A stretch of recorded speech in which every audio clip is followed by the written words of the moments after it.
That's Junta. And the Panthers still have not shot the ball here in the opening moments. Getting good D from Glen Rock. They're in a zone, Ted. It looks like a straight 3-2 zone, doesn't it? Matching up, maybe. Switch 2-3, yes, one of my sliding zones. Here comes Fells on the baseline, and he's got it. He's got it. Ryan Fells, first piece of the ball game. Midland Park, 2-0. Picking up closely on Fells on that. Looks like Panthers will go man-to-man here. That's Giambarresse working against number 23, and the basket is down from McHale. Dan McHale, top of the keys. Nothing but that. 2-2. 6:52 on the clock. Glen Rock, Midland Park. Nolan. That's Hornby, the big center. The shot from the corner is no good by Fells. That is Junta. Ken Junta. Ken Junta. Off the rebound, off the glass. He got a deuce. He got fouled. Fouls against Rob Singer. It's his first.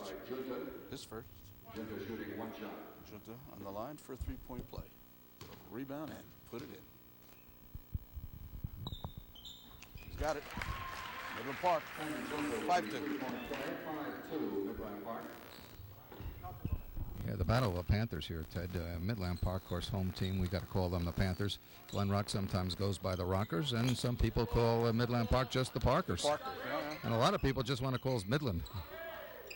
Shot is no good underneath. Rebound is going to go back and down. 44. Scored by number 44. That's Mark Becker. Mark Becker. Little muscle there. Mark muscled himself in and got that rebound. And put it in. It's 5-4. Yeah, the board had 6-4 up there momentarily, but it's back to 5-4. Midland Park on top. Corner shot is no good, and that's Junta. Cannot control it. And bringing the ball up court. Yep. Yeah. Number 23, Dan McHale, working the point right now. Going to set up a little box underneath.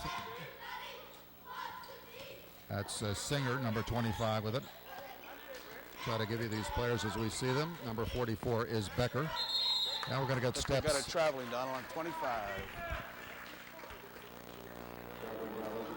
Singer just dragged that foot a little bit. Looking for the pass. Dragged that foot, got it signaled. And it's traveling Giambarresse pops and hits.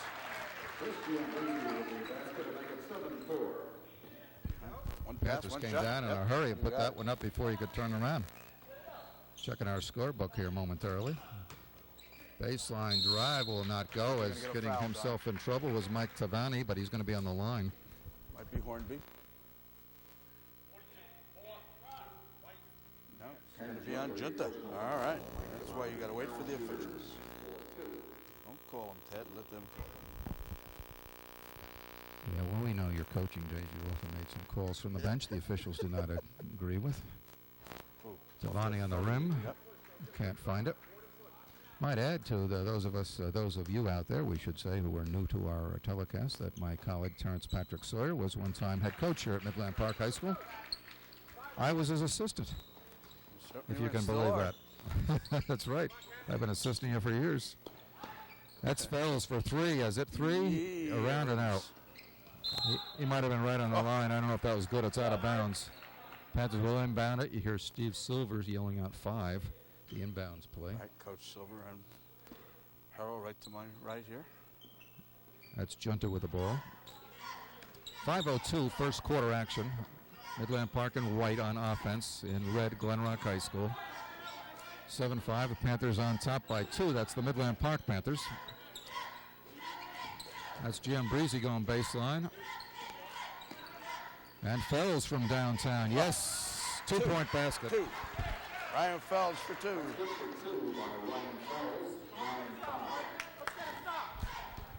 Look from here, interesting. That was a 3. I was going to say 3. We got 2 all the way from our official. Right? Yeah, he had it. Gave us the 2 right away. Exactly. The officials will give you those hands up in the air like the football touchdown right, for 3, and he just put the 2 fingers down, a 2-pointer. This young man looks very like close to it, no question. Yeah. That's Singer trying to go in. Oh, and he throws it back outside and throws it away. Singer was inside. He was there. Yeah, he didn't look. Could have kept right on glass going. And a net in That's front right. Of him. That's right. Made a nice cut inside. Yes, he certainly did.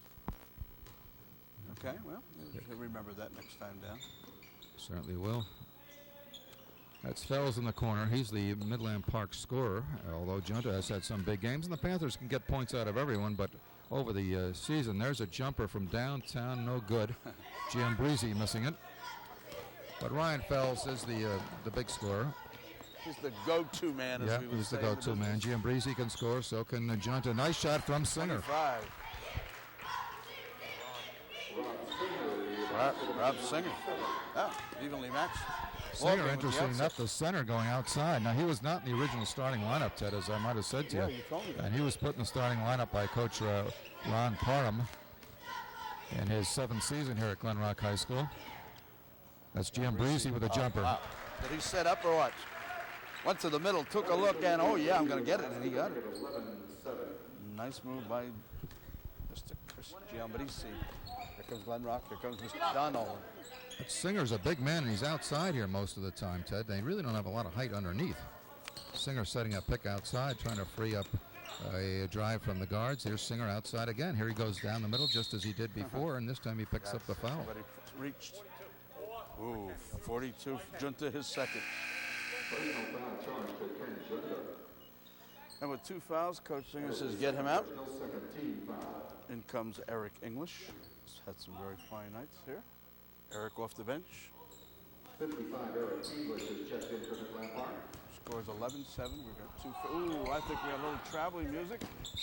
Reisman going down there, number 41. Are we going to get a call out of this? The ball's just out of bounds, is that it? And number 24 for Glen Rock. That's Tim Comes Henry. into the ball game, and that's Randy Nelson, number 24.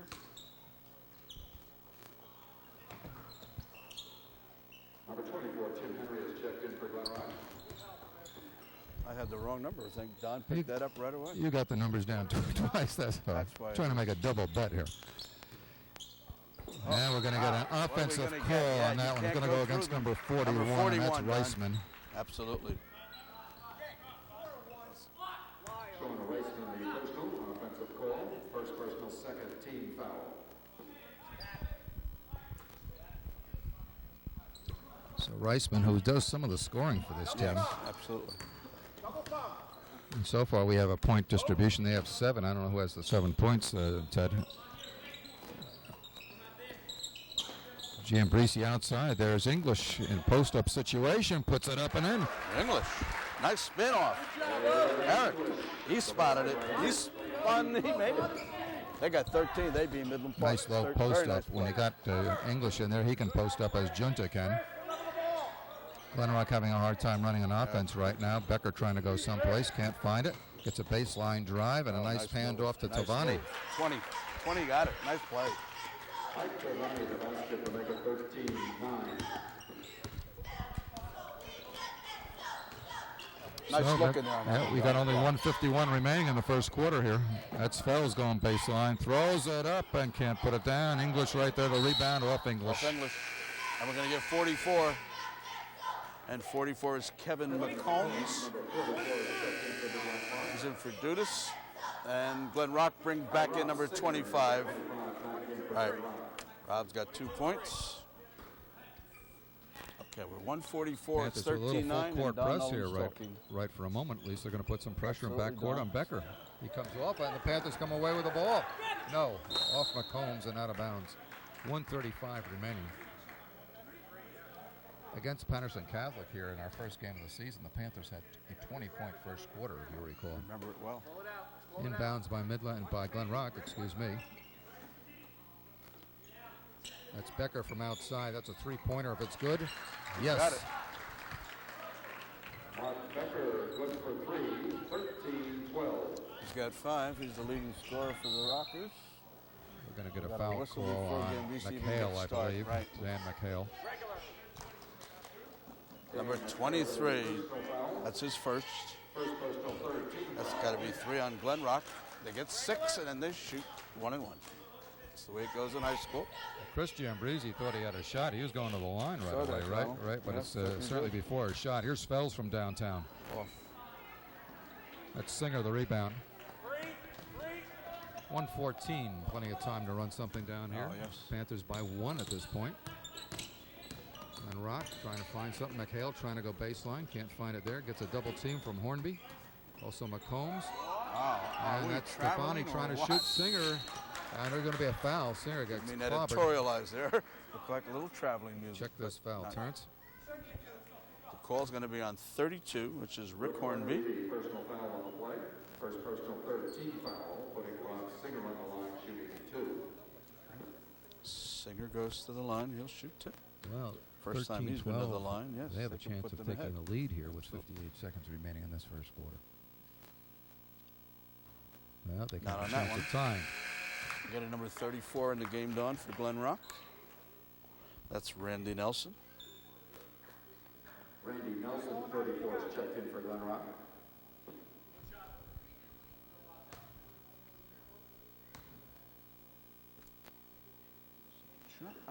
Yeah, it's a tie ball game. 1 out of 2 for Rob Singer. And with scores 13 all. 55 seconds to play. Midland Park with the ball. See if they hold for one, Terrence. I don't know. I think they'll put it up as soon as they have an opportunity. Just Chris Giambarresse in and out. That's English in and a foul. English. Rebound, English. up, glass, got it. He's fouled. The basket by Eric English. 34. 34. The basket is good. That's Randy Nelson, who just came in. Personal foul. No, that's 32. 32. Got to be on Randy Nelson. First personal 14 foul. To the line, he missed that. Glen Rock comes away with it. The Panthers by 2 now with 37 seconds remaining. See if they play for one shot. Midland Park did not. Went right to it. No sense in holding up. Let's just shoot. There goes Singer along the baseline. Kicks it back outside again. Stefani trying to go into really heavy traffic, and he goes down. He's going to be on the line for 2, I think, Ted. English. Foul on English. It's his first. On Midland Park. And Sean Weissman will be the shooter for 2. I said Weissman was the driver. And Papa Michael comes in. Okay, we've got him in the ball game. We'll tell everybody here. Number 12. Got it. On the line, number 41, shooting 2. He missed the first. That's Sean Reisman. His first time on the line tonight. He's not scored yet. Takes a second shot. He's got it. 1 out of 2. 1 out of 2 to make it 15-14. Number 12, Papa Michael checks into the game for Glen Rock. And now we'll see if the Panthers do hold it for one shot here with 14 seconds remaining. Midland Park by 1. First quarter action, BPSL. Hands off. Fells trying to go in. Hornby from outside.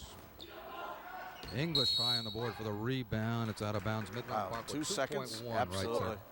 All the way through, Rick. This is Gotta a make a pass quick in one, and a right. touch and a shot. This could be a very You interesting got to figure play. Fells is the guy, but depends who's open, I suppose. Let's see what they do.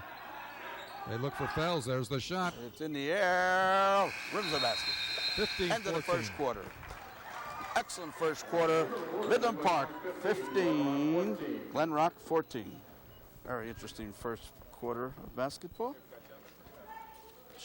Scoring very equally divided, certainly by Glen Rock. 5 men all got a little piece of the action. At Midland Park, they've had 4 scores. English coming off the bench getting 4. Junta in very quick foul trouble, had to sit down. He had 3, but certainly Eric came in and played very well. And we got a 15-14 first quarter done. Right, very interesting. And when you look at comparative scores, which of course can confuse you, Midland Park lost to Patterson Catholic by 2 points. Patterson Catholic going on to win the Great Falls Tournament in Patterson, beat Eastside Passaic. They beat Glen Rock, and here's the score in the Glen Rock game, 77-30. But that was at Patterson Catholic, and that's a big difference when you're playing on their home court. So Glen Rock's here to play. This is no pushover game, that's for sure. It's 1 point right now, and who knows, anybody's ball game. It's a fine game. But as we said earlier, tied in the league, 1 each.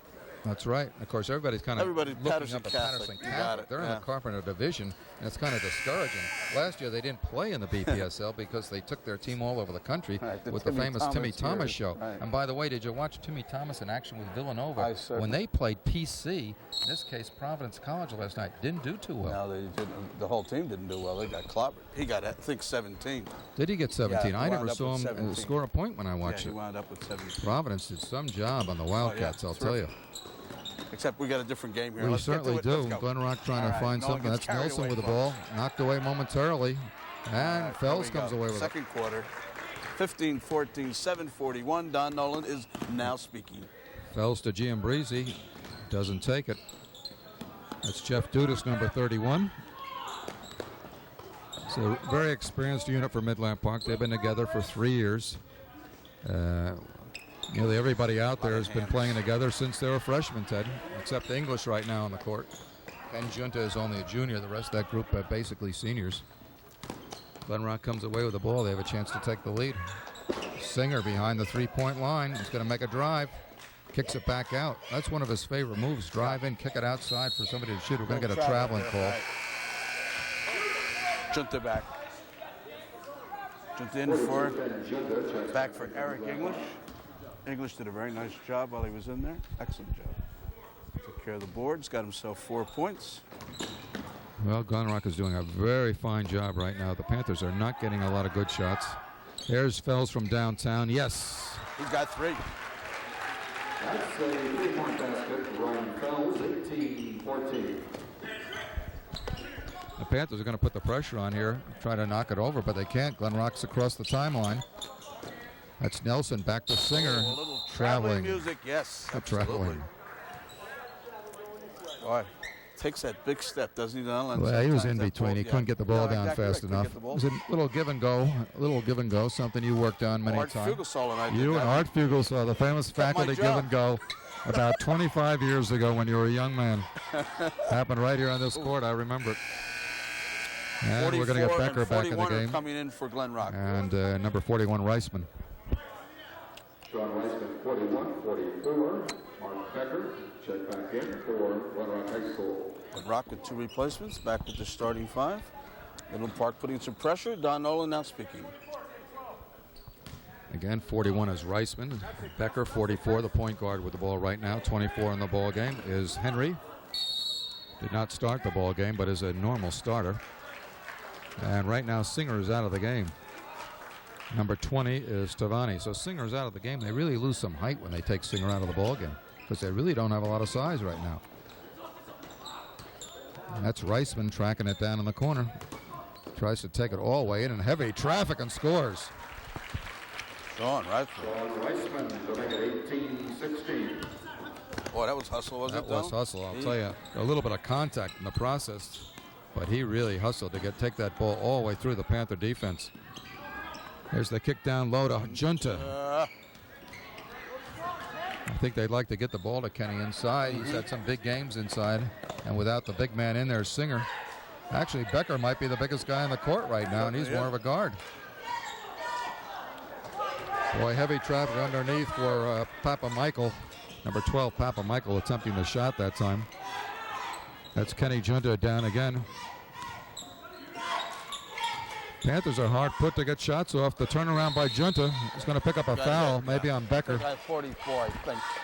I'll let the official call it. 44. Mark Becker, that's the first foul on the play. Ken Junta will be the shooter for 2. Becker's first personal, 5 team fouls. And number McHale, number 23 back in for Glen Rock. got it. Okay, Junta Yeah, actually, goes to- Becker was defending against Junta, which I don't think is the kind of matchup you'd like to have if he's one of your better scorers. Because he's going to post up down low, and when you're behind him, there's Boy, not I'm much with you're going you. to do except foul him. Right, you're certainly not going to get in his face. Belt buckle, more likely. He's got 2. 2 free throws by Ken Junta, 20-16. Panthers every so often, and when I say Panthers, Midland Park Panthers, put a little pressure in backcourt, then they take it off. That's not a real serious press, just a little presence there. Still going man-to-man here by Midland Park all the way. Reisman being defended against by Dudas. Dudas usually gets the #1 defensive assignment, I think, in a man-to-man. That's a travel call.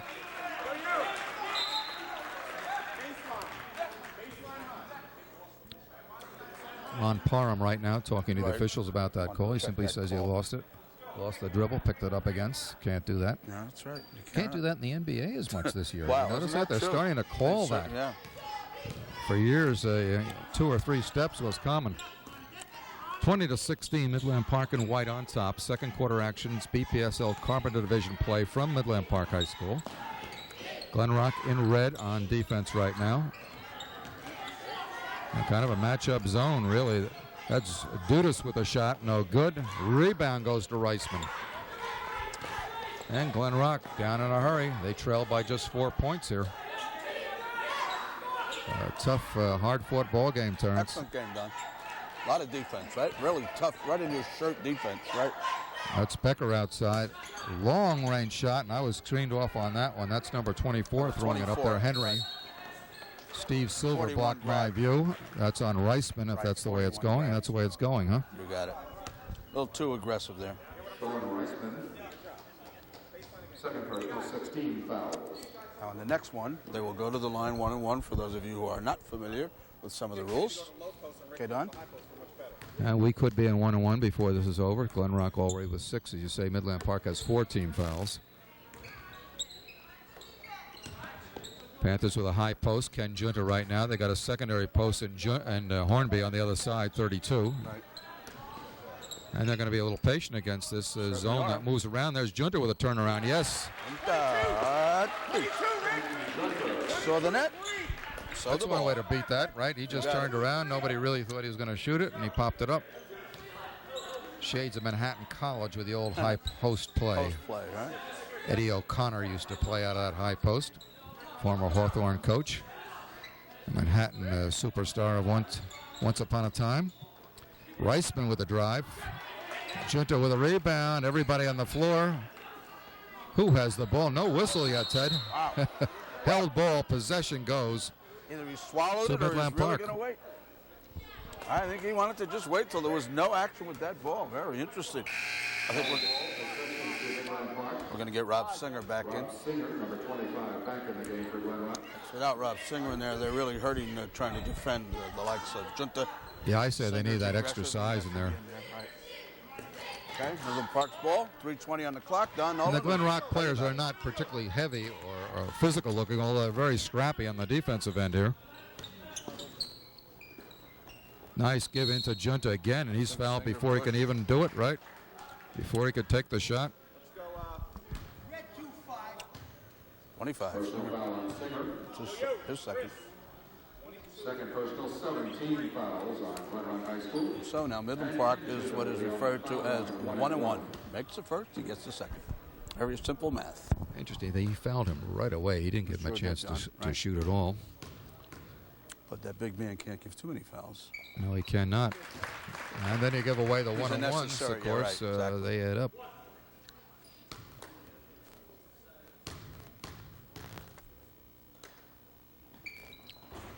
Junta's got 2. Two free throws by Ken Junta to make it 24-16. He's now 5 for 5 from the line. That's got to make a coach happy. Definitely.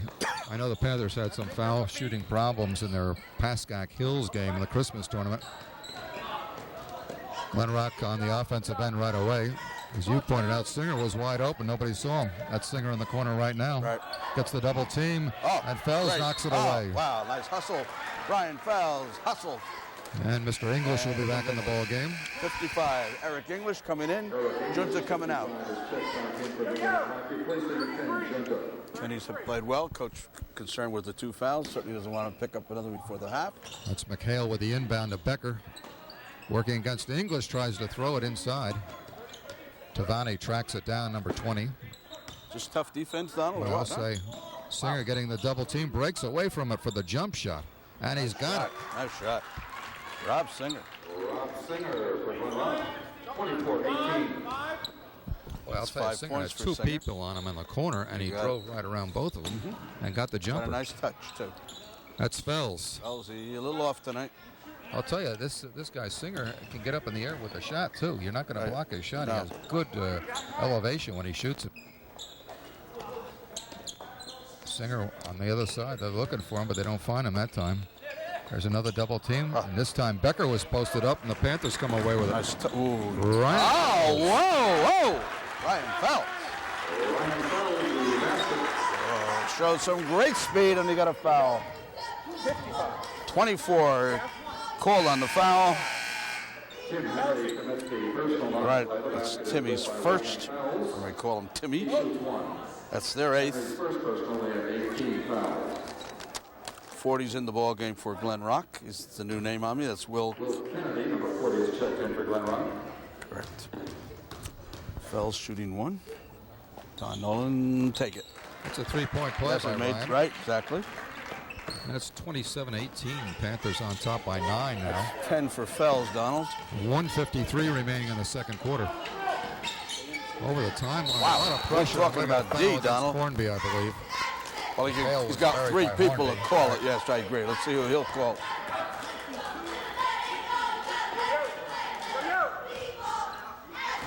He called it on Giambarresse.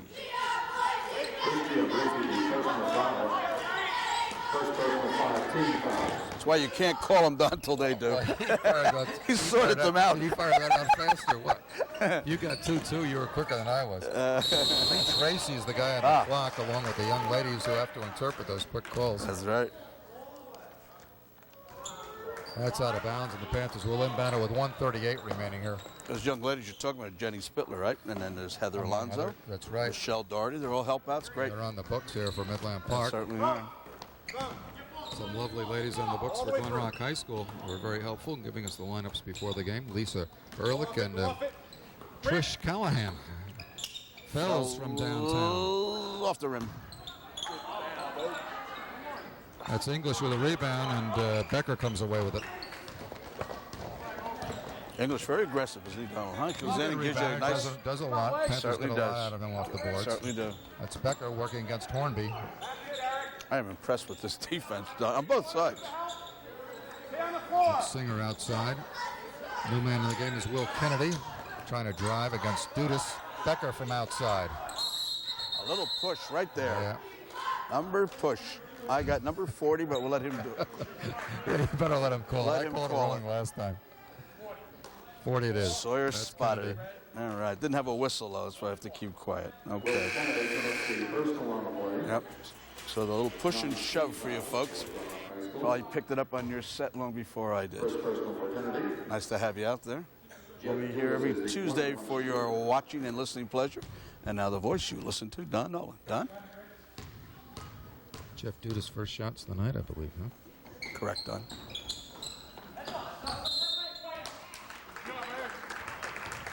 We're down to 52 seconds. 52 Panthers seconds. will inbound it. Steve Silver says 3. Hornby's the inbound man. 3 it better be. That's Fells. Back to English. Oh, it Picked just off by slid right Kennedy. in. Yeah. Oh, yes. Fells with the steal and then the no basket. And over the top how comes sad. Hornby. That's tough. That was tough for Midland Park. Hornby went right over his back. Rick Hornby, the personal foul on the play. That's his second. Second personal, 16 fouls. And Kevin McCombs, number 44, checked in the game, replacing Hornby. Next foul on Midland Park. Then Glen Rock will go to the line for 1-1, and there's 40 seconds. And Nolan is telling you all 44, about it. Kevin McCombs is in the game. Hornby comes to the sidelines. Panthers try to stop the Glen Rock Panthers before they get across the timeline, but they've made it. Singer from outside. Oh. I don't know, English have a hand on that? Certainly did, Donald. Oh, And now English throws it away. With 27 seconds remaining. that was tough. Felsey moved, and the ball didn't move the other way. We got a yo-yo here. I'm not sure I want to interpret that. No Steve strings Silver attached. here in the Yo-yo. back, right? Inbound here from McHale. He's got to get it in. That's Kennedy grabbing it.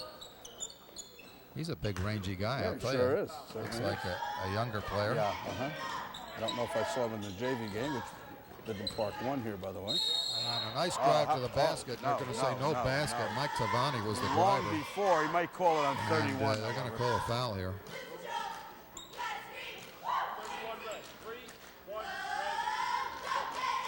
Well, he said 31. Red, He meant white, of sure. course, yes. It's on Dudas. It's his Jeff Dudas, the personal. 7th foul, therefore they go to the line. Mike Tavani shooting 1 and 1. Correct. Mike Tavani shooting. And miss. And we're going to get a foul in English, I believe, as Singer went to the basket. Singer can move down. He certainly can drive it Yes, back. he can. Foul on English. That's his second. English commits the personal. Ross Singer, the shooter, 2 shots. Second personal, 18 foul. Singer's been to the line before. It was 1 for Singer's 2. very interesting, Yeah, nice, and different. he was not a starter. Now, I don't know if he started other games or not, but it would seem to be he's the kind of guy you got to keep in there a bit. Look at this, Kennedy going inside, but However, it's a two-shot situation. Foul. That's right. Good rebound, good basket, but it doesn't count. When he got back there, he said, "I wondered why it was so empty. Yeah, so it was so easy. Nobody else was moving." Okay, second shot. 11 seconds remaining. Makes that one. Yes, 1 for 2. 27 and 19. Midland Park 27, Glen Rock 19. There's 8 seconds left. Midland Park going to go One for shot. one. Ooh! Better Sorry, play but Giambarresse from downtown. oh, downtown, Giambarresse with an incredible shot. Oh. Let me get a little excited about that one for you folks. Whoa, he threw that off his sleeve. Nothing but net. You couldn't draw that one any better than that. We are looking at 30 to 19 at the half. We will be back So stop out. in 10 minutes. Thanks for joining us. See you in 10. 30-19.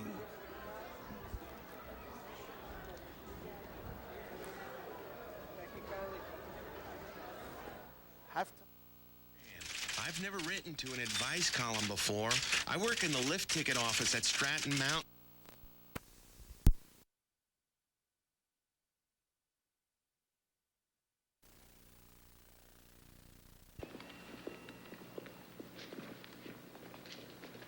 Hello. I'm Peter. Where are you from? Originally.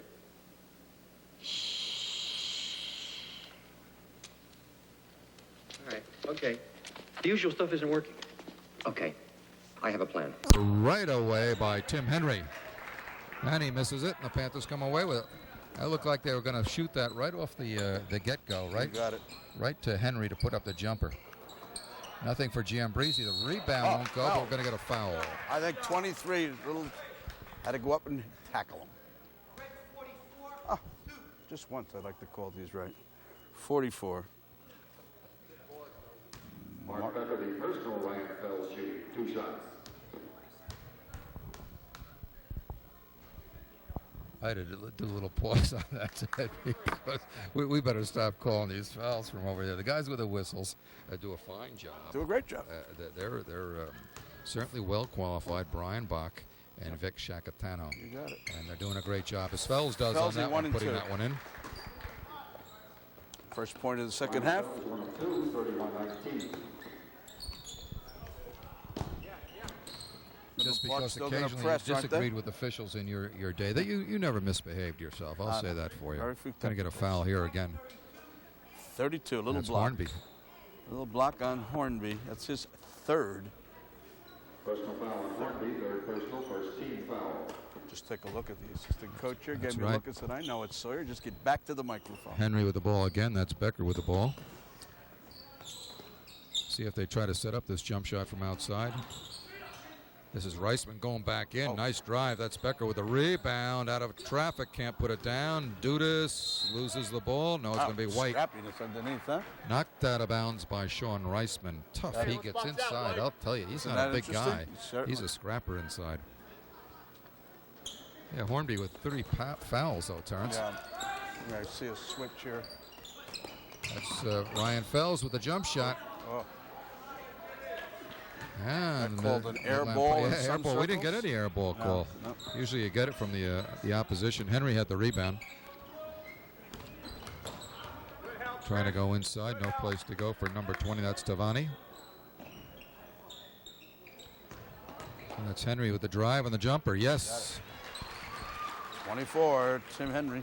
It's his first basket. Basket by Tim Henry, to make it 31-20. 31-21. Well, Glen Rock holding tough here, keeping it at 10 points. Out of bounds off Glen Rock. Very aggressive, aren't they?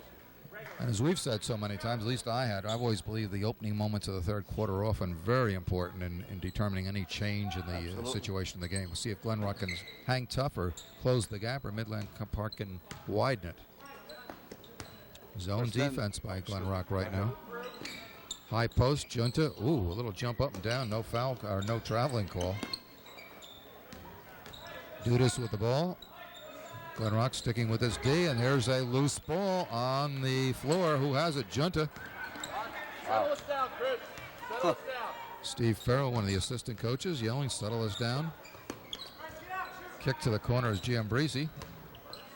Panthers taking their time. Glen Rock being tough with this zone. Matches up. They jump 2 men out on the ball. Yeah. They slide under. Try to drop it inside. Hornby going baseline.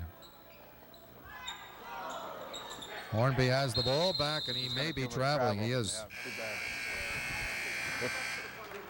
Here comes English. Eric English, 55, is checked in for the Glen Rock, replacing Dudas. Right. Oh, they got size in there now. The biggest team they can put out there with English Certainly and Junta and Hornby all on the court at one time. Yep. Junta is 6'5" or thereabouts. Hornby at about 6'2", and English certainly 6'4", 6'5". Jump shot from the corner is no good. Tavani. Giambarresse. Yes. No. Hornby the rebound, no. And now a foul as Becker comes into the melee. Out. And he will be charged, I think. Oh, white 32, Hornby. Hornby, number 4. Personal foul, Rick Hornby, for personal, second team foul. And Kevin McCombs, number 44, is in the game, replacing Hornby. Oh, I thought they had that easy chip under there. I told you not to call him, and I called it. I couldn't believe that somebody was coming in on Hornby. Those 3 red and 1 white underneath the basket. That's Reisman with a walk. That's right. Tried a little Traveling skip violation. up. Right. I think he saw a He sneaker. likes the snake Doesn't through, he? though, I'll tell you. Shades of that old-fashioned guard play where you snake through the openings. Right. To recall, even got 31-21. Here's a steal by Reisman, and it's out of bounds. Wow. Kevin, come to the ball. Can't telegraph those. That's McCombs inbounding the ball. Good 5. Kevin's sporting a new hairdo this year. We haven't seen much scoring, by the way. We're No, playing we're almost not. We're 3.5 minutes, 31-21 here. and they've got 2, we got 1. Right. Good D, and it's a sliding zone defense that comes out to meet the ball. That's Junta. Nice feed by Giambarresse. Set him up. Take a look. Junta, thank you. I'll take it. 33-21. First field goal this half by Midland Park. Junta got 11. As you said, the drive by Chris Giambarresse created that play. Ken Junta standing there, faced the basket. Reisman from way outside. The basket goes. Wow. Sean And English Reisman foul. from downtown. We got a 4-point play possibility. Possibly coming right up here. He's on the foul line. I don't know what the call is. Here's the call. 55 is English, you're saying, right? Yes. English. Sean Reisman, the basket is good for 3. The personal foul on English. First personal, second team foul. And Sean Reisman shooting 1 shot. Jeff Dudas, 31, back in for Midland Park. Trying to be aggressive. when you 4-point can. play, which you can now see Absolutely. in high school basketball or college basketball for that matter. And it was a 4-point play and a 3-point basket, apparently, that spelled the difference. Midland Park against Pascack Hills in the Christmas corner. 4-point play by Sean Reisman. We got it. Sean Reisman with the 4 points to make it 33-25. And Midland Park has found himself in trouble, too, foul-wise. They Glen got Rock has some taken people the sitting on offense bench. here in the third period. Absolutely. Gotten back in this ball game. All right, Panthers may Donald. take a little time off the clock, move it around, see if they can open up. That zone is jamming him in. It's Junta with a high post. Fells with the jumper, blocked out of bounds. I think he got a little piece of the hand on Tim Henry. So now I'm going to wait for him. Now they're going to call the foul, yep. Yeah. Okay. I think on 24, but I'll wait. Thank you. Personal foul, Ken Henry. Ryan Fells, the shooter for 2. Very nice Second job by the personal, officials. 13 foul. Very nice. They've been really calling them tough, been calling them fair. Felsley's on the line, shooting 2. Made the first one. So Ryan shooting the second one right now, 34 to 25. And he puts that one in. 2 out of 2. Midland Park 35, 25. Back to a 10-point lead. There's 11 at the half. 3:45 on the clock. And again, the Panthers showing the defense here, the press defense, trying to attack that ball as soon as it comes out of bounds. Come on, hands are up. Make it big. Now the Panthers have gone zone with a 2-3. Dropping big Ken Junta down in the middle. Matching up on the outside as they come out to play the man. They're not going to give away the shot, I'm sure. That's Giambarresse defending against Becker right now. Great job. Great job, White. Come on. That's McCombs on Singer. Singer trying to go baseline. We're seeing a little D here, I know. Yep, both sides. Certainly a low-scoring game. 35-25 with 3:09 remaining in the third period. Turnover. Beautiful play. Midland Park 2-on-1. Oh, he saw Ryan him. Fells, Oh, no. tough. Rebound Giambarresse. Wow. Chris came out of nowhere to save the rebound. Now the Panthers will set up the offense slowly, I'm sure. Wow. A lot of action on that one, Terrence. Very interesting, Donald. Sure playing for the big one shot, aren't they, huh? Yeah, both teams. They've certainly gotten very deliberate now against this defense. Yep. Both teams doing the same thing pretty much, but the Panthers are on top by 10. That's McCombs. Fells going all the way through. Everybody on the boards. Junta with the ball. Wow. Oh, wow. And again, Ken Junta with the size in there. No question about that in this game. Panthers with the size advantage. And Junta with a post up. And Glen Rock comes away. Yep. All that, nothing to show. Still a 10-point difference with 2:12 remaining in the third. They had the ball for a minute, 2 seconds in. That's interesting. Yeah. Hands up. One hand, Jeff. This is Becker in a post-up situation. Yeah. Can't find the shots they want, that's for sure. That's McHale with it for a moment. All the way across court. Something years ago you never did. Now they do it. They all do it, don't they? Ooh. Look at this pass underneath to McHale. Look at this fighting. Oh. Incredible. And Junta comes away with the ball, and the Panthers will call timeout. Steve Silver says, let's talk it over. Timeout. Vic Zaliga and Brian Bach, the official, doing an excellent job. I want to say a little thank you to a couple of people here. Cheerleaders that you can hear over in the corner there. Lady in charge is Miss Eileen Clayton. She was here last year also, true. And we have a new... you might say, too, Ted, that cheerleading is alive and well in Midland Park. 1, 2, 3, 4, 5, 6, 7, 8, 9, or 10 cheerleaders. Right. There's been times when it's hard to get anybody to come out for cheerleading. Good point. A revival, and a good sign, I'd say. Dina DeSimone is the athletic trainer this year here at Midland Park. Former player up at Waldwick High School in girls basketball. She was the outstanding player. Oh, yes. Very well, Waldwick had outstanding girls teams over the years, as you know. Absolutely. So well, the battles between Midland Park and Waldwick with some of those teams, of course, when the Smith girls, particularly Christy and Tracy, were playing here, and even going back years before that when Jordan was playing. You got it. That was always a and great girls rivalry. basketball will be here Friday night, Ted. When they take on Eastern Christian. Won't be on TV, so we say, come on out. That's always a big matchup, and the girls doing very well. Yes, certainly are. Very well, 4-2 on the season. Unbelievable beginning after losing quite badly to Patterson Catholic. So we're back in 35-25. Midland Park called the timeout.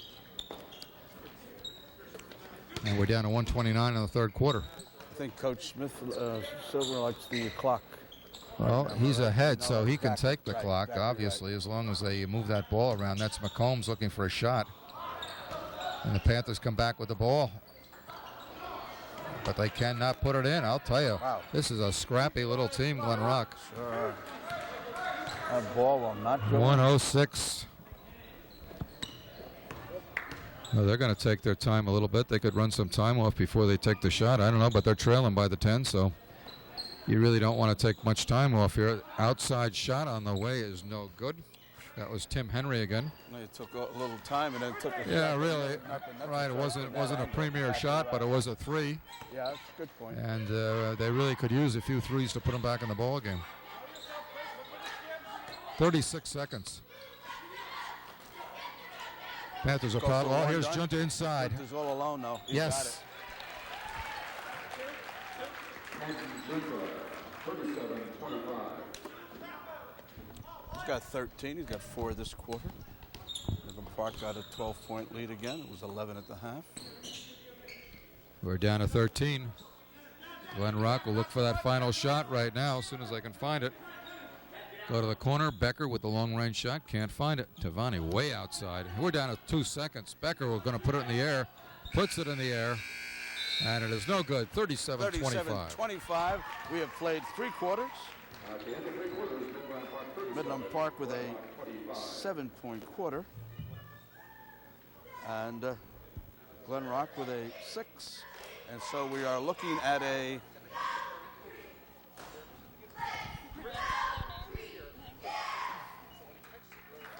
we have a young lady here telling us who these wonderful people are that are helping us running the show. And I'm looking at Lindsay White, I'm sure, am I right? And Kelly McLeod. We got Hank Van Wagenen helping us, and Bill Deach. We got Mike Thimony. That's a hard name for me. I hope it's not for him. Mark Berninger, of course, is down there, and Damian Devitt. That's camera and audio. Technical director, Mr. Esposito, the big man. Jay Esposito behind the scenes here. Do it again? How about read it again later? Okay. And who are you? Who's the lady in charge you're talking to? That's Lindsay. Thanks, Lindsay. We have on the spot Right on the communications spot, right there. here. No If that was- teleprompters, If that folks. was in your No living room teleprompters set, the back whatsoever. of that young woman, that was obviously 37-25. Midland Park in white will inbound for the 4th quarter. Glen Rock in red 25. Panthers inbound for the final quarter here, 37-25, Midland Park. And right away they're going to drop in a double post. The turnaround by English. No, blocked by Singer. Little double post action. English in close. Junta out in front of him. Singer with a block. Glen Rock down. Trailing by 12. They got to put the ball in the air, that's for sure. But they're being very deliberate, as I said up here. They have the same starting group back in there, I believe. No, they've got a new ball player in the ball game. We have a traveling violation. Huh. Yeah. Yep.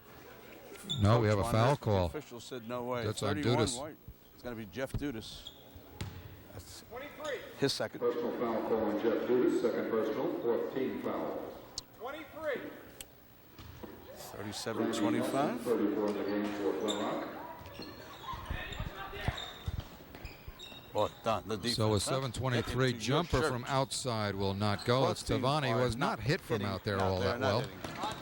And he's put up a few. We don't have a shot chart here, but he's taken a few. Giambarresse from the corner. Yes. 3 points.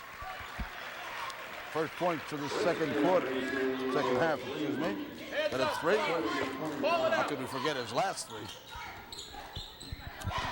24 with a 3. That's the 3-pointer by Tim Henry. And Henry got a little friendly rim. He'll take it. Yep, 3-pointers on both ends here. 40-28. Action done. picking up just a little bit here on both sides. Giambarresse driving it to the hole, puts up a running jumper. Big battle underneath. Glen Rock with the ball. Henry comes away with it. They race it down 4 court. fouls just came by us. Going to go in. They're going to put the ball. That's That's many McHale looking for a shot. Cannot find that. They really got to put up some threes, and that's what they're looking for, I think, as the Panthers pack it in a zone here. Packing it in deep near Steele. And that running shot goes down by 24. Henry. Tim Henry. Tim Henry to make it 40-30. He's got 7 points this half. Did not score in the first half. Didn't start. Well, definitely the pace has picked up a bit. Here's English with the drive all back. along. Look at this shovel. No. English. Yes. Eric English with a burst. English, 42-30. Energy personified. Give me that ball one more time. And it went. 42-30. Did a good job in there, no question about that. And that's Singer. Singer for a deuce. His first basket of the second half. He's got 8. Really, that's the first one of the second half? Yes. And he can shoot from outside. He's a nice big play. man. Looks like the kind of guy you really want underneath all the time. Look at this by Fells. Ryan Fells. You got me excited on that one. Oh, give me a little head fake. Give me the bucket. Yeah, when we were talking, Fells just came down there and put it in. I think they have to go to Singer a little bit more. This guy can score both inside and out. Boy, that's a heck of a basket, I'll tell you. 20. That's Tavani. Mike Tavani, the basket, 44-34. Really picked up, hasn't it done? Yeah, suddenly Gonna be all- Glen Rock's picked up the action. They got to score, Hornby. and it certainly has speeded things up. Certainly has. Rick Hornby, 32, is checked back in for Midland Park, replacing English. All right, English is out. Hornby in. English given again another great 2-3 minutes.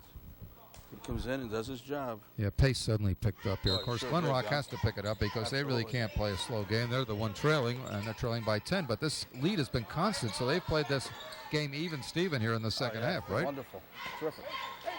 And Glen Rock Fun is game to impressive watch. that they're tough on their home court. Who knows? They could be very, very tough.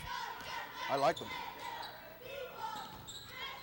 Well, Glen Rock has always had scrappy teams. They've always had good guards. Oh, beautiful play for Junta. Junta from Fells. 46-34. He's got 15. Nice play by Ryan. Took a look, took a pass inside. That's Singer. Singer, I don't know. But the officials call. I'll sit back, Don Nolan, and I will wait. Well, we're going to get a foul call. I will not predict. I'll just let you talk. Foul on number 22. Chris Giambarresse, second personal, 15 foul. All right, Chris is only his second. And as Don tell you, that's 5 on the team. Singer. That touch. Oh, not that time. Ryan Fells Halsey. himself the boards. Let me have that rebound. Nice pass by Fells. Hornby. Hornby to Junta basket. Junta. Beautiful pass. Thank you, Mr. Hornby. Right. Fells, the Hornby to Junta. That's a nice combo if the ball goes through. Oh, beautiful McHale. shot. Whoa. Like 23. And we got a timeout. McHale with a deuce. 48-36. And wow, we are watching little basketball. This Yeah, quarter tempo now. really picked Yeah. up, but it's still a 12-point margin, so Absolutely. really Midland Glen Park Rock has hasn't been able to gained, match. hasn't been able to really narrow the margin at all. And with only 3:46 remaining, they got to do some scoring in a hurry to get back in it. But Midland Park got a 7-point lead slip out of their hands in the Christmas tournament in the final 30 seconds of the game. Games are not over till And the they finally three-point say play is a home. wonderful thing today because you can pop a couple of threes and change things like nobody's business. Right. I didn't like the rule when it first came in, but I think it's the greatest thing going. You still like the rule about jump ball? No, we want the jump ball back. You Don't know we? that. Yeah, we Absolutely. always want the jump ball back. We've been pushing for That alternate take the ball out of bounds. I know Fight that your doesn't head go. off Yeah, in let's have the good arrow old jumps. Exactly right. You get all the guys around the circle, and they push and shove to get position, and then up you go, and you never know which way the ball's going to go. Absolutely. I agree It's with not you. always the biggest man who gets the ball back. It's how you scrap for it sometimes. And I've always But they're felt- not gonna put it oh, back. Sorry. No, they're not gonna put No it one's back. listening to us? They're not going to pay any attention to it. All right. We have one jump ball that starts the game, and that's it, right? That's right. I think we should at least have it to start the second half, I've always said. Oh, But, that's you an know, interesting it'd point. be like too, isn't it? football without the kickoff. Can you imagine football without the kickoff? Please don't Give the start. They team may the ball think on the about it. 10-yard line. At any rate, Back to basketball here in red, Glen Rock. 48-36. In white, if you've just joined us, is Midland Park. It's a BPSL, Bergen Passaic Scholastic League game. It's a Carpenter Division game. There's 2 divisions in the league, the King and the Carpenter. And Midland Park in white up by 48-36 at this point, trying to win their second league game of the season. They beat Saddlebrook. They lost to Patterson Catholic. Ken Junta following his own shot, and I believe he might have been hit from behind. But we'll wait for the officials to call it. 25. That's the personal. Ken Junta, the shooter for 2. Got to be Singer's third. 3-team foul. 44 in for Mark third. Pecker checking back in for Glen Rock. Number 44, Pecker. He's in for Randy Nelson. And Junta goes to the line. He'll be shooting 2. Kind of thought that was going to be called on Singer, but I have learned not to call it. No, we've learned a great deal. These officials have done a terrific job. They don't need us. I see across the way, Ted. I don't know if you notice that Neil Hancock, the head coach of football at Hawthorne High School and an assistant coach in basketball at Hawthorne High School, is in attendance tonight. I don't know if Glen Rock plays Hawthorne next. He was the former head coach of basketball, as you know so well, at one time at Hawthorne. He's now an assistant. That's Becker with the ball. Singer looking for something, can't find it. We're down to 3:08 in this ball game. 49-36 Panthers on top. He's going to get it on 32. And that will put him out of the ball game, will it not? Now, maybe he wasn't, though. It's going to be on 34. Ryan Fells, first personal, 6 team fouls. I'm not calling anything the rest of the season, and neither are you. Tough. These glasses are mine. That's Becker with the shot. Or that's Becker now, rather. Singer, the original shot. Oh, man, the bodies are all over the court right now. We're down to 2:48. Wow. Anybody have a mop? Gus Shell, I was going to say, is the head coach at Hawthorne these days, and Hawthorne seem to be playing better basketball these days, too. We don't play them till later in the season at the home court, I know. Home for the last game of the season. Yeah, right. Home, yeah. That's Dudas with the ball. Gets rid of it in a hurry. We're down to 2:29. Panthers pretty much in control now, 49-36. Would be a miracle, some dimension for Glen Rock to pick up a win here tonight. Junta comes away with the ball. And Glen Rock really got a foul now and get the Panthers on the line. And we one more foul. No, excuse me. They aren't even in that position. That's Junta. Oh. Nice pass by Fells. You know what? He was a little too far under. Did you notice he had to like come back about an inch? 2 minutes remaining. Nice play, too. And we're under 2 minutes. 49 for Midland Park, 36 Glen Rock. One hand. Singer going baseline. Becker looking for it, can't find it. And finally they got a shot, and that is 20 good with a by deuce. Savani. 20 with a deuce. That's got to be Mike Savani. 49-38, Glen Rock with a timeout. Just the totals we'll have for you, right, Donald? Okay, total some of those up as we get down here. If you stay with us, we'll try to give you the scoring totals at the end of the game. We have 1:42 remaining. Understand we'll be back here next Tuesday night when Waldwick is in town. Paul Pugliese, the coach at Waldwick High School. The Warriors always tough. Always a big battle when they come. And then we'll have the girls, I believe, one Tuesday. I'd have to check our schedule on that, but I think they have a Tuesday game down the line, Terrence, at one point. I believe there's a couple of girls. It's starting in February. The boys got they're January, pretty much January. They're playing on the Tuesdays. Girls will be in action here on Friday evening. Always a big matchup at Midland Park when Eastern Christian comes to town. They'll be here with a fine girls team, as they always have, and Coach John Smith putting together another fine team after the graduation of Christy Smith, a 1,000-point scorer at Midland Park. The girls are doing very, very well. So you can see that right here in person on Friday evening. 49-38. Glen Rock had called the timeout after the basket. The Panthers will inbound it with Rick Hornby, the trigger man. Throws it down court to Fells. It's a Hornby pass for a touchdown. 2 points for Ryan Fells and a foul. Ryan Fells, the 2-point basket. 42, Donald.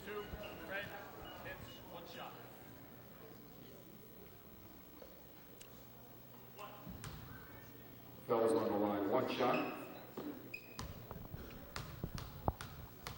Well, you're right. I don't see a 42 in our lineup don't here have either, but that's a three-point play by Ryan Fells to make it 51-38. Ryan Fells with the 3-point play, 52-38. Singer back in the game, number 25 for Glen Rock. And it's Singer with a shot. And it's Fells with the rebound. Can really get up, can he, Donald? Certainly can. That was Hornby. I said pass because Hornby was the quarterback on the football team.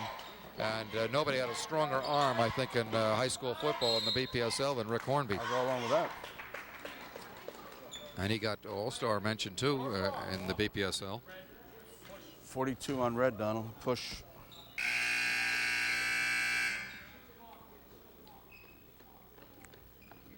Young man sees it. Brady Nelson, 34, checks back in for Glen Rock High School. They have 5 team fouls now. I don't have a 42. Well, we don't have a number 42. I don't know whether we got those before the game. There might have been a jersey change. And in high school basketball, it's not uncommon. We've been fooled more than once with number changes. Jeff Dudas, no basket. Wow. Down to 57 seconds remaining. Glen Rock down court in a hurry. Knocked away momentarily. And that ball still bouncing all over the place, and Hornby finally corrals it with 46 seconds remaining. So the outcome no longer in doubt. 52-38. It's a matter of what the final score will be here. 23 is going to make me change this. Number 23. Dan McCarthy, personal. It's going to be his second. Right. 16 fouls. Oh, it's going to shoot. Right, they time don't they'll have that be 7 shooting. yet, and that sometimes works against you in a game when you're behind because you can't get the ball can't back. get the At least ball. you can foul people, and if they don't make them, you can have an opportunity at any rate to get the ball back. Fells all over the court, stolen away by Glen Rock.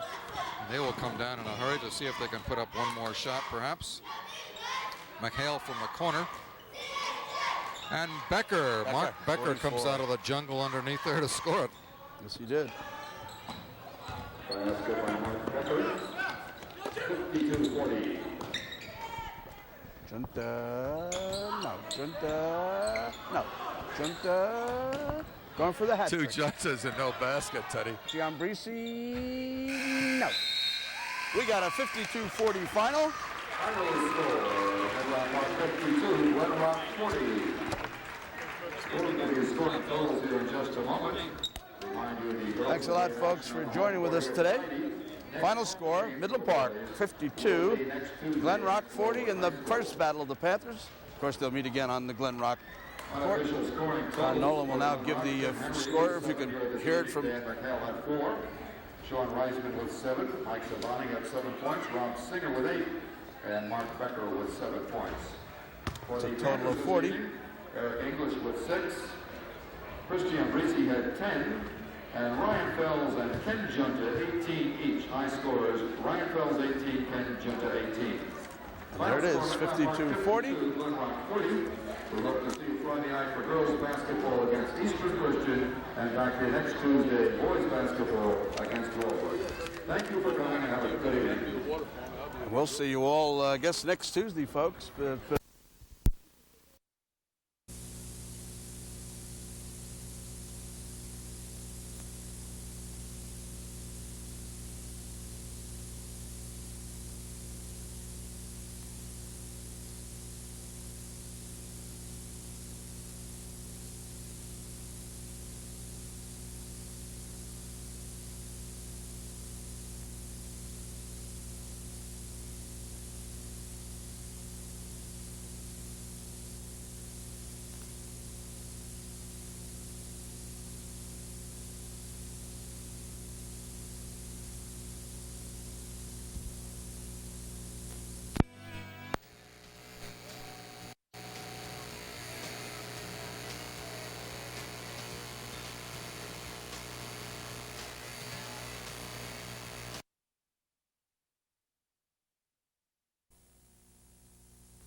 Oh, this kid's looking at me.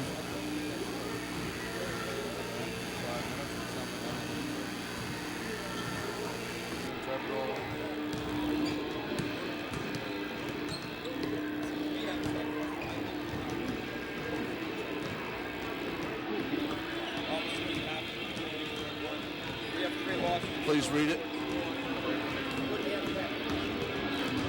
All the way up. I don't know. Okay. This time he had it right in the middle. I don't know. Here's off.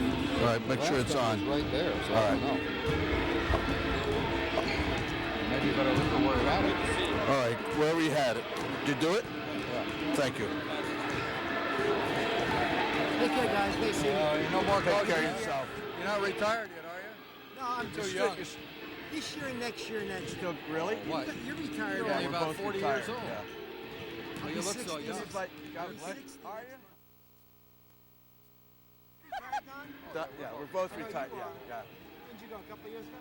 He went, what, you went 3, I went, you're nearly 4. Yeah, you went 2. I'm going to my 3rd. You guys ever break this Not if we streak? can help it. Never. Since I've been coaching, you still doing this? Absolutely. Yeah, I know. You got to do something to stay It's out of good to trouble. get out. Oh, it is, and it's just this, and you know, people still remember it, makes it worthwhile. Still a fun game.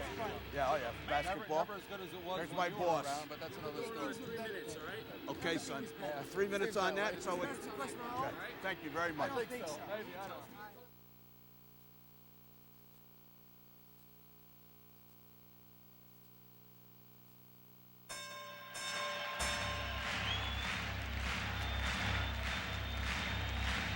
Ladies and gentlemen, welcome to the main event.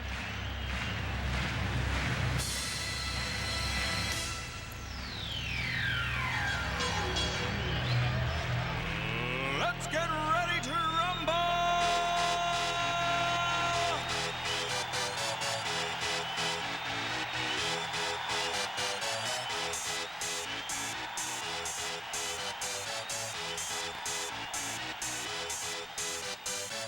Y'all ready for this?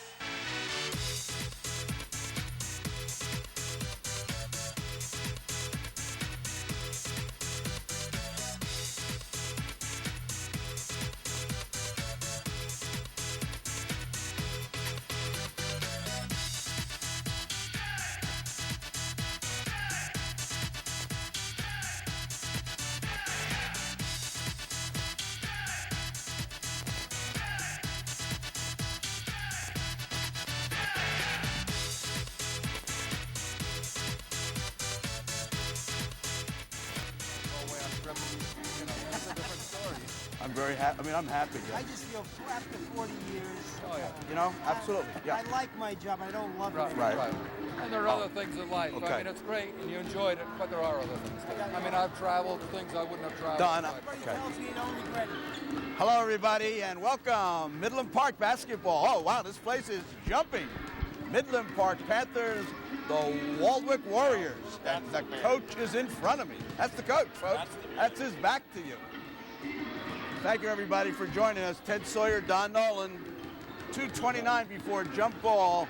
2 fine ball clubs and 2 outstanding coaches, no question about it. This is the kind of ball game you enjoy announcing because you get to see it up close. Donald, how are you, buddy? Well, as you said, a good one coming up. Paul Puglisi standing right in front of us. You were just talking to Tony Camilio, the wasn't head that coach great? of Lodi Rams for so many years. Old home week here at Midland Park. Paul, one of the senior members of the coaching staff in the BPSL. And young Steve Silver, a younger man in his 6th season for Midland Park, doing a great job. And both these teams 3-1 on the BPSL Carpenter Division. They may be fighting for 2nd place, however, because Patterson Catholic is undefeated. And who's going to beat PC? I don't know. I agree Going to with be you, a tough Donald. assignment. Right. Well, obviously, this is for, you're right, 2nd place, which is no dishonor for that either. And 2 evenly kind of matched ball clubs. Oh, the yes. coaches come with the same route. Same philosophy. Yep. Disciplined, well-schooled teams.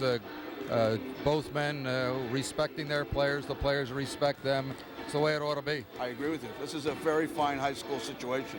And Paul, bless him, 25 years coaching Waldwick. Isn't that great? There's only a few people around that have been around Maybe longer 3 or than he 4 has. done, huh? Chris Donfield, perhaps at Bergen Catholic, the senior member of the coaching fraternity here in Bergen County. But Paul's right up there with all of them. Works in the Jamboree every year, Absolutely. active with his coaching association. Well, I've got to go on the PA Right, go side. ahead. Okay. All right, the next voice you'll hear will be Don, of course, welcoming all the folks here, and we'll simulcast this for you. Those of you at home. Hey, guys, how Hi, are you? buddy. Nice to see you. That's the official, right in front of the camera, but that's what it's all about. All right, we're on today. You're televised tonight. Good evening, everyone, and welcome to Midland Park basketball. Tonight in BPSL action, Midland Park welcomes Waldwick High School. The Warriors of Waldwick 4-3 in the season. They're 3-1 on the BPSL Carpenter Division. The head coach is Paul Puglisi. The co-coach is James Avino. The assistants are Peter Lacey and Mark Durando. Last time out, Waldwick lost to Patterson Catholic. The Panthers of Midland Park are 6-2 in the season. They're 3-1 on the BPSL Carpenter Division. The head coach is Steve Silver. The assistant coaches are Steve Farrell and Jeff Packett. Last time out, the Panthers defeated Eastern Christian 60-37, with Chris Giambarresse scoring 22 points in that game. In games played here earlier this evening, Waldwick was the winner this afternoon in freshman basketball, and also the girls' game is Waldwick over Midland Park. In JV action here this evening, it was Midland Park 51 and Waldwick 32. The officials for tonight's game are Mike Geiser and Dennis Murray. And now, ladies and gentlemen, introducing the starting lineups for tonight's game. Please welcome for Waldwick High School, number 10, Michael McKee. There's number 10, Mike McGee. I'm ready coming into your camera right now. Number 32 is Rick Hornby. Midland Park, 32, Rick Hornby. Number 1, Greg Fennell. 21, Greg Fennell. Dudas. Jeff Dudas, counterpart for Midland Park. Steve DeFrino is number 31. Ken Junta, jumping center for Midland Park. Kevin Boswell. Chris Giambarresse had a great game the other night against Eastern Christian. Michael Boswell, brother of Kevin. Ryan Fells, prolific scorer for the Panthers. About ready for your national anthem, and we'll be back. Hang tough. National anthem.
Everybody, sit back and enjoy the Panthers against the Warriors. Don Olin, looking forward to it. Always a classic. A lot of action here tonight, Ted. This is the got it. best crowd of the year so far, nearly a packed house. Waldwick, a rivalry across. They're just about a mile away to Waldwick High School. Got it. They're going to walk here. That's right. And the two schools, once upon a time, the students were together here at Midland Park High School. Waldwick was right here. Taught many of them. Certainly did. Well, Ken Junta is out on the court right now. He's number 42, the Panthers center. He'll be jumping center against Waldwick, and I don't know who's going to jump because, as Paul Pugliese put it well, anybody might jump. Yep, he doesn't have what he considers to be a legitimate center. DeFrino, 31, is probably their biggest man at 6'3", and he's going to jump. Looks like he'll be jumping. Okay, Donald, we're ready to play ball. Here we go, folks. Sit back and enjoy it. Don Nolan, Ted Sawyer. Donald, go. And it's a back tap. The Panthers have possession. Ryan Fells, 34 with the ball. 22, or 22 rather, is Chris Giambarresse. 31 is Dudas. 32 is Hornby. The Panthers set up a zone defense by Waldwick right away, Teddy. Sliding zone. Pugliese will change on you. 21, Greg Fennell out front there. Now they drop back in. Waldwick scored some points against Eastern Christian. There's a drop inside to Ken Junta off his hand and out of bounds. Out of bounds. I think they're going to go to the big guy. They got the height advantage, Midland Park. That was Dennis Murray, the official, working underneath there. And coming up court is number 10. That's Michael McGee. Man-to-man with Hornby on him. McGee in for the basket. Quick move, quick step. McGee broke all the way through there. Ball just Boy, I thought it was down all the way. I was putting in the book, Teddy. That's Hornby putting it up. It's going to be on the foul He got line. fouled. They looked, they saw, he got fouled. 23, Donald. Mike Boswell. Michael Boswell, first personal, first team foul. Rick Hornby, 2 shots. Looked inside very nicely, huh? Saw him, took his shot, got to the line, off the front of the rim. Panthers were beaten by Waldwick on this court last year in quite a ball game. Beaten pretty badly, as I recall. He's got One of 2. First scorer, Midland Park. 1-0. Well, let's see, as the Waldwick Warriors come down, we're going to see a man-to-man by Midland Park. McGee, number 10, working the point. Try to give you some of these players. And there's a steal by Ken Junta. 23 is Michael Boswell, 10 Michael McGee, 4 Kevin Boswell, 31 Steve DeFrino, and Greg Fennell, 21. That's the Waldwick lineup. 3-pointer in the air by Fells. Foul, big splash for 3. 4-0, Midland. Waldwick right down on attack right away. Fennell, number 21 with the ball. Ken Junta sitting, that's DeFrino trying to post up underneath. It's Michael Boswell. We have brother acts here, Boswell boys. One's a freshman, the other's a junior, I believe. Right. And we get the ball right in our face, Terrence. McBain's, we got the brother McBain's as well. Yes, brother teams here. Paul likes to keep it in the family.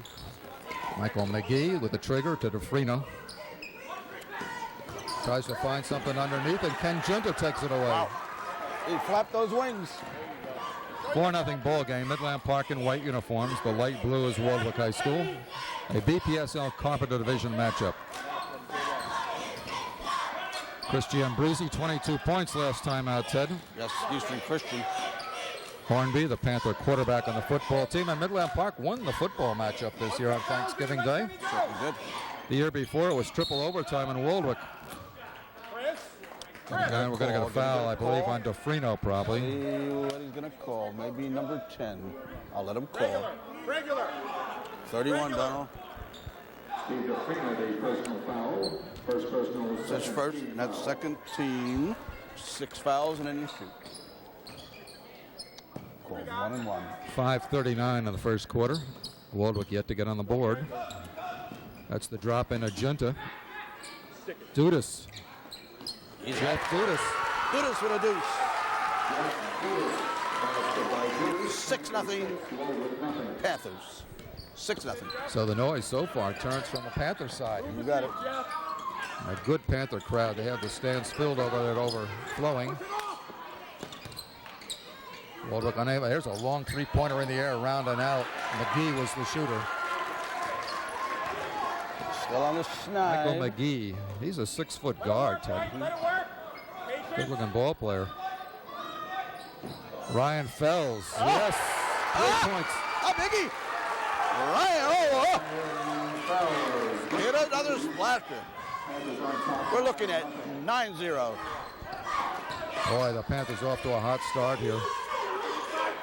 Waldwick trying to get back in the ball game. So far, we have not seen much in the substitution, Ted. We've seen Paul Puglisi use a lot of players from time to time, but not this time. So far, they put nobody in. That's Boswell. And again, and Hornby the rebound. They can't buy one right now. They can't buy one. No, they need a basket. I think you'll see the Panthers, if they score, a timeout by Paul Puglisi, I would think. Yes, I would think we're about ready to see one. He take his time here. A replacement coming in. A couple of replacements. replacements coming in front of us in a moment. 32 There's the and drop 11 into will be Ken coming Junta in. going inside, knocked away, taken away by Waldwick.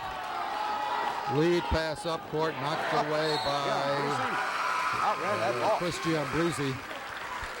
2 replacements, 32 and 11. Thomas Smith is checked in for Waldwick. Nico Obadawi with 32 checks in for the Warriors as well. Fadawi and Tommy Smith in the ball game. And Smitty is the fellow who scored a lot of points last time out. Didn't start, needed Ofadali. There's a shot from the corner, good for 3. And I was screened out. It had to be number 4, Boswell. Was Kendon Boswell. Gets Waldwick on the board. It's 9-3. 9-3. I couldn't see it down in the corner at all, Ted. He was nearly out of bounds. We're right on Park's court first side here. On the replacement. opposite of the camera side, we might add to those folks at home watching this. We're on the other side of the court. And often we're screened out by people on the bench. Steal by Waldwick. And out of bounds, Waldwick will inbound it.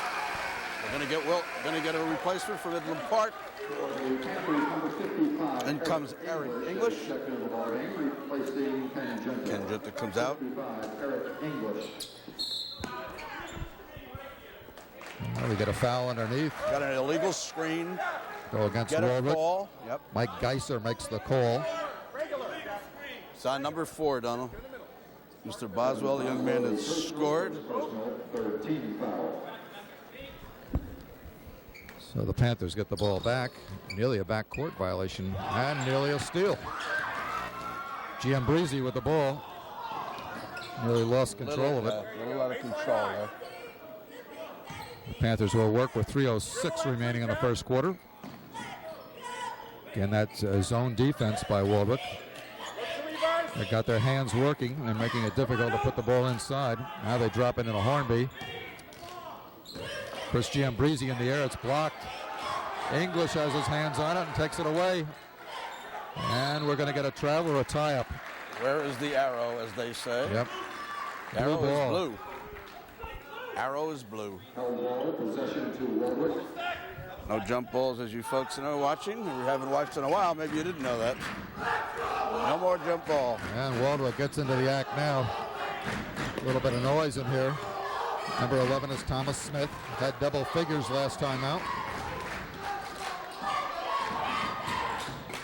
That's Boswell, number 4, Kevin Boswell. Number 21, Greg Fennell. Shot from the corner is no good. Ofadali has the rebound, and Waldwick maintains possession. McGee from outside. Shooting hasn't been all that good so far for Waldwick. They only have 3 points on a one shot. That's Hornby with the high post, trying to find a shot. Three-pointer in the air. Back tap by Dudas. Dudas playing himself. Back to Dudas in the corner. We're down at 150 first quarter. Junta ready to come back in, Ted. Move this ball, aren't they, Donald? Wow. Boy, the Panthers are going to play it and see if they can find a good shot here. You got it. Hornby from outside. Rebound. Put on it. Little jumper by Rick Hornby. Yeah, off the Nobody side on of the rim. boards, Ted. No. Now we're going to get 125 remaining right now. Ofadali trying to go baseline. Can't find anything there. Boswell from three-point range. And we're going to get a foul underneath. 55. It's going to be on English. I think so. Yep, let him call it. 55. Foul on English. His first. First team foul. Ken Junta, 42, back in the game for the Panthers, replacing Giambarresse. Got it. Junta back. That size, English. Panthers going with their two big men right now, Ted, as Chris Giambarresse comes to the sidelines. 1:03 remaining here. Chris will be right back in the ball game, though. And there's a loose ball, and everybody after it. Possession to Midland Park. Got to be white, absolutely. Here comes Giambarresse back. 22 checks back in for Midland Park. Rick, we're switching back. Coming in for Jeff Dudas. So he keeps in English and. Good baseline high, Well, we'll see fellas. if the Panthers play for one, Ted, with 49 seconds remaining here. 47 seconds. Five, Rick. 5. Coach calling play 5. Patience. Just his secret, not ours. I don't know what it is. Yep. Defense doing a good job stalling away. Near carry, Boswell with it. Kicks it back outside to McGee. 27 seconds remaining. Off a dolly outside. See what they do for that one shot. That's Thomas Smith with the ball. Looking at the clock, we're down to 15. They'll take it for one. I'm sure they're just waiting to get under 10 before they put it up. Right, exactly. They're down to 8. They got to do it in a hurry now. There it is by Thomas Smith in the air. It's no good. Rebound off a dolly. Rebound is up and no good. Junta the rebound. There it is. History. First quarter. Midland Park 9, Waldwick 3. Wow. You didn't see a lot of offense because you saw a great deal of defense. Well, the amazing thing is Waldwick has only 3 points on one shot made. I don't know. We don't have a shot chart here. I don't know how many they took. Not a lot of them. Not a lot, perhaps, but Certainly one shot. And the other shots weren't all that good either. There were some shots that were just weren't there at all. We didn't see any sign of great shooting so far from Waldwick. Of course, Midland Park only had 9, which isn't a lot for the quarter. Right. When you realize that the first game of the season here against Patterson Catholic in the first quarter, the Panthers had 20 points, if you recall. Which is a lot of points. Absolutely. Yeah. But let's face it, this is this tough defense. There is a little nerve factor here. This is Waldwick against Midland Park. It's a little different situation. These kids, I tend to see them both. They're settled. This quarter, I think we're going to see some points. Well, both coaches, Steve Silver on the left side of the scoring table, talking to his players. Paul Pugliese on the right side of the table puts his boys back out on the court. Looks like same 5. And we'll be ready to go for the second quarter. Midland Park has taken out Mr. English. Panthers 9, Waldwick 3. Panthers inbound to begin the second quarter. Okay, English is out. English is out, and who's back in? Jeff Dudas is back in. The same starting 5 for Midland Park. 31, Jeff Dudas back in the game for the Panthers. And that's Hornby's jumper. This time it's around and out. Halfway down, does not count. Got to put it all the way down and in. Thomas Smith at the point right now. Did not start the ball game. Finale on the corner. Little screen to McGee on the far side. Nice move by McGee. And nothing but Midland Park on the rebound with Ken Junta.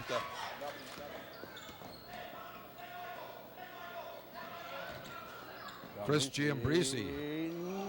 No.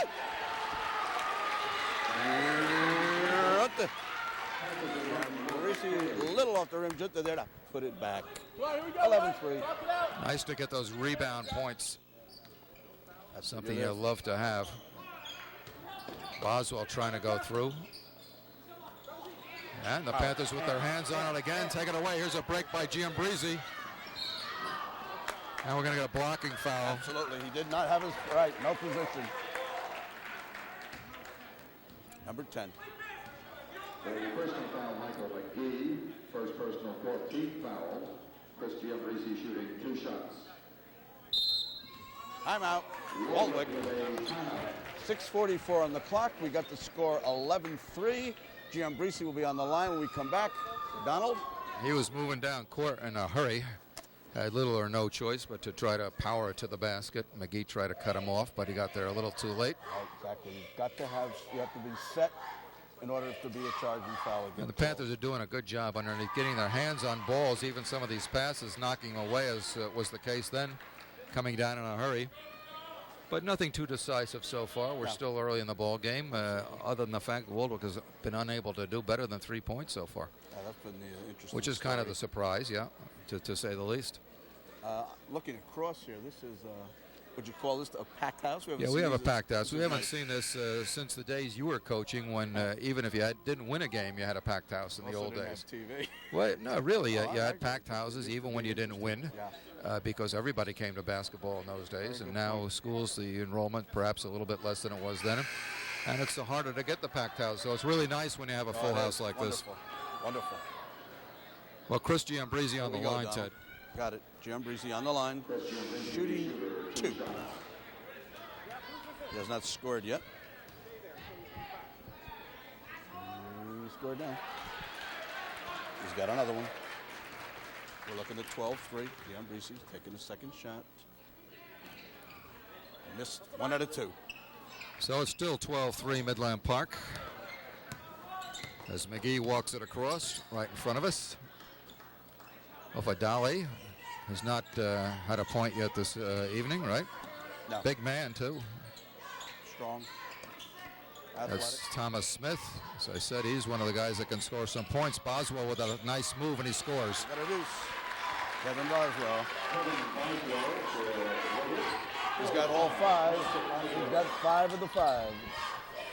Well, that's interesting. Right, that's right. He's got all the points, huh? Ken Junta's had some big games, posting up inside. Been going a lot more inside to him when they can. And we saw zones. We saw a zone last time out, too, to try to stop that. That's Dudas wide open. Dudas? No. Kenny Junta had, I thought, an opportunity to let one ride there and let it roll. Well, the way we're going, you're talking about a low-scoring game. What a bomb that is. Way up in the air by Finau, Greg Finau. Going to get Michael Boswell back here, I believe. Michael Boswell, number 23, checks back in for Waldwick. Placing number 21. That's got to be Craig Finau. Did not score while he was in there. Waldwick the inbound off a dolly in close with a shot. It's no good. Rebound, Midland Park. It's Giambarresse. 5:26 remaining in the second quarter. 12-5 Midland Park in white.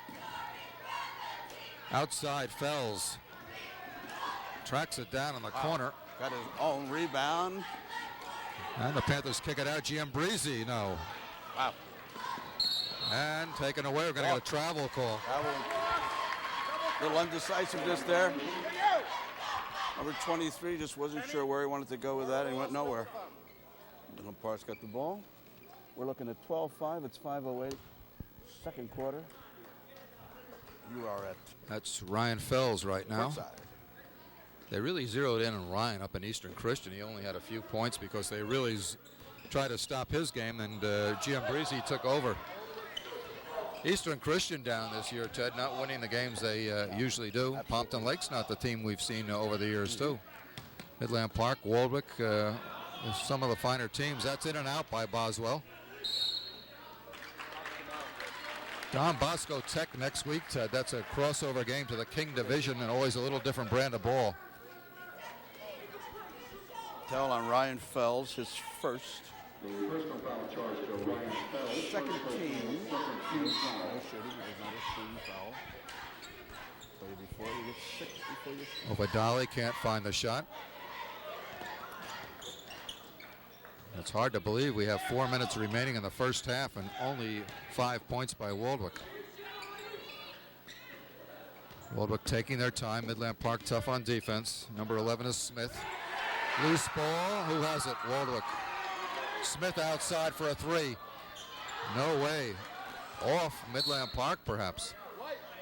I don't know which way they're going to call this. It's going to be white. After much debate, Midland Park will inbound it. Well, Steve Silver said it was white. He's the coach. It's his ball. He says white, no question. No question. I saw it all the way, officials. 4:02 remaining. Boy, Chris Giambarresse in a crowd, and he's going to pick up a foul. Maybe got mugged. Apparently not. Can't the official, I don't know what he's calling. 21 coming in. I think the call down was he forced him out of bounds. 21 checks back in for Waldwick. Yeah, no foul call, Teddy. Yeah, I have a feeling it was. Is that the old force out? Is that still in the rules? Well, Ryan Fells out of bounds. Dudas is going to pick up a foul, I believe. Going to be calling on 31.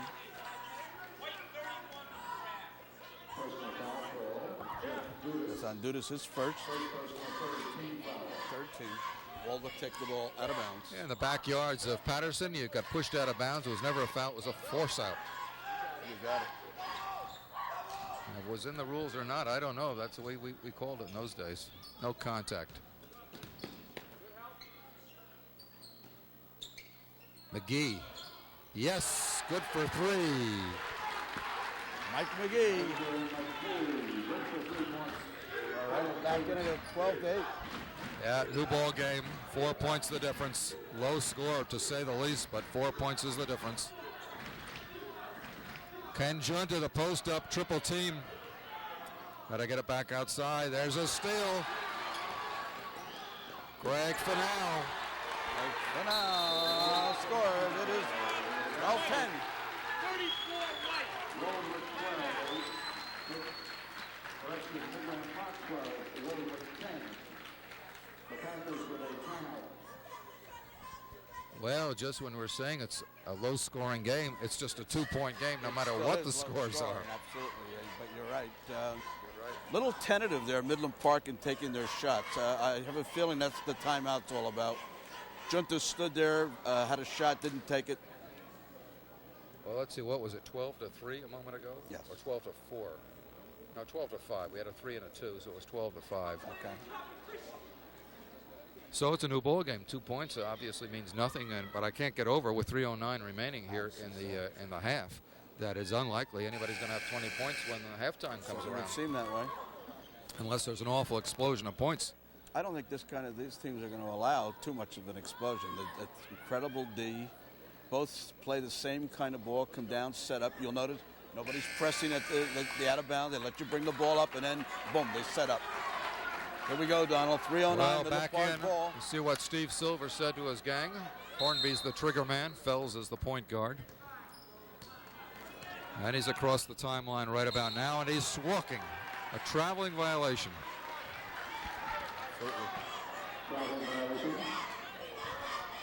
Started to pass the ball and saw that didn't have a target, and all of a sudden try to pull it up. Yep. So there's a turnover and a basket here. Could tie it or put Waldwick ahead.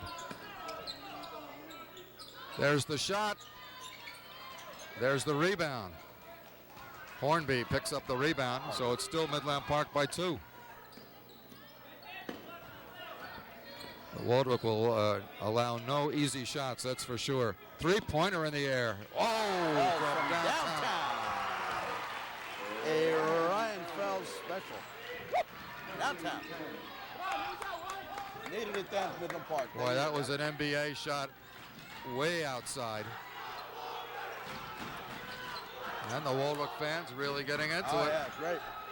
There's a 3 in the air, no good. Giambarresse.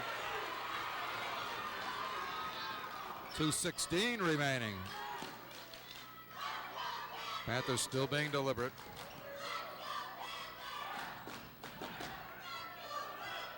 That's Jeff Dudas. Hornby on the post.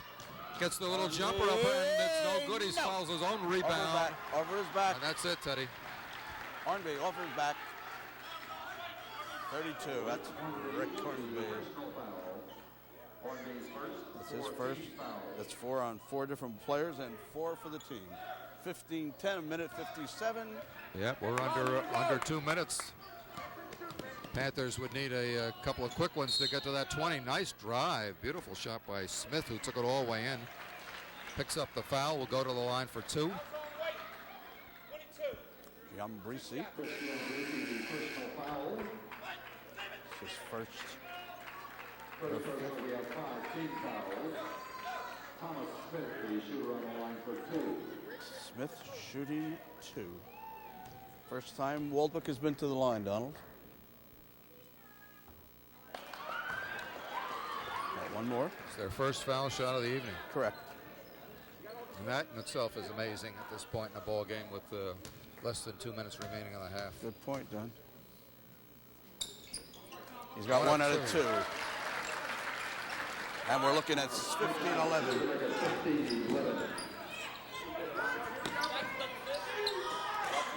Well, full court pressure, at least token pressure. Token pressure, certainly. Token pressure. Hornby stopped in back court. They hustled, Don. Greg Fennell, 21. I'll tell you, you got to be close when you pass.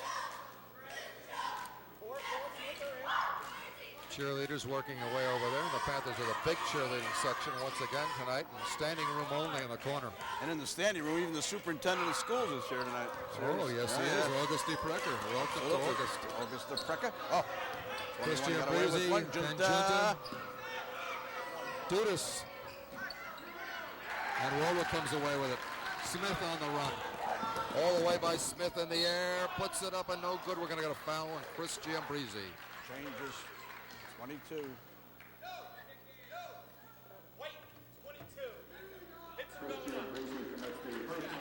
Giambarresse. 16 fouls. Thomas Smith is the shooter for Waldwick, 2 shots. Kevin McCombs, number 44 in the ball game. He replaces. And Smith brings it to 15-12. Smith on the line. Giambarresse came out.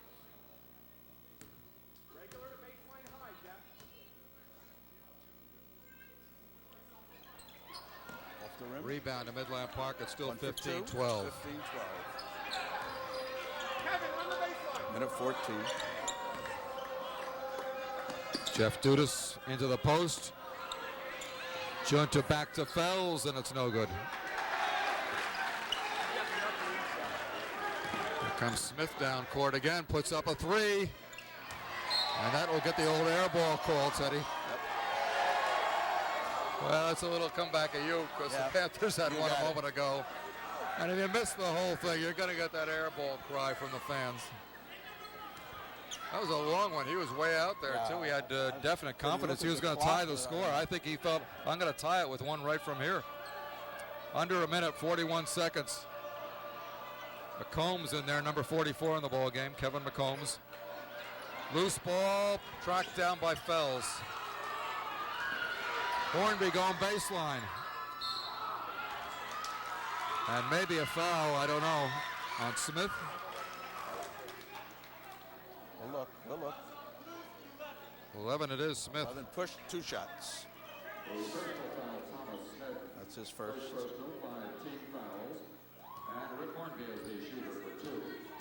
Hornby, second time on the line. First time went 1 for 2.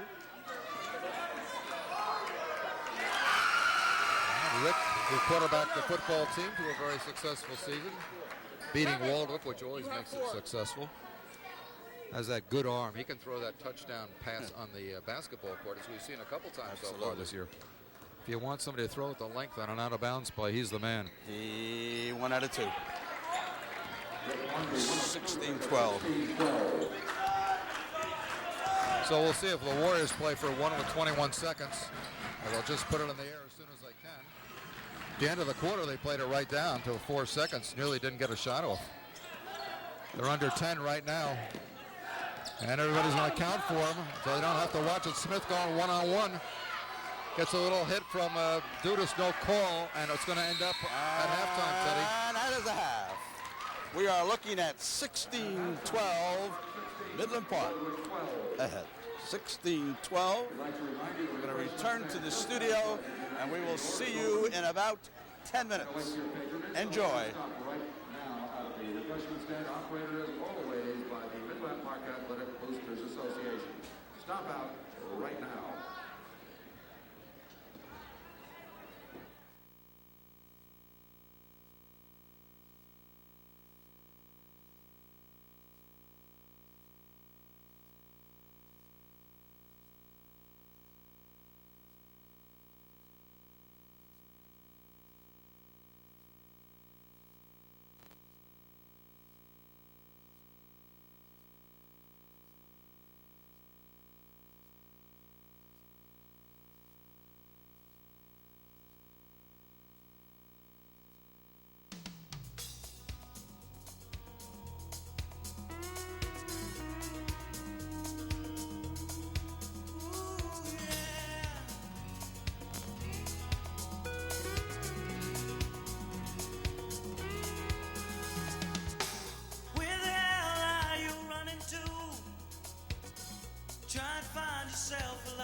You're standing still.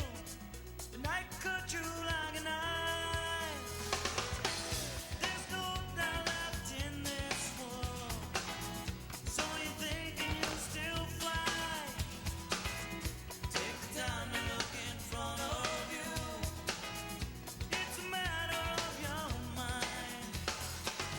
Waiting for the night to come. Tell me how you feel inside. Don't you know which way to run?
You're terrific. Thanks a lot. Appreciate that. Very helpful. Interesting game, huh? A lot of tension, kind of like nobody's loose. Yeah, that's right. Yeah, lost it. That's right. Thanks a lot. Don, he gave us stats. He said he felt they were so interesting. Yeah. Courtesy of. The record. But that's what's his Jim McCombs. You gonna write it down somewhere? Well, don't forget, you're gonna do it, right?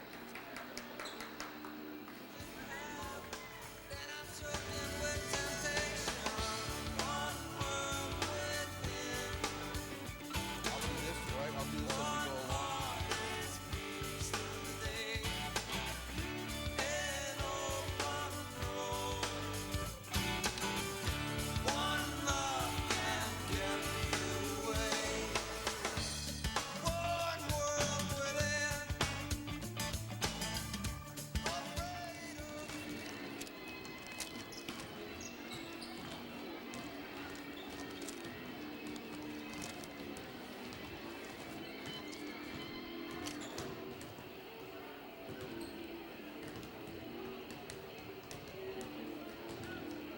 Interesting, right?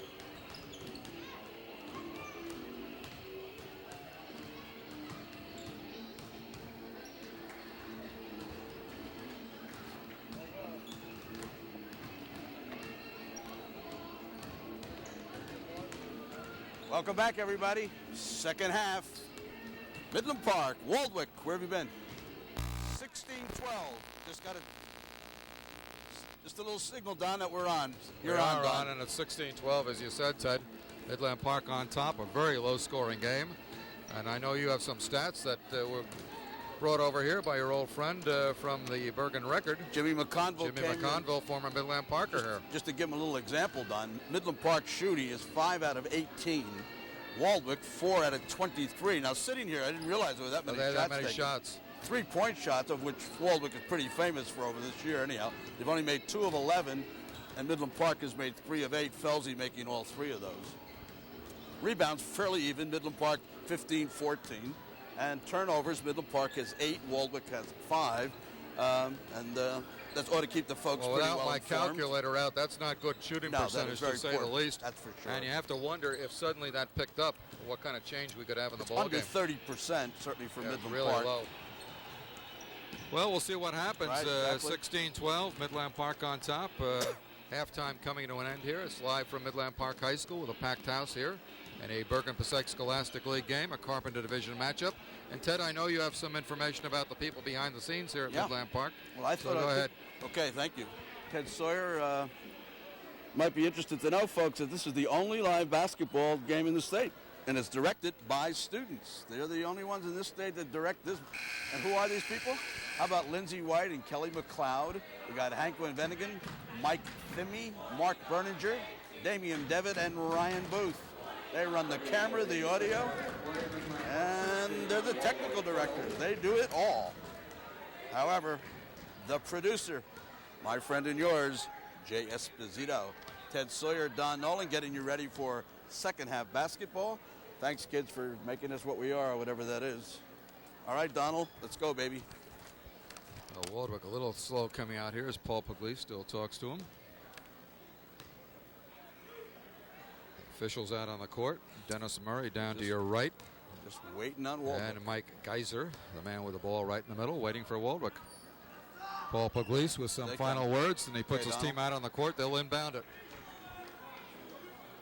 Waldwick inbounding to begin the second half. So we'll see what was said at halftime. If there's any different tactics, anything different on the defensive end. We see number 11 is Smith and is in the ball game. He did not start, but we know he can score, so he's in there along with Kevin Boswell, number 4. Ofadale is the shooter, and he misses it. And the Panthers come away with it. So we see Ofadale in the ball game. Didn't Right. start Smith, who Smith did not also, start in the ball right. game. Panthers Midland with their Park, same- starting group, exactly right? And they're still going to try to post up Junta. We're still going to get a, well, we're getting a man-to-man. Now we're getting maybe a zone matchup. I don't know. Well, we're getting Chris Giambarresse being played man-to-man. That's Fells. See for Felsey. Ryan Fells starts it as he started the first half with a big splash. 19-12. 19-12. Try to take another look at that defense when they come down, Ted, and see just what they're doing. Panthers going with a man here. Obadali goes outside here, Teddy. Right. There's a drop in on a nice backdoor play. The shot won't drop. And who has it? Everybody on the floor. And a foul call from Dennis Murray. Don't play like this. See the ball. He's going to call it on 42, which is Ken Junta. It's his first. Don't fan out. Don't fan out with him. First personal. Team first. First team foul. That's it, Chris. 19-12, 6:54 on the clock. Clock wasn't moving. Yes, it was. Sorry. Keep moving, White, Jeff. That was a nice little backdoor play Waldwick pulled off there. Yeah. Paul Pugliese has gone to many a clinic, watched an awful lot of basketball. Been coached himself. Played, attended St. Francis College of Loretto, Pennsylvania. Saw a lot of great basketball there. Ofadali misses the shot. Waldwick still has it. Smith outside against Giambarresse. Ofadali in the middle, stops and pops. Ken Junta, maybe with a hand on him, I don't know. I think so. 42. He's going to call it 42. That's his second. Second team foul. I think Obadali is the foul shooter, 2 shots. Ofadali has not scored, has he, Ted? Not scored. Veteran player here for First Paul time on the Pugliese. line. Hey, Chris. Missed the first. Big fellow, and I remember him last year doing some damage to Midland Park. Absolutely. Oh, he's a player. You got one out of 2. Obadali 1-2, 19-13. 19-13. So 6 points the difference. Plenty of ball game to go. Hornby trying to work it inside, can't find it. We're in a matchup zone, I think, Ted. I don't know, I Smith, seem to agree with there's a nice pass across court, but Dudas is out of bounds. Trying to watch Smith and what he's doing. Seems to be on a man, but maybe it's a matchup, I don't know. Steve Silver, certainly tough on watching the defense. Fells one-on-one on Steve Fells. afterwards, just what it is. Steve Farrell, his assistant, sitting right next to him.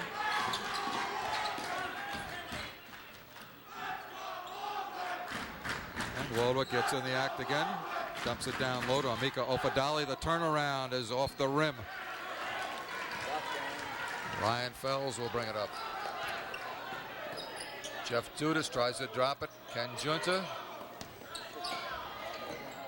Chris Giambarresse.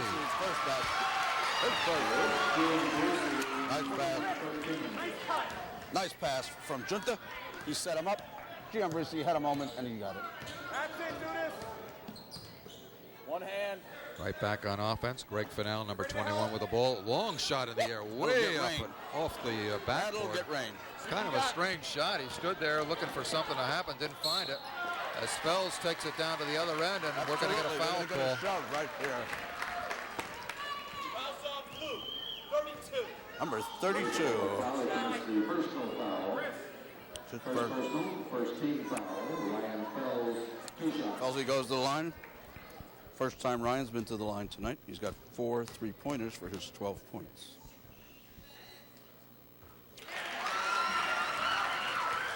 Ryan puts that one in. Looking across court, I see Tony Camilio speaking of him again, the former head coach of basketball, and still at Lodi High School, 2 by Fells. He said he was here talking about the Bergen County Jamboree. Sure, they're talking about who might be given a bid. I know Steve Silver would love to have one. So would Paul Pugliese, of course. Absolutely. They both enjoy that. Interesting, Midland Park was not ranked among the 1-2 schools in Bergen County by the record, but they did get 3 votes. That's Boswell. And out of bounds. Gonna call it off blue. Oh, I don't know. That was interesting. He was there, though. He was closer than I was. Rick Hornby and Ofadali made a little contact underneath in the process, wouldn't you think? Maybe even had a few words like Happy New Year. Is this football or what? Oh, boy, there's Ofadali going across court. He's hurt. We're going to have the officials maybe stop this when they can, and they do it right now as Dennis Murray calls timeout as Ofadali went into the grandstands trying to chase that ball down. And he may be all right. He's down the other end of the court right other now. end, the official is going to check him out. He said, okay. And Waldwick will call timeout. Yes. All right, timeout, Waldwick. We're looking at 23-13, Midland Park. They've picked up their scoring a little bit. Looking at those Bergen County ratings, you know, you have Teaneck, Bergenfield, Bergen Catholic, and Ridgewood among the Group 3 and 4 schools. And among the Group 1 and 2 schools, there's nobody from the BPSL right now. You got it. Although Midland Park got 3 votes, well, Englewood had 13. That was the lowest team. But Dwight Englewood was ranked last week until they lost to Beckton. And, of course, the Panthers beat Dwight Englewood in the Christmas tournament. They did. Of course, looking over here, though, in our league, we have a team called Patterson Catholic that's number 1 in all of Passaic, Morris County. Right, no matter what size. 7-0, I believe. Right. And, of course, Don Bosco Tech is coming in here next Tuesday, and they're the number 4 ranked team. Now, that's not a conference game as far as the Carpenters concerned. They're a King Division team, but they're number 4. You got it. Now, luckily, we get them on the home court this year. The crossover games, the other games are on the away court to Manchester and to Pompton Lakes. Right. But Bosco Tech, and if you haven't seen Bosco Tech, they can play. They always can. Yes, they can. So it'll be interesting. 23-13. If the Panthers can get a bid into the Jamboree. Of course, everybody wants to get in the States as well. You got it. Here we go, Waldwick with the inbound. 23-13, Panthers on top. A very low-scoring contest. Ofadali no worse the wear now, apparently. Panthers tough on D. There's the jumper by Ofadali, and it will not go down. Thomas Smith may be on the foul line. I don't know. Right, we'll see. Let him call it. Here he comes. 22. Called it on Giambarresse. It's got to be his third and the third team. That's right. So Giambarresse with 3 fouls. Not a shooting situation. No. Junta has 2. Nobody else is. Now the Panthers have used what? Just 6 players? Only 7. Eric English and McCombs have come off the bench. Came in for certainly a couple minutes. Waldwick has used 7 also? I agree. 7. McGee with the ball. Greg Fennell from downtown. Rebound to Waldwick. Blocked away and taken away by Fells. Hornby and Fells. By Hornby. That's a second shot from out there by Greg Fennell. Hornby looking for some place to shoot. And batted back in by Hornby. Fells, yes. Fells with a deuce. Fells with a deuce. Tremendous playing underneath. That ball was like on a yo-yo. Great save by the Panthers to keep it alive, Ted. That's it, Panthers now with a 12-point lead. Honesty. And we'll get a couple of replacements here coming back in. Michael Boswell will check back in. Don't come out hard, Kevin Ken. McBain we have not seen. He's number 25. That's it, Chris. Correct. Smith, line drive jumper. Fells another rebound. Good job by Ryan. Rebounds. He gets that body where it's got to be. Panthers right back on offense with 2:25 going here in the third quarter. Panthers by 12 right now. Hornby to Ken Junta. Back to Junta for the jumper. Yes. Junta, what a big deuce. It's his second field goal. Got 1 on each half. We are going to get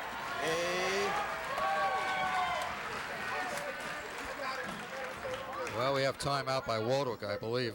Waldwick timeout. Waldwick with a timeout. 27-13. Midland Park has built a 14-point lead, and if my math is right, Waldwick has scored 1 point. 1 point, and we have 2:33 And Midland remaining. Park has scored 11, so we're looking at 11-1. I've been surprised about, Ted. After all, they're 6-2. They're 3-1 in the league, but their shooting has not looked really good.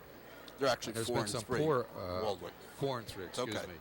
Some poor shots, it seemed to me. We saw a couple like Greg Fennell here that didn't look like they were the right time for that shot at that distance, to be honest with you. Interesting. But they haven't been shooting well. We really don't have anybody so far showing the go-to kind of situation that Waldwick really needs.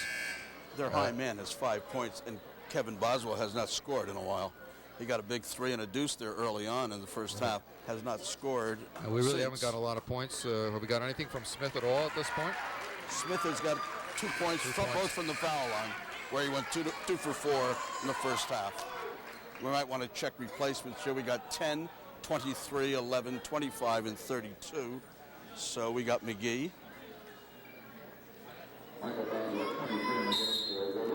Thomas Smith is still in the ball game.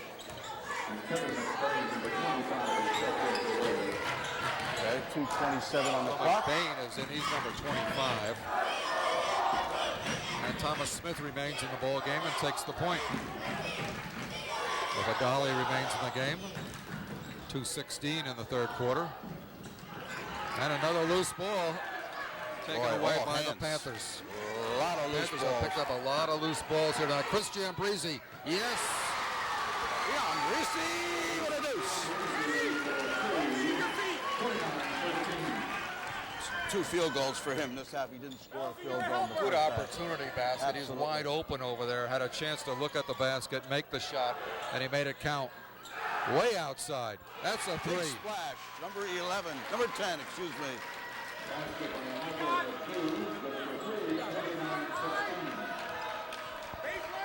Well, we finally got the 3 that they needed to get things going here. Big splash. Back into a zone. Here's a clear-cut zone right now by Waldwick. Junta inside the turnaround jumper. What a scramble. Who has the ball? Midland Park. Ryan Fells, the jumper. Yes. Ryan Fells, after a big scramble, saw the net, saw the basket. He got a deuce. Well, the pace picks up here, Ted. 31-16, Panthers on Pace has top. picked up. 103, yep. Ofadali, the Now he first got his basket first for him. Absolutely.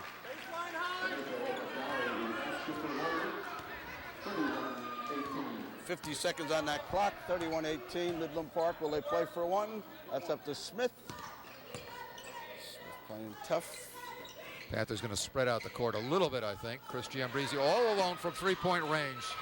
No, Junta the rebound, Junta the shot. Junta the rebound. Waldwick takes it away. And a foul probably on Midland Park. Right, so, yes. They'll call it. They'll call it. White, 32. Rick Hornby, that's his second. Team's 4th. Right.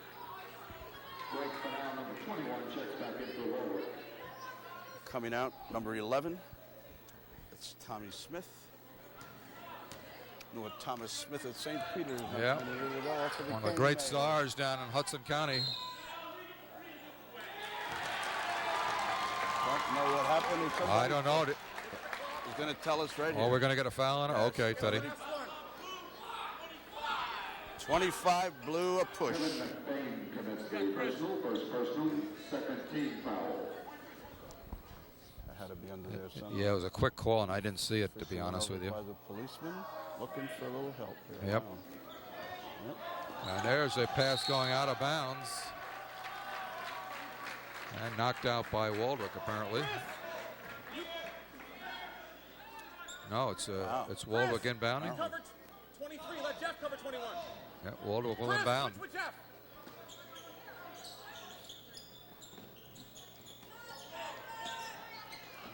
Swinging around to McGee. Looking for McGee right now. And he cannot put it down, but we get another call underneath, Ted. 31. I'll let him call it. 31 is it.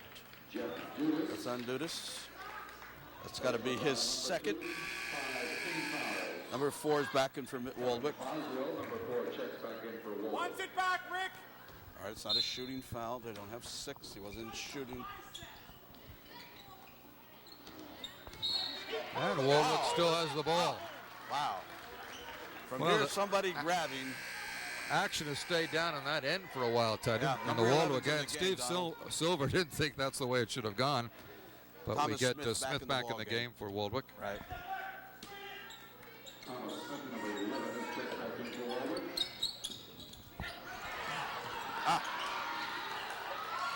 And that's the Panthers on the offense. And a foul on Chris Giambarresse will be on the line as Smith Junta apparently hesitated commits and it. then finally let it ride. Number 11, that's got to be Tommy Smith. That's his second. The team's third. And 25 and 23 coming in for Waldwick. That's Kevin McBain. There's Michael Boswell.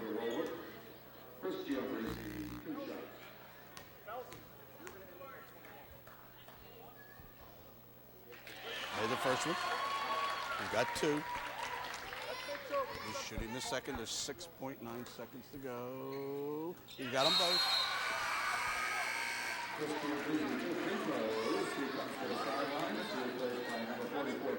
McCombs. Oh, Rick's got him? Rick? We're good.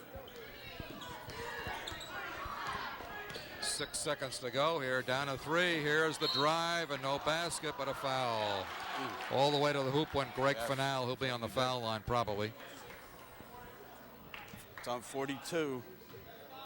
Personal foul on the play, charge to Ken Junta, his third. That's his third. 16 fouls. Greg Fennell will be the shooter for 2.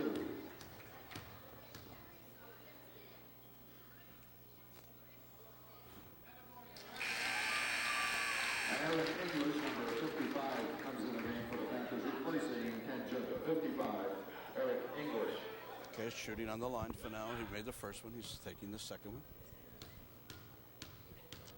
34-19. Panthers with a sizable lead right now. Will be cut by 1, making it a 14-point lead at this point in the game, Ted. And here we are with 1 second left in the third quarter. And it's a 34-20 game. It's 34-20, the end of 3.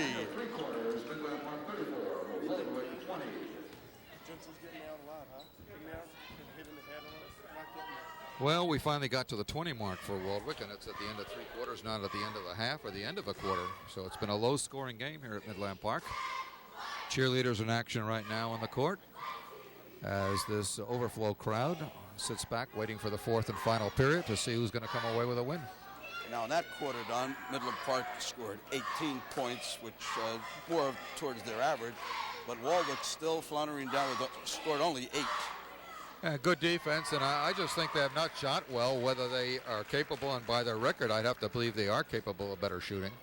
But they haven't shown great shooting here tonight, although we see the threes going up.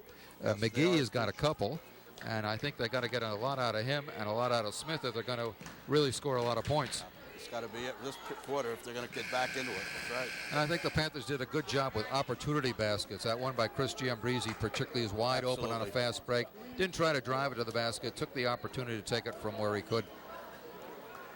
Well, I'll do a little business. I want to thank the guys again. Lindsey White, thank you, and Kelly McLeod, Hank Van Wenigen, Michael Thimme, Mark Berninger, Damian Devitt, and Ryan Booth. Hey, guys, thank you very much. You actually make Nolan and I look great. Seems like an impossible task, but you do it. And thanks again, Mr. Esposito, senior producer. Back to the ball game. All right, Donald. Waldwick just about getting out on the court in time. Now we have a change in scores all of a sudden. Now they're putting 33 up on the board. Here's a shot by Giambarresse, partially blocked. They've changed that to 33 to 20, Ted. I don't know if there was a discussion we could not see at the scoring I had table. 18 that quarter. So I don't know what we got here. We have a 1 point difference right now on the board from what it was a moment ago. Waldwick on the offense, Midland Park on the D. Giambarresse make the 2 fouls down there last Midland time. Park kind of sitting back a little bit. They have the lead. That's McGee going baseline all the way in for the drive. No basket, loose ball. Back to Waldwick. Smith will pick up a foul on the outside. Gonna whistle, I believe, on the big guy. That's on 42. Fourth personal on Junta, 17 fouls. The Panthers over the limit, putting Thomas Smith on the line on a 1-on-1. And Eric English, 55, has come in, replacing Junta. This foul situation could now cause Midland Park some problems. They only have 3 fouls. That's right. That's down by Smitty. Let's be ready for regular. So if the score we assume is now correct at 33, I don't know, we saw 34 at the end of the And quarter. I have 34. And you figured it that way as well. That's 2 free throws by Smith. 2 free throws by Thomas Smith to make it 33-22. Unfortunately, we cannot communicate well with the scoring table because of this divider here next to us. Dominic Russo is running the clock, but he's not responsible for the official score. The scorekeepers are, of course, for both teams. And we haven't had an official. There's a kicked ball, and Waldwick comes away with it. Greg Fanal puts that one up from outside. Eric English with a great rebound. Great rebound. And a steal and a basket. Boswell.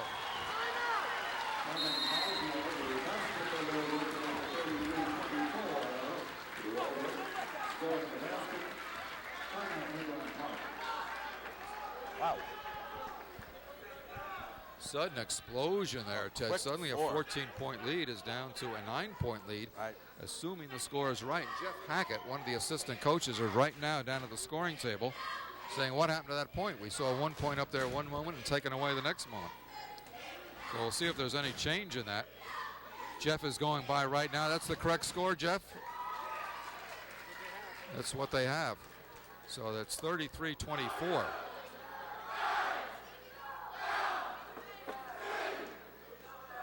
So 6:35 remaining, Ted, and suddenly it's a new ball game as Waldwick with a sudden burst here gets it under the magic 10. And with the three-point shot, boy, I'll tell you, it's Right. three times down. And not Ken 4. Junta is on the bench with 4 fouls. Yes, absolutely. And Waldwick will probably press full court right now. That's what they're going to do. They're going to pick up in back court with a complete full court press. Ryan Fells trying to break it. He does by himself.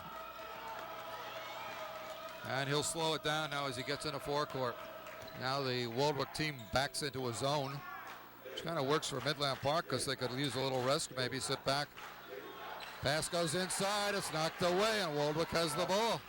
And here come the Warriors. 33-24. Waldwick trailing by 9. Not that much, Joe. And another loose ball and a kick. And it'll be Waldwick inbounding it. Puglisi up and down on those pins of his, and yelling them out. McGee, the trigger man, way back in the backcourt, but that's okay. Goes back and takes it. Did not have possession before it. You got it. Smith brings it across. And there's a, oh boy, I'll tell you, a good break by McGee who came behind to pick up that loose ball.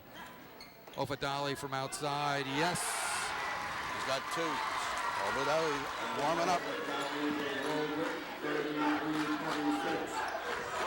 Oh man, just when this ball game was going to be over, it is now a ball game with 5 minutes remaining. Definitely a ball game.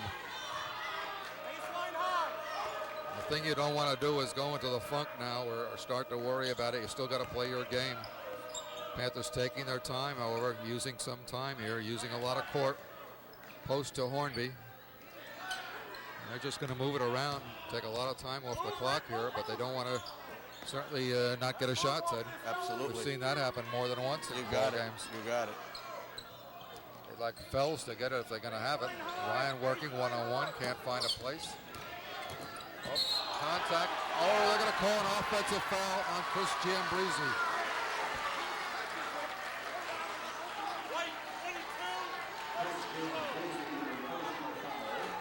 His 4th.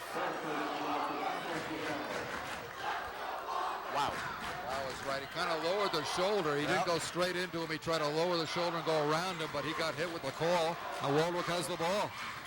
And Waldwick's getting excited across the way. Boswell from outside. And Midland Park the rebound. And now Smith will pick up that foul call. And the noise factor becomes enormous here. We haven't had this much noise in years. The library is definitely closed tonight. This is hollering. This is like excitement, folks. Good old high school basketball. Whoa, whoa, whoa, another foul. Well, there's another foul.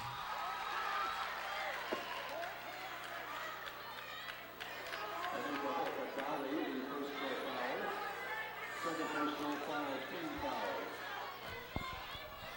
still they're not over the limit, as I told you. Now There's Waldwick 6. is just 2 fouls, 2 fouls away from a 1-on-1 for Midland Park, which would be helpful for the Panthers because then you foul them, they're on the foul line.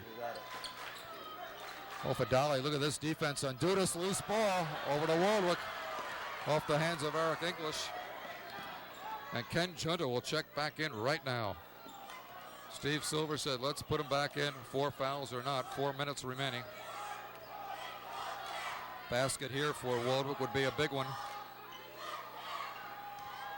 That's Boswell looking for it. Fanal puts it up in the air. No good. Rebound, Chris Giambarresse.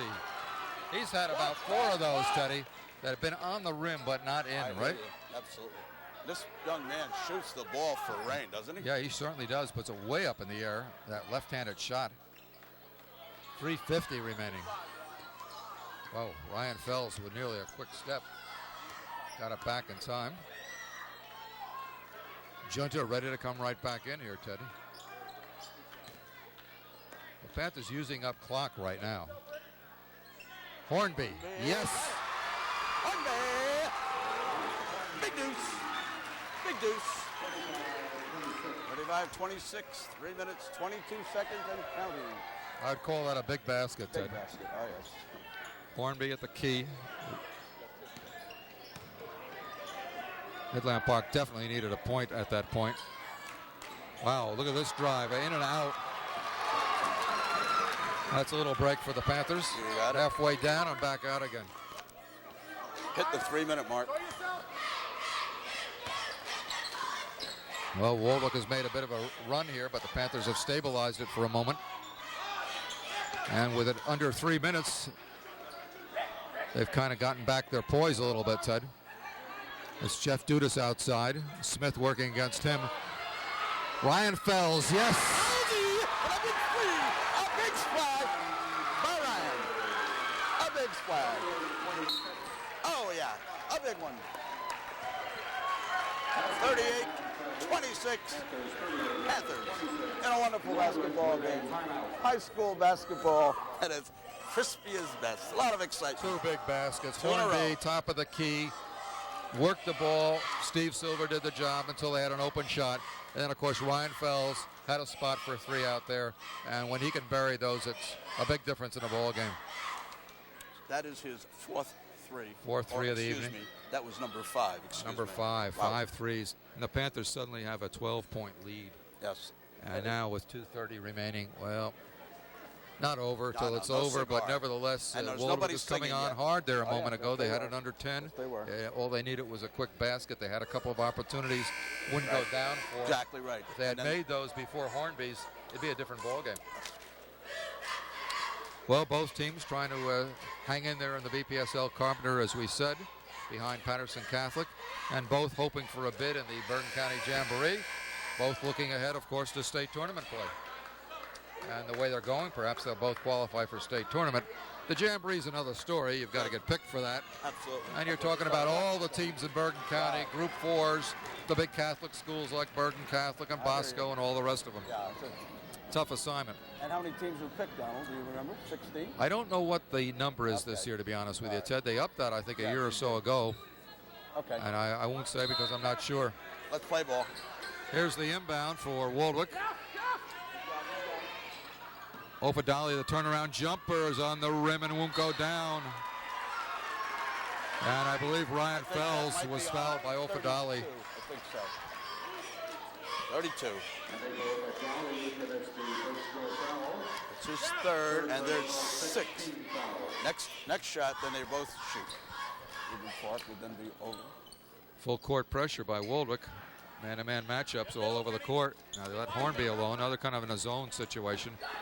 Try to trap on Hornby. No foul call on Ken Body Junta. contact.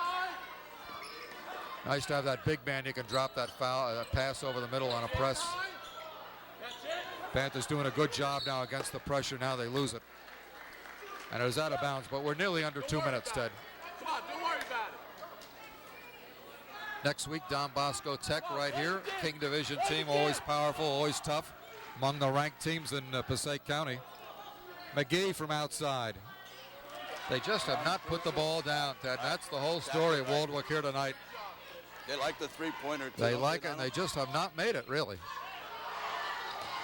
Under 2 minutes. And I believe Kevin Boswell, was it? I think it might be 30. Or Ofadali, yeah. 32 or 10. All right. There it is. Okay. That's That's his fourth. 17 fouls rolled over the unit. Putting with the Hornby on the foul line, 1-1. And our English 55 is coming replacing Ken Junta. Don't go for the steal. You're giving him a three. Honesty, right? Get your hand on that right hand. So the old one-on-one business that can keep you in a ball game or hurt you if you miss them. Absolutely. And then the other team starts fouling. And it goes down.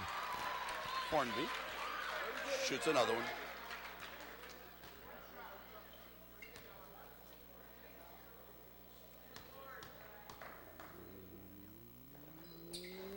Yes. 40-26. Well, sudden turn of events here in Midland Park in good position. McGee with that shot again from three-point land. Can't put it down. Now we get another foul call. Yeah. And that's on Ofadali, I guess, again. Yes, that's it. That should be He's 5 on 32. him. Should be 5. Amika.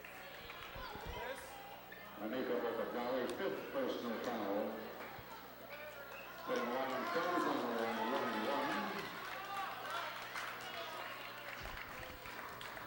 Okay, something.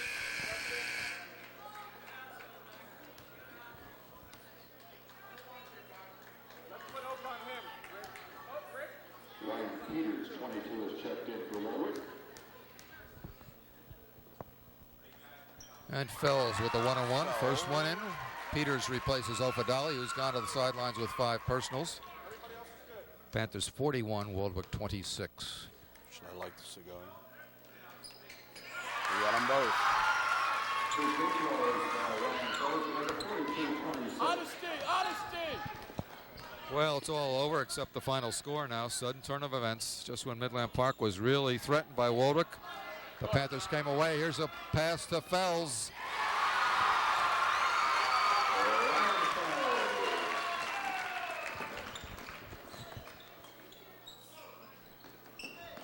Waldwick working hard, throwing one from the corner. That may be a three-point shot.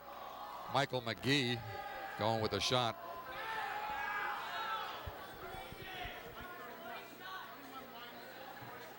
Dudas commits the personal foul. 31 and 23 coming back into the ball game. Dudas is 3rd personal. We have 19 fouls. It's Michael Boswell. Michael McGee fouled in the act of shooting. That was a 3-point attempt. He'll shoot 3 shots. So the unusual three-shot Yeah, situation it certainly is. that we didn't have a few years ago in basketball. And he makes the first one. 104. Some substitutions for Waldwick we'll give you here in a moment.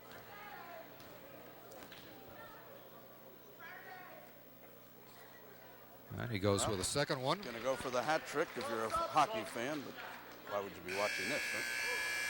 Here comes Junta, 42. Ken Junta, 42, back into Midland Park. Kyle Jordan, 14, is checked in for Waldwick.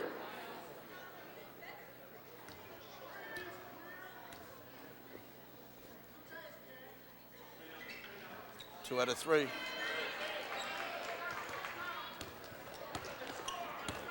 We're looking at 44-28. Time is of an essence, 50-some minutes, 50 seconds rather. Waldwick wished 50 minutes. And the final score, the only thing that is in doubt at this point, Terrence. No, I don't think so. Move it around, White. Down to 45 seconds. Waldwick chasing the ball right now. Not making any fouls, interestingly enough, Ted. This is Fells.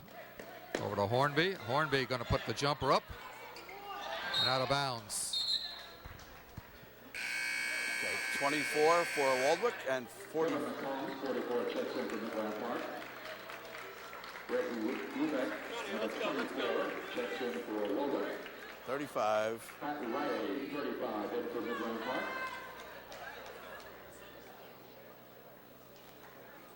Riley replacing Hornby. Jeff Dudas out of the game for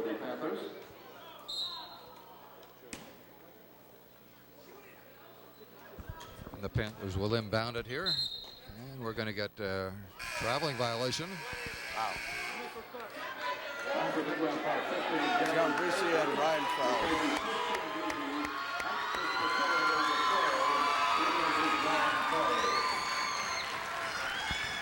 So Steve Silver has cleared the bench, all with the exception of Ken Junta, playing with 4 fouls. Fells with 25 points. 25 points. We're down 18 seconds remaining. Midland Park 44, Waldwick 28. Trying to find the final shots of the game here. And we're down to 7. And we're going to get a traveling violation. Here comes 25 in the ball game for Midland Park. Kevin McBain is in. And now we're looking at the JV teams, which is a nice way to end it. And there it is, 44-28, Midland Park. Final score here this evening, Midland Park 44, Waldwick 28. Like to remind you, the girls will be here for basketball on Thursday evening when Midland Park boys travel down to Hawthorne, the girls taking on Hawthorne, and then they'll be wrestling here tomorrow night. Next week, next Tuesday, Don Bosco Tech plays here at Midland Park, so we invite you to stop by for that one. Next Tuesday, Don Bosco Tech.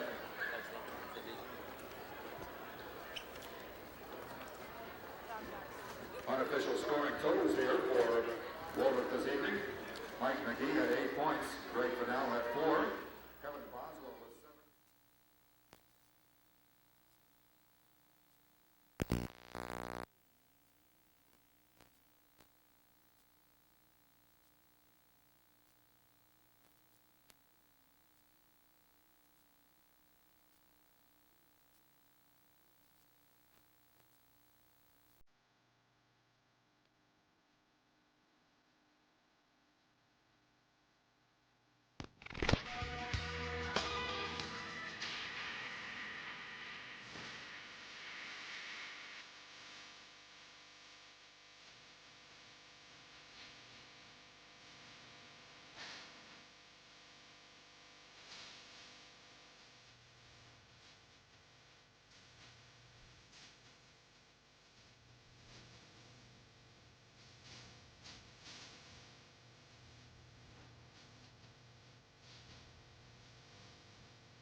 Try that again.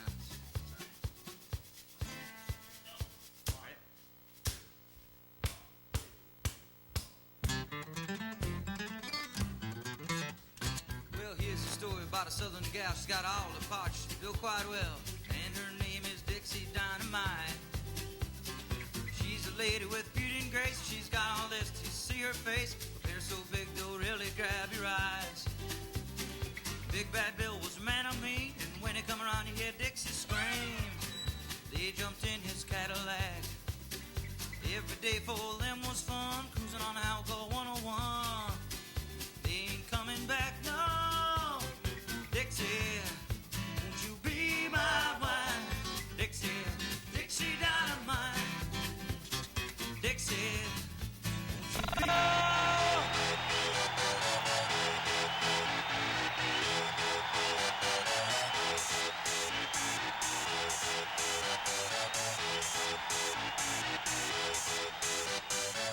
Y'all ready for this?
gentlemen, welcome to the main event.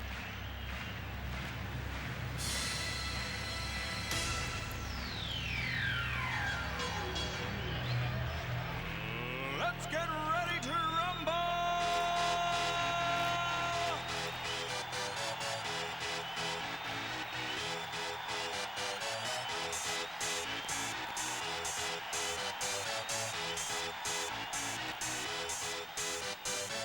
Y'all ready for this?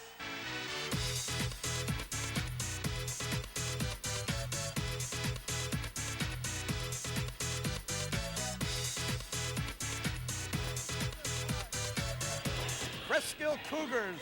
This is what it's all about. High school basketball at its very best. Ted Sawyer, the voice of Midland Park, Don Nolan. Welcome to basketball. Don, wow, excitement. Super game. Cresskill High School against Midland Park. First time ever on the home court here in Midland Park. A Bergen County Jamboree game, and it's a packed house. Going to be plenty of excitement. Cresskill, a super basketball program. Marty Rivard, 25 years of coaching, 450 plus wins. He's been to the state sectionals, I think five out of the last 6 times. That's right. He's the sectional champion, lost the playoffs for the title of State of New Jersey Group 1. That's some kind of basketball, right? I actually coached against him. You sure did back in the 70s, and they were good then. They've been good since Marty got there. Right. But let's not forget program. this young boy here, right? On Steve the other Silver. side, Steve Silver of Midland Park. Just his 6th season, but Midland Park having their greatest season ever, right? Absolutely. They go into this ball game, Donald, at 12-3. 2 of those losses to one of the better teams in all of the area. 2 of them Patterson Catholic, one of the top teams around, right? Cresskill 12-2, Don. Tough team. They play in a tough league, the BCSL American. Of course, there's nothing wrong with the BCSL American, right? There's nothing wrong with the BPSL either. That's for sure. sure. You got Patterson Catholic in there. You got it. In fact, how can Midland Park win a championship when they have to beat out Patterson Catholic every year? How true. How true. And they've done it only one time back in 82-83 when they won a BPSL crown under Jerry D'Alessio. And since then, this is a banner year for Steve Silver. And he'd like to finish it off by getting past this first round game. In fact, we've got a first round score in already. It all began with Don Bosco against Lodi. Lodi, a BPSL team, went down to Bosco, huh? Right, 69-42 score for the people who are following all that. But we're about 3 minutes before game time, and maybe you ought to start talking to the audience. I have to do and a few other things, so you keep talking, Terrence. Absolutely. Don Nolan, Ted Sawyer. Don, now we'll talk to the throng here gathered, and we'll kind of simulcast this for you. Of course, if you got the radio on, you don't even know that we're talking. I realize that. We got these great young men from Radio WGHT with us tonight. We got Kevin Barkard and Adam Chandler, and always happy to have young people aboard. They're doing the radio cast, Don and I, TV, and Don Nolan, the announcer, will tell it all to the folks. So why don't we listen to Don as he introduces the players and whatever to the folk. Good afternoon, everyone, and welcome to Midland Park Basketball. On behalf of Midland Park Superintendent of Schools, August D. Rucker, Principal Bill Freeman, and Athletic Director Ed Salvi, a special welcome to this first-round game in the annual Bergen County Jamboree, sponsored by the Bergen County Coaches Association, Bruce Bartlett, President, Jamboree Committee Chairman Ed Strohmeyer, BCCA Liaison Joe Del Buno. This is one of 8 first-round games with Lodi at Don Bosco Prep and Ridgewood at Englewood today. 5 more games on Sunday. Today, Cresskill, seeded 9th, meets Midland Park, seeded 8th. The winning team will continue in tournament play. The loser is eliminated. The winner will play the Bergenfield Riverdale winner next week at Paramus. The Cougars of Cresskill are 12-2 on the season. They're currently in first place in the BCSL American Division, 11-1. The team is under the direction of Coach Marty Rivard in his 25th season. The assistants are Chris Clark, Don Price, and Fred Terranova. The Cresskill Athletic Director is Jerry Rosen. Last time out, Cresskill defeated Park Ridge 52-32. Nick Terranova led the scoring with 16 points. The Panthers of Midland Park High School is 12-3 on the season. They're 5-2 playing in the BPSL Carpenter Division. The team is under the direction of head coach Steve Silver in his 6th season. The assistants are Steve Farrell and Jeff Hackett. The athletic director is Ed Salvi. The Midland Park trainer is Dina DeSimone. The clock operator today is Lee Tracy. The official scorekeeper is Jen Spittler. In the last game, Midland Park lost to Patterson Catholic 50-39. Ryan Fells scored 18 points in that game. The officials assigned to this game are Harry Gans and Dave Eichhorst.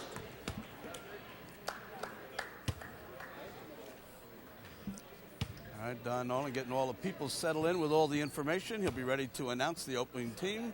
We'll then go, of course, to the national anthem, and we'll be ready to jump ball. All right, Donald, I think your fans are ready, so let them know.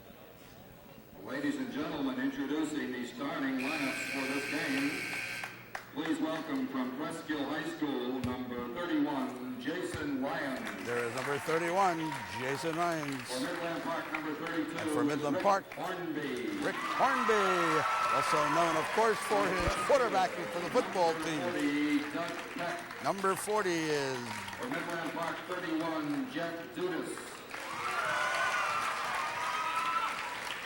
At the center jump for Cresskill, 44, Jim Kern. For Midland Park, 42, Ken Junta. It's Kenny Junta. For Cresskill, number 5, Tom Quinn. Number 5, Tommy Quinn. For Midland Park, 22, Chris Giambarresse. Young Chris Giambarresse having a wonderful season. Wonderful season. And for Cresskill, 22, Nick Terranova. Nick Terranova, outstanding young ball player. Ryan Fells. And Ryan Fells, who lights him up for the Barclays. For Midland Park, Coach Steve Silver. All right, folks, now just get yourselves ready for the playing of the national anthem. For the playing of our national anthem.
Your national anthem. Wow, it sounds good no matter where you hear it.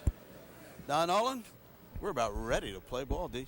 A little exciting. Well, all the ceremonies out of the way. Ceremony Packed did a nice job house as here. always. Historic event for Midland Park Yes, people. absolutely. A jamboree game here on the home court. Would you And say we the got Panthers. folk? Well, we have a nice crowd. I see old friend Joe Delbino across the way. He's the liaison man from the BCCA to the committee here that puts this tournament together. Right. Joe is a former president of the Bergen County Coaches Association. Officials out there ready for the jump ball. Midland Park will put number 42, Ken Junta, out there for the jump. You'll see Jeff Dudas, 31, 32, Hornby, 22, Giambarresse, and 34, Fells. Ryan Fells handling the ball most of the time in backcourt. Right. You'll see Tommy Here comes Quinn doing a Cresskill. lot of ball handling for the team from Cresskill, and they'll have 44, Jim Kern, of the jump. All right, Donald, let's go. Jump ball. Ladies and gentlemen, just sit back and enjoy. Panthers with a height You have got advantage, a good Teddy. seat. And they take There the it goes. tap. Done. And Ryan Fells has the ball. Man to man, both teams should go that way today, as I understand it. See what kind of matchups we get. Jeff Dudas, 31, usually gets the big assignment for Midland Park on the number one scoring man on the other team. And you got to watch for Ryan Fells to pop a few pointers here. That's Giambarresse with the ball. Jeff Dudas. That is Ryan Fells looking for a shot. Can't find it. Ken Junta trying to post up, Teddy. There they post him up inside. He's got it. We got Junta. Midland Park, first basket of the ball game. Kenny Junta, a little turnaround splash. 2-0 MP. So I'll try to give you this lineup for the Cresskill team as they come down. We'll see number 40 with the ball. That's Peck. He does a lot of scoring, takes it into the paint and puts it in the air. Yes. Up in the air and good. Jug Peck. Nice roll off the top of the hand. Nice shot. 2-2. 7-0-1 to go. Full court pressure. That's Giambarresse. Traveling violation. No basket. Tough. All on 1 foot ahead of the other. They call it traveling. 2-2. 6:55 to go. Cougars with the ball. That's Peck coming across with the ball. He's a top scorer along with Terranova. Terranova, yep. Terranova's only a junior, 22. 44 is Kern, their big man. He's only about 6'2". 6'2", Don, yeah. The Panthers definitely have the height advantage. Giambarresse. A splash. 4-2. Took care of that travel quickly, didn't he? Oh, little lunge. We're going to get a foul. A little contact there. Chris It's gonna Giambarresse be on probably. Giambarresse. We'll let the officials call it. 22. Giambarresse. His first. Team first. As you know, high school basketball, you get 6 before you go to the line. On 1-on-1. Traffic underneath, and there's 44. a basket by Kern. Jimmy Kern got that hook. 4-4. Boy, pace so far, Little Teddy, press, is Don, really absolutely. fast. Loose ball taken by Cresskill. I'll tell you, they're up-tempo quickness, all the way. yep. They don't hold the ball when they get in offensive court got it. either. They immediately go to the shot. No time whatsoever. Lions with the ball. Right. Back to Lions, going baseline. And we're going to get a charge. We're going to get a charge, Donald, absolutely. Charge on number 31. We'll let the official call it. From here, it's 31. You got it. All right. 31. That's Jason Lyons, his first. First team first. Each team with 1 foul apiece. Full court pressure. saw Full him, but court didn't. pressure by Cresskill all the way. The Cougars really up-tempo team. We haven't seen this much up-tempo this year on this court. That's Fells. Drop into Junta. Junta from Fells. Henny with 2 baskets. And 6-4.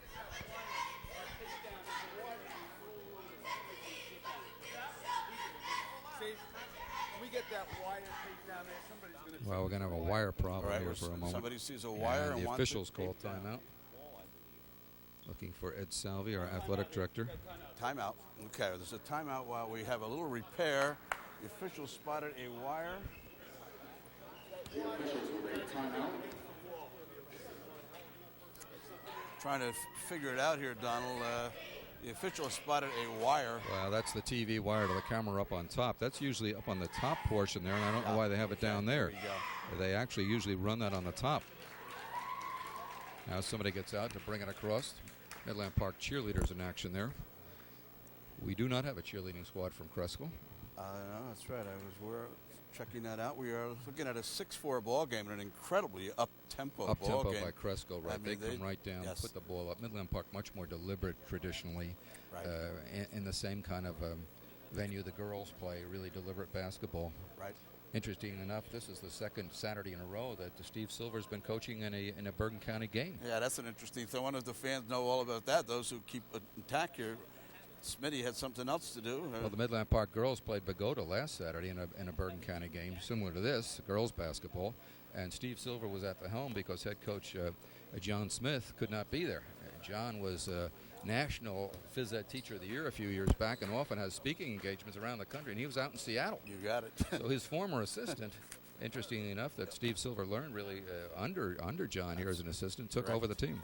Girls lost, but one of those things. The girls have played tough ball, have lost a few, but have come up with some very fine wins. Oh, I really. seem to agree with you. Absolutely. Well, it looks like a little repair work. We got our first TV timeout. I don't remember getting one of those. Do you know? Ed Salvi is the athletic director. Absolutely. I see Jay Esposito, our producer Good, director yes. of TV operations, here out on the court as well. And they've got that Looks line like ready, and we're ready to everybody play. seems happy about that. Okay, 5:39 6-4. first quarter. It's Just a little live. added Bergen County excitement for you, Jamboree folks. game. And the Cougars are in forecourt right away. Number 5 is Quinn.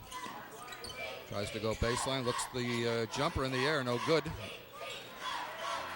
Rebound. And the Midland Panthers hold a 2-point lead. Rick Hornby, he quarterbacked the football team. Looks at a jumper. He's got it. Hornby! Rick Hornby with a little splash, a little look, a little splash. It's 8-4 Panthers. Rick Hornby, who doesn't do a lot of shooting but can hit that jumper. Often they're looking for Fells and trying to double team on him. That's Quinn. Can't find it. Lions inside. Oh, look at this. Nice give, and they're going to get a basket out of it. Number 44 is Kern. In there and a little splasher.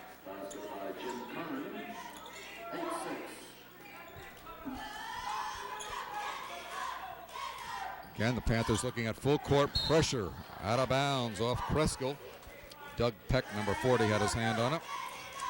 Cresskill in the dark uniforms. Midland Park in the home white. Hornby's the trigger man here. That's Fells, top of the key, stolen away. Look at this. Cresskill with the ball right up court.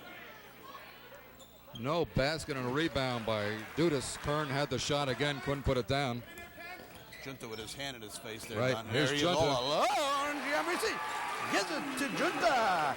Kenny's got 6. They all look like copycats. He's posting up very nicely underneath, and they really haven't stopped that. He seems to have position and size on that play. Anytime they can take it. That's Lions. Quinn trying to take it in. Nothing working there. Panthers playing tough D. That's Dudas. Dudas working on Peck. As I said, Dudas often gets the number one defensive assignment. Peck is one of their big scorers. He's the defender. If you're going to beat this team, you probably have to hold Peck down. Nice cut. Kern looking for someplace. Terranova, no basket, gets his own rebound. Cresskill still has it. Boy, these guys can play ball, Terrence. Oh, yeah. Jumper in the air. In the basket. Mr. Peck has scored. Doug Peck, his second basket. It's 10-8. Wow, still pressure all over by Cresskill. Felsie has not had a shot yet, by the way, Donald. And that's certainly what Cresskill wants to do. Absolutely. As we said at the outset, Marty Rivard, experienced as anybody around here, knows that. That's Giambarresse. No. Tap, no. Dudas, nice save. Great save by Dudas. Good. Hustle. And a steal. Lions. Great play by Giambarresse. Threw it away and then saved it. Absolutely. First replacement coming in English went right by me. Here he comes. Eric English in the ballgame. Number 55, Eric English in for Midland Park. So again, the fast pace is something that certainly Cresskill wants to do. Midland Park is not a deep team. That's Terranova inside, can't put it down. He's got it again in the paint. Boy, he fights, puts it up. We're going to get a traveling. I think we're going to have a jump ball. Hell ball will look for the arrow. Arrow, Cresskill. Cougars have the ball. A magic arrow. Here we go. We've got 2:45 to go. We're looking at a 10-8 Finally get score. it in. Nearly had a 5-second call there. So let's get friendly. It's Peck trying to find something. Dudas on him. Screen underneath. Lions the turn jumper. Yes. Nice shot. Big splasher. Jason Lyons with his first basket. Oh, Lyons is impressive, Teddy. Yep. I'll tell you, quick jump. They play both ends. Absolutely. Excellent quickness. Boys play both ends, don't they? This is a ball game. That's why they're 8-7. That's right. They're tough.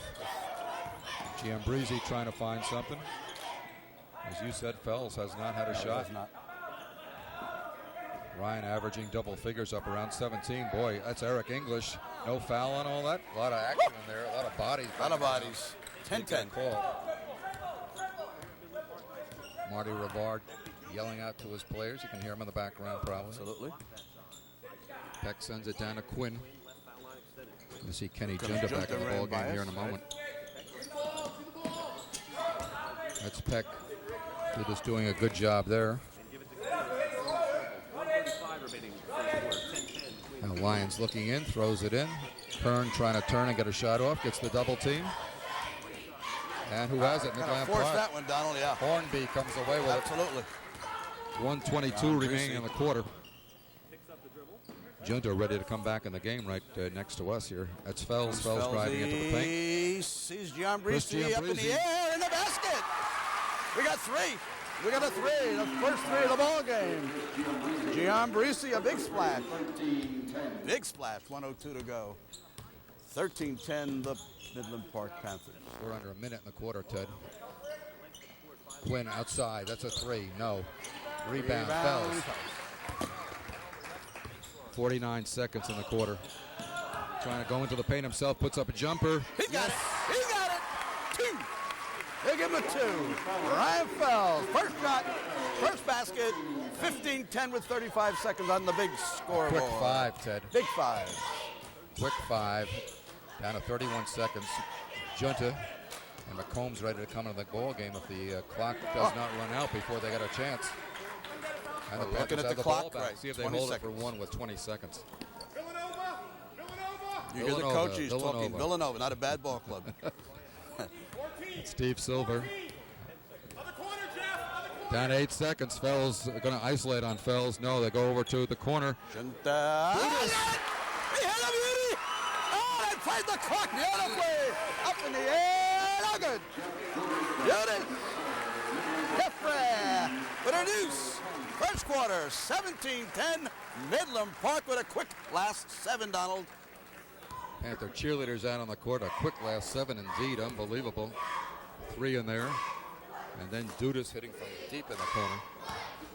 And the Panthers suddenly have a 17-10 lead. 17-10, Donald. Wow, interesting first quarter. 10-10, and then those 7 in a row. Quickness. I'm impressed with how quickly they take the ball to the hoop. They don't waste too much time. No, they They're gonna don't. shoot it. They're always in motion. Yep, in Excellent motion. A team lot of quickness. motion, right. And so far, I don't think Peck has scored, has he? Lyons has Yes, scored. Peck has got 4, Donald. Peck yes, has 4, yes. okay. Kern's got 4, and Lyons has 2. They're just the only Kern 3 is not scorers. a fellow who scores a lot of points for him, I don't think. So No. he's really picked up the slack a little bit inside. Terranova, who certainly came in here, scorer, yes, he has not scored yet, right. In fact, he hasn't really had too many opportunities. And for the Panthers, actually, the scoring is distributed quite Very well. well. Giambarresse has 5, and Junta had quick 3. Everybody has a point, do they not? Yes, they have, right. All starters, they have at least 1 basket. Well, we're ready for the second quarter. Yes, we are. It's It's live 17-10, from Midland exciting. Park High School, a Bergen County Jamboree game.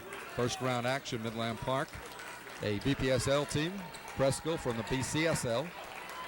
And Midland Park's on top 17-10, and they will inbound. Inbound, you got it. All right, Donald, here we go. Fells across the timeline.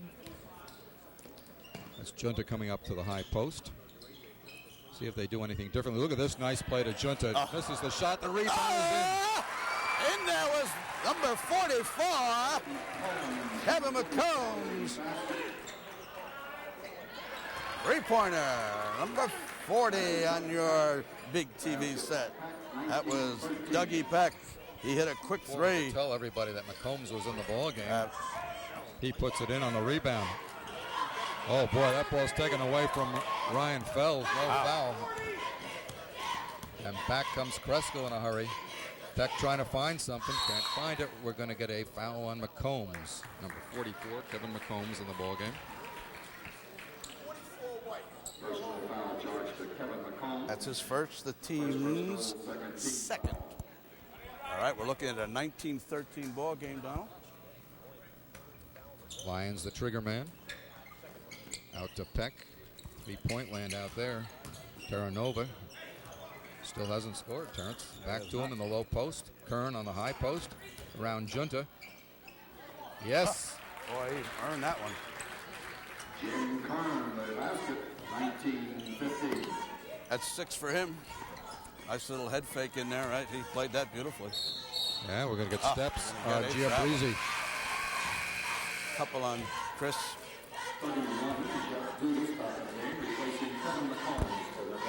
19-15, 6:52 on the clock. Ted Sawyer, Don Nolan. For your TV pleasure. 4 points the difference. That's Lyons with the ball. Still man-to-man all the way.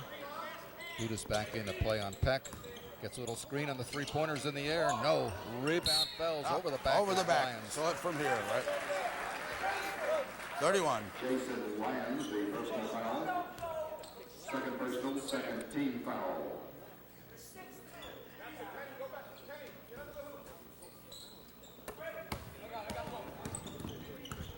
Giambarresse the jumper. Look at he saw it.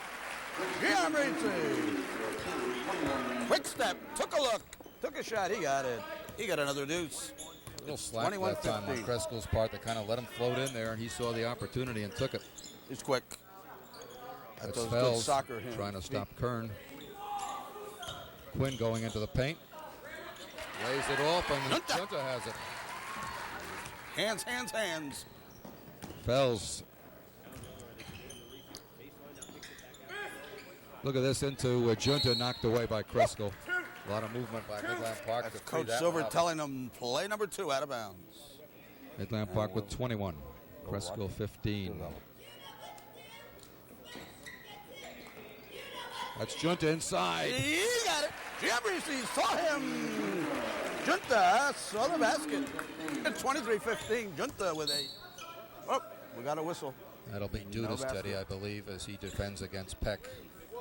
We're going to call it on 31. That's Jeff Dudas, his first. That's the first personal, third team 13 foul. foul.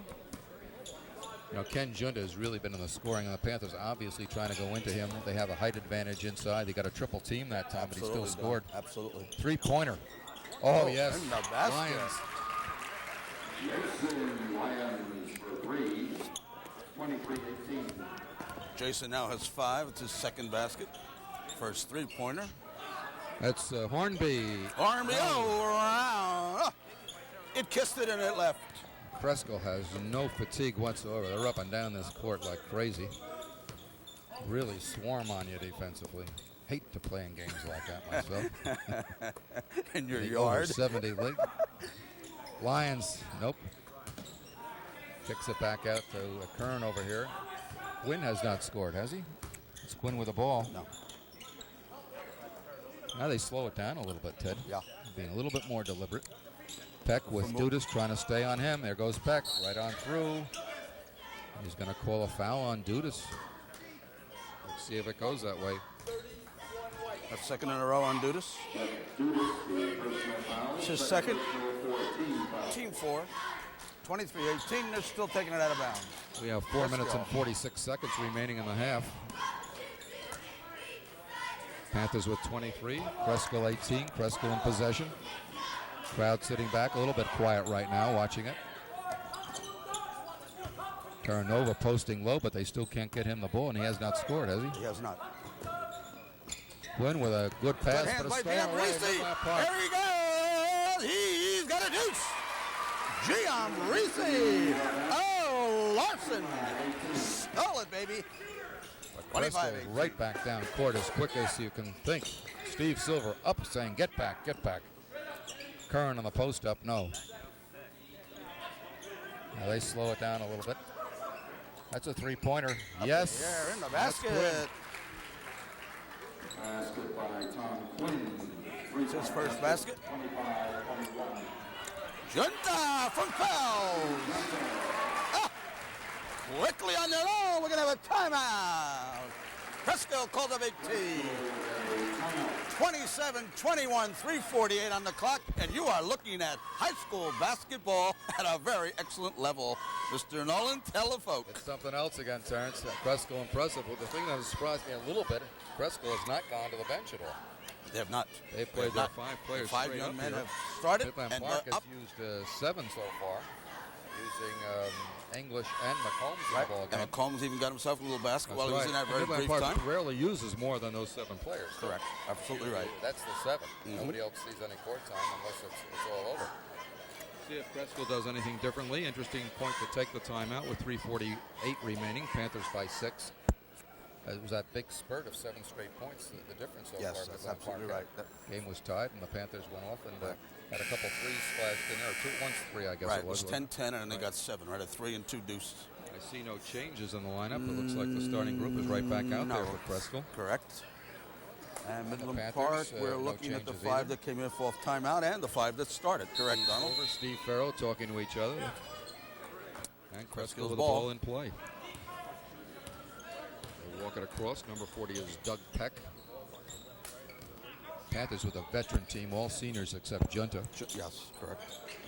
Again, Dudas doing the defensive work. Do they make any changes there? No, Dudas has Dudas picked is up. still on pick now. He's picked up number 3, Donald. We have a new player in the ball game. That's Oh, Neil Brenner. I Sneaked agree. in on us. Yeah, he did. Number 3, Neil Brenner in the game for Cresskill. And we finally get Terranova Nick a basket. Terranova. Moved the body. Got himself his first deuce. Yeah, so Brenner came into the ball game at that timeout.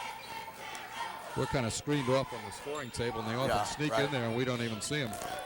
That's Fells in the corner. Jumper. He's got it! Oh, little head fake. Oh, look at the ball. Look at the basket. I'm taking Dudas. Fells with 4. Fells, excuse me. Fells family. Now we're down to 2:43. Terranova inside, very active, no foul, loose ball, Midland Park. Oh, I'll tell you, the boys are moving around very fast. Are they, Donald? Quickness. Look at the contact. Officials letting them play, though. Officials totally in command. I love the way they were handling the ball. And it's stolen away by Cresskill. Steal by Peck. Peck will bring it up court. Doug Peck.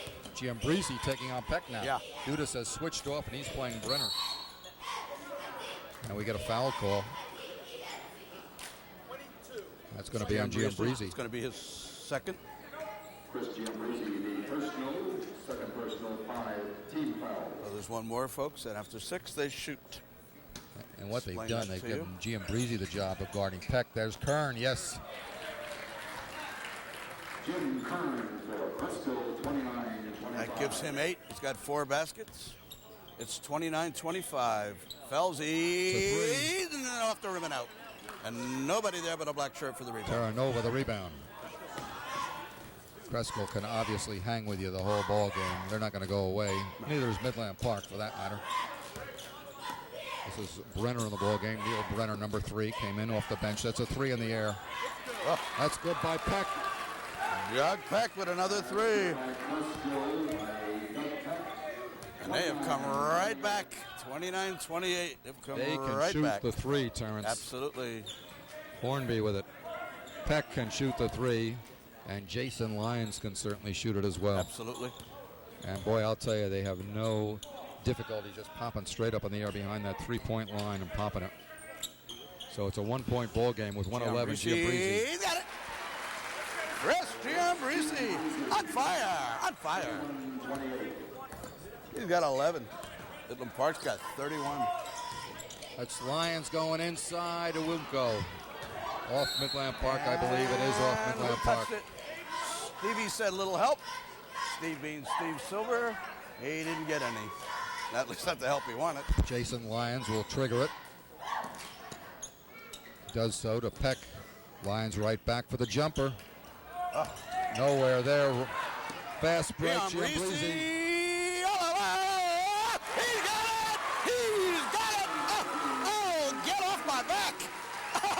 Send in the money. Giambarresse with a beauty. You saw it up close and in living color. Yeah. Tough one. Giambarresse for a deuce. And he goes to the line. Terranova, second personal, second team foul. Giambarresse shooting 1.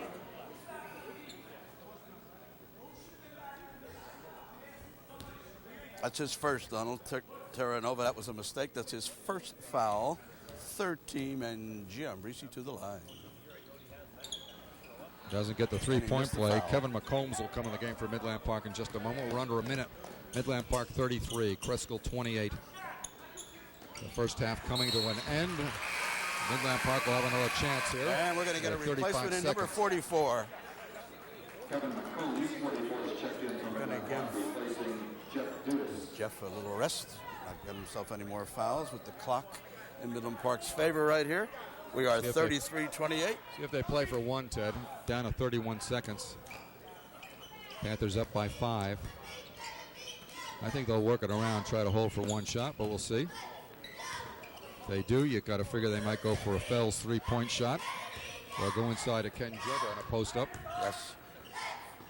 That's Hornby. No place to go. We're down at 12 seconds, so it's certainly 1 now. Under 10. Giambarresse puts up the jumper. Yes. Got another deuce. Giambarresse. A deuce. Giambarresse living fire. The Giambarresse show. 35-28 halftime. Oh yeah, you're watching high school basketball at its legitimate best. Don Nolan, Ted Sawyer, hang with us. We're going to talk to you halftime. It is halftime at Midland Park Gymnasium.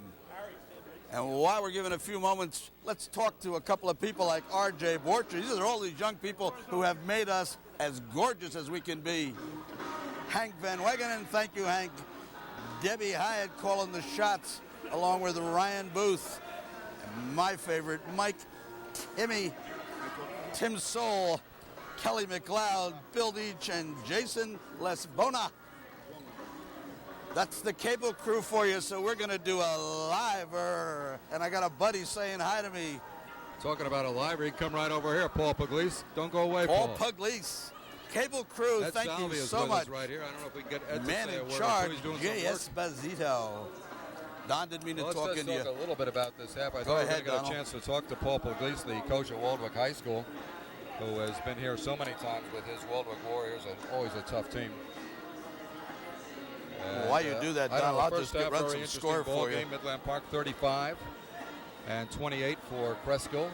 Up-tempo all the way. There's Michael Thomas, who played some ball for you some years ago. Say hello to some of these people saying hello to us. People are saying hello. Mike Thomas was your point guard many years Absolutely, ago, and mine certainly too, was. and I substituted for you one time. And he engineered one of Midland Park's greatest wins in your absence, sir, when we went up and beat Ramsey High School, coached by Gordon Bedford. Well, Timmy could do that And for Timmy you. was our point guard. Did a heck of a job that day, if I do say so myself. So 35-28, Donald, and what's the scoring look like? upswing. Well, Giambarresse is leading everyone with 15. Wow. Dudas got a deuce, that key at the end of the first quarter. Hornby with his 2 points. Ryan Fells, quiet but certainly very important in the ball game, dishing the ball, rebounding, and Ken Junta with 5 field goals has got 10. 10 points And posting Kevin up inside. McCombs, who came in a couple seconds as Ken would give somebody a rest. Little tap there for them for a deuce. So the only thing really exceptional there is that Ryan Fells only has 4 points, but Giambarresse's picking it up because Absolutely. obviously they're keying on Fells. Absolutely. The same thing is true on the other side, I think. I may be wrong on that. You have the numbers there. We expected Peck to do a lot of scoring, and he did hit after a slow start. Doug Peck got 10 Now he done has and 10 leads points, them. right. And Jim Kern, who doesn't really do a lot of scoring, but Jimmy has had Has a got real the nice ball start. inside. Got himself 8. If you add that all up, they have 28. I think the irony of this, Don, is no one knows anything about that foul line. I mean, they're just having not gone to shot fouls. And Got in a lot tough of contact. defense also. Absolutely. I understand that last foul was not on Terra Nova. The officials came over to tell us it was charged to someone else. I think it was charged to Peck, number 40, Doug Peck. All right, I'll take care Just of that a for slight us. All change. right, I'm sure absolutely. the official scorers have it. Lee Tracy is on the clock here today, and Jen Spetler is the official scorer for Midland Park. So I'm sure that adjustment's been made. Second half strategy, either team? I don't know. Well, I'll tell you, can Cresskill go this pace with 5.5? That one boy was in maybe for a minute or so. Neil Brenner And we're comes talking off about, the right, bench. exactly We right. haven't seen Sorry. anyone else. Sorry, Neil, couldn't remember your But name right off the they top. seem to be able to run. They're good athletes. I think a characteristic of Cresskill would always be that they're great athletes. And I'm sure they can run. I'll tell you. Park can run too. Sorry. You know what I've been impressed with, Donald, is the action underneath the boards by Midland Park. I mean, we're telling you, A lot of offense action. and defense. I mean, they're getting one shot, and that is it. Now, I don't know. I thought we were going to have a few guests stop over here. At least I Well, was told that, and I don't know if that's true or not true. I see our friend Joe Delbuno across the way, and I think he's talking to Ed Strohmeyer. And I thought they were coming over here to talk to us, well, and I we don't know. certainly, Maybe we can do a we're little ready for signaling. them. And I don't know. I thought that was the understanding of the arrangements that were made, but perhaps I'm wrong. It's I possible. see a good friend over here to our right, Jim McConville. Jimmy probably has some stats. Why don't we bring Jimmy in here and see if he can give us something from the newspaper side? Jim, why don't you come on over here? We're live, Jim. We're live at halftime, And and maybe we you just can wondered if you could give some us some stats. information here on The what fans you might- picked up. Could you pick some stuff up for us? Yeah, I have some numbers. Midland Thank Park you. has just shot an incredible first half. They're 17 out of 23. Wow. And Chris Giambarresse is 7 out of 9.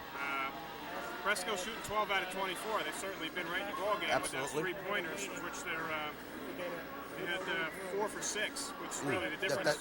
That's kept them in that ball game, right? I mean, neither team's obviously got any foul trouble. It was a very Yeah, fast-paced first game. we certainly alluded to that. They're staying off the foul line. Yeah, and Ryan Fells has done a great job by staying in control.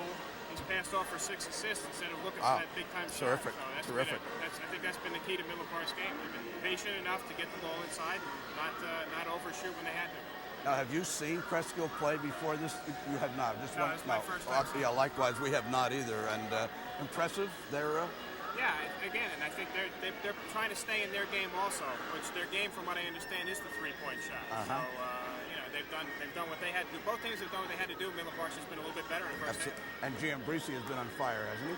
Unbelievable. He certainly has. Unbelievable. It's a good term. Under that kind of pressure in a tournament. Yeah, game, thank you. You better believe it. If you're going to take away your top gun, your second gun's got to take over. You and got that's exactly what he's done. Absolutely. We ought to get you to turn around one time. Jim McConville, you're here representing what newspaper now? Ridgewood News. Ridgewood News. Now, you've seen many Jamboree games over the years. How do these teams stack up against the cream of Jamboree competition? This particular group this year, I mean, this is a typical 8-9 game, to be very honest with you. How they're going to stack up, the talent, this is not an overwhelming tournament. You have no one team that stands out this year. I mean, a lot of people tell you about Teaneck, a lot of people tell you about a few others. There is no one that's going to stand out. This is a tournament that's wide open. There could be five or six teams who win this tournament. And yet Bergenfield has had a wonderful season. Bergenfield has played very well. But as you see it, they compete in here. And these two teams can compete with Bergenfield. Okay, very interesting. Seedings were tough, and they're very close this year.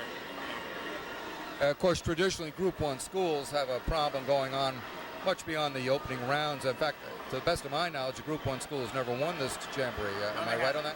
No Group 1 schools ever won it. The best I know is Pascack Hills was a Group 2 many moons ago. But these two teams could fall in there, you know. So both teams have to know, and the coaches have to know, hey, it's a long shot, but you're happy to get into this Jamboree because it's open season. It's not like the NJSI AA state tournament where you play according to your group, and you play only your group until you reach the Tournament of Champions, if that happens, and then you have the pleasure of playing a team like St. Anthony's. And forget it. Well, Jim, thanks so very much. Thank you very much. Thanks Always for the information. Great to see you and your family. You know that, Jimmy. And I'm sure we'll see you again. Right, bye-bye, Jim. Thanks Jim again, McConville from the Ridgewood News. There goes Mr. Thomas, Michael Thomas, away with his son. And John, just to make sure we keep everybody posted in case there's some folks out there, friends in Passaic County, we just got a Passaic County tournament score for them. Okay. Wayne Valley is leading at the half, 28-22 over Clifton, and we can thank our buddy sitting next door to us here, gentleman who representing station WGHT 1500 AM on your dial. Well, I'm going to take those scores and let the people know here in the gymnasium what the Donald, halftime totals were while you take over if you would. Okay. And so halftime, Midland Park, New Jersey. And we're looking at a 35-28 score. And again, I can't say enough for the young men and women who make this show as good as it is, and I'm sure it's excellent where you're sitting. Talking about R.J. Porchers and Hank Van Wagenen, Debbie Hyatt, Ryan Booth, Mike Timmy, Tim Soul, Kelly McLeod, Bill Deach, and Jason Lesbana. Thank you very, very much. It is our pleasure working with you guys. Okay, folks, that's Don Nolan's voice you hear. Don is keeping the people informed about the scores. I'll take care of that for you a little later. In fact, if you come back to the TV, add your little drink. For Cresskill Cougars, who scored at 28 in the first half, Tommy Quinn with a three-pointer with 3. Nick Terranova, leading scorer for the Cresskill Cougars, held to a deuce. Jason Lyons has 5, Doug Peck with 10, and Jimmy Kern has 8. That's a grand total of 28. And my boss is standing right here next to us. It's Salvi. Yeah, we're going to ask these folks to kind of move close. We have a tremendous crowd, and we're trying to get these people right. So if you would, just move a little bit closer. Thank you so very much. And Don, we have a house, don't we, huh? We are talking folk. We certainly are. Down to a few seconds remaining here before we get into second half action. The winner of this team goes into tournament play and continues. These games will be played over Paramus. This is the last time. This is the last one on a local scene, right, Donald? And of course, the Bergenfield Riverdale winner takes on the winner here. So you go right into a hot spot, especially if you go into a Bergenfield situation. Right. Ed Salvi stopping by for more comments. Eddie, I got to talk to you just a moment. We got a few minutes here. I think you should be congratulated. A heck of a show here at Midland Park. Thank you very much, Don. Have you seen a crowd this big? For basketball, no, this is our biggest crowd. Live radio, live TV. I think it's wonderful for our kids. They've had a great season so far. We got to stop ticket sales for a couple minutes. We had a couple stragglers coming in, but I want to make sure everybody's comfortable. So if you could make an announcement again right when the buzzer goes off, to have people return to their seats and move a little closer. We could We'll squeeze them together again. Eddie, great job. Congratulations. That's Ed Salvi, who does a masterful job here at Midland Park High School. Great friend and our buddy. You know, it's a heck of a tribute to little old Midland Park. Never an awful lot of athletes out there because they're strained with the numbers. The girls team really down to 9 varsity players this year, but still go on. Had an amazing season, to say the least. You know, the girls team. You and I said, gee, will they win a game? They lost the Smith girls by graduation, and what could they do? But they're right back in there. They're playing good ball, and the boys are having a heck of a season. They certainly are, Donald, and we're about ready for second half action. 35-28. Squeeze just a little bit closer together, so you get a few more people in here for the second half action. Thank you so very much. Second half, Midland Park High School. We are live, and to our right, radio, WGHT. Met some new buddies here. Lighten up the airwaves, no matter what. Well, we are here. A moment. We have to thank Dave Cameras Lancaster, on our radio guys. Teddy, right? Dave Lancaster, and I guess Dominic Russo, wherever they may be, for redoing our table. I'll tell you. Our table was in sad shape a few weeks back, and they heard about it, and they just said, hey, we've got to fix it, and they've done it. Now, imagine if they could do that for us, talk about sad shape. If they could just fix us up a little. No, you're beyond hope. All right, Donald, good luck. Here we go, buddy. Second half. The Cougars of Cresskill. Starting lineups on the court, I believe. It is the two teams that started the game are back out there again. No changes whatsoever. And there's a ball out of bounds. A turnover on Cresskill. Jason Lyons, arms weren't quite long enough to pull that one in. Okay, Donald, Midland Park, here they come. First time, second half, up by 7. Man-to-man, as it has been the entire ball game. Hornby taking it into the paint. He's got to get out of there. He's going to have a 3. Just gets out of there in time. Fells off his leg and out of bounds. So both teams coming down and throwing the ball away. Lions defending against him. 28-35. Panthers 35-28, as you said, Teddy. That big 7-point stretch was a big difference. That's a travel. Oh, yes. Move that foot. Absolutely, yes. Side it right here.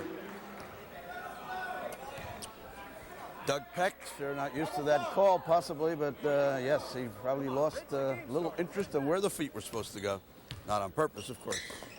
He kind of had that surprised look on his face. Yeah. I have to admit he didn't move the feet too much, but they got the call. That's Junta. Gets the double team. Hit from behind. Loose ball. No call. Nope. Stevie wanted it, but he didn't get it. Peck going all the way inside. Jump shot. Lions no good. There's a grab. There's going to be a grab, I think, on 44. We'll let him call it. He's going to call it 44. You got it.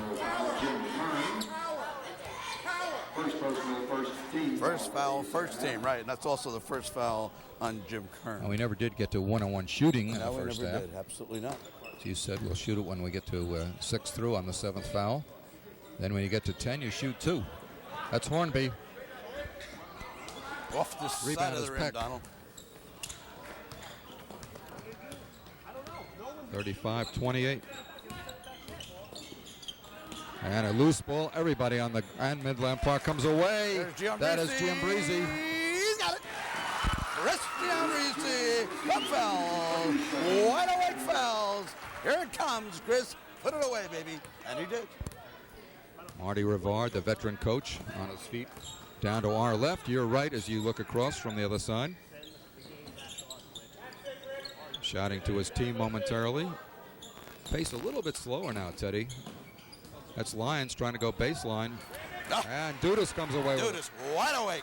Those quick feet, those soccer feet. Fells near travel, he holds Yeah, on. he almost got a seat. Not much room over there either, Ryan. Trying to post up Ken Junta underneath again. Can't find it there. Fells came off a screen. Didn't take the shot, though.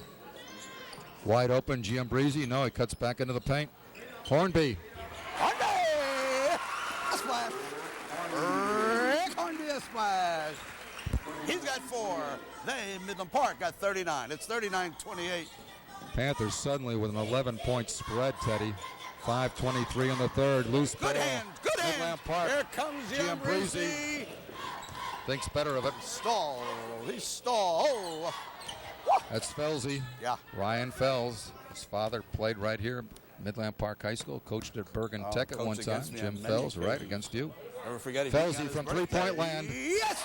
Ryan Fells. A big splash for Ryan. 42. Daddy would be proud. We're going to get a timeout. 42-28. Midland Park Panthers lead. Wow, what a sudden Wow, third for good Midland turn, Park, and we've said it so many times, the opening minutes of the third period often turn games around. Panthers 7-zip. have outscored them 7-0. Right, they still have their 28. We had 35. You right got you it, are. Donald. Always was strong in math. Until you get to those 3-digit numbers. so right, I was wondering where we're going. Yeah, you had a problem with 3 digits, that's right. But your math has worked out very well here as Thank you you, put Donald. those giambrise's scores together. Absolutely. And Giambrise's hit again here. You know that. And It's again, fun. Ryan Fells has not been in the scoring column. Now, we should say Ryan, they're obviously keying on him. And the other boys, Hornby's picking it up nicely. Everybody else picked it up. Ryan's been Ryan Fells, team, hasn't he? and Ryan Fells, incidentally, is the first Midland Park boy to have ever scored 1,000 points Very good career. He point, did it Don. last week. First time ever a boy went over the 1,000 career point mark. That's Ryan Congratulations Fells, to number Ryan. 34, Absolutely. right? Stopped the game last week and gave him the ball. Great kid. Unfortunately, he wasn't on the home court. Kick inside, trying to find some spaces. Kern with a post up. Hornby with the ball. And the Panthers come away with it. The D. Good D indeed.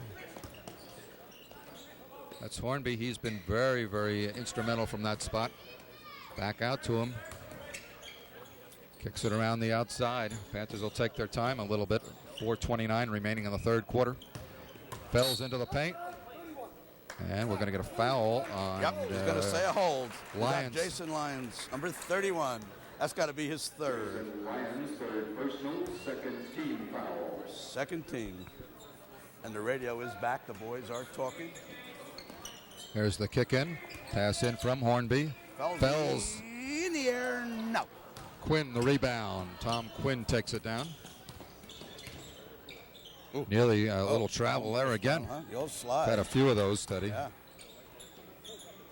I think it's Number 22, Nick Terranova, trying to post up. One of their high scorers, and he's not had a lot of chance to shoot the ball, Teddy. we're going to get a foul here. Quinn will be on the line, I believe. It's going to be on Giambarresse. Giambarresse commits his third personal, that's first team That's foul. his third, and they're going to go to the line. Quinn, the shooter for 2. This is the first time that they have Giambarresse been has on the 3 line fouls, Ted, today, am I right? Donald. Giambarresse has 3, and, He has and what 3, does yes. Dudas have, just 2? Dudas has 2. First foul of the ball game, and Quinn makes it. That's incredible, isn't it, Don? 4 minutes into the third quarter. That First time they've is been on the interesting, line. right? Very interesting. And we're seeing tough defense. Yes, too, buddy. yes. He's got Makes them both. Tom Quinn with 2 free throws, 42-30. Panthers up by 12 points, though. You got it. Definitely in control right now, but it's a long time yet before this game is over. Inside to Ken Junta. Yes, yes, yes. Got a little friendly rim, but he'll take it. I'll take it. They'll take it. He has posted up so well Yes, he inside. does. They He's have got a not dozen. been able to stop that.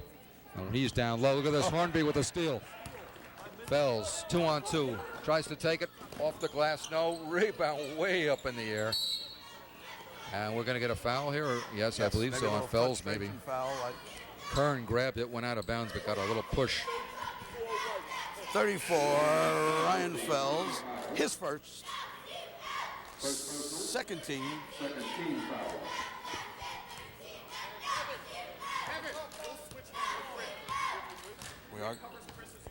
We're going to get a replacement. Front rim, no good. Dude, it's no.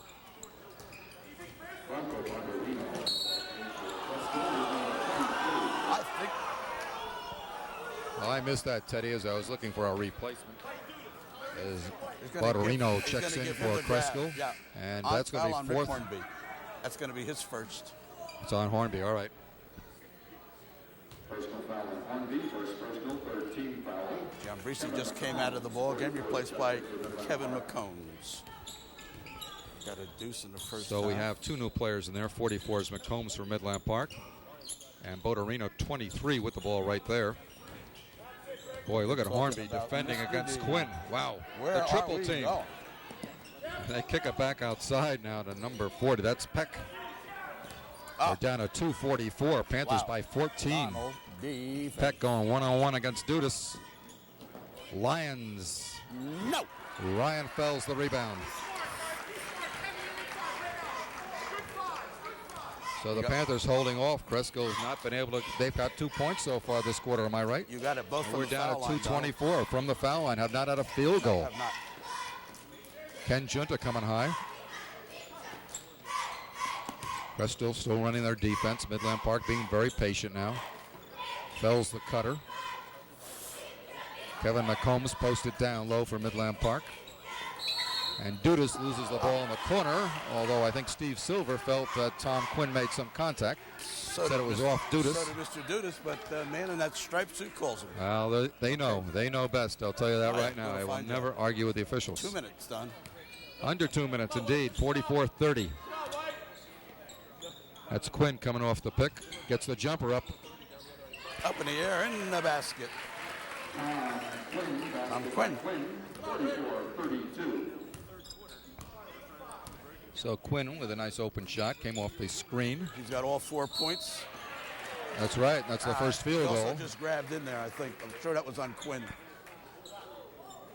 You got it. Quinn the personal. That's his first. Personal, third team foul. Both teams now with 3 fouls. 6 and you shoot. We're looking at 44-32. Dudas and Quinn talking to each other, but a big smile on Quinn's face, so I don't think there's anything adverse there. I don't think they were saying Happy Valentine's Day. There goes Fells in. He's going to be a travel. No, a foul. What are we getting here? I don't know. I don't know. He hasn't called it yet. Well, I guess Dave Eichhorst gave the signal. Okay. All right, we got a some couple changes. replacements, we got right? 44s in the ball game. Neil Brenner, 3. Number 3 is checked in for Cresskill. And Jim Kern, number 44 in the game. So we're down to 120. A couple of replacements. Panthers by 12.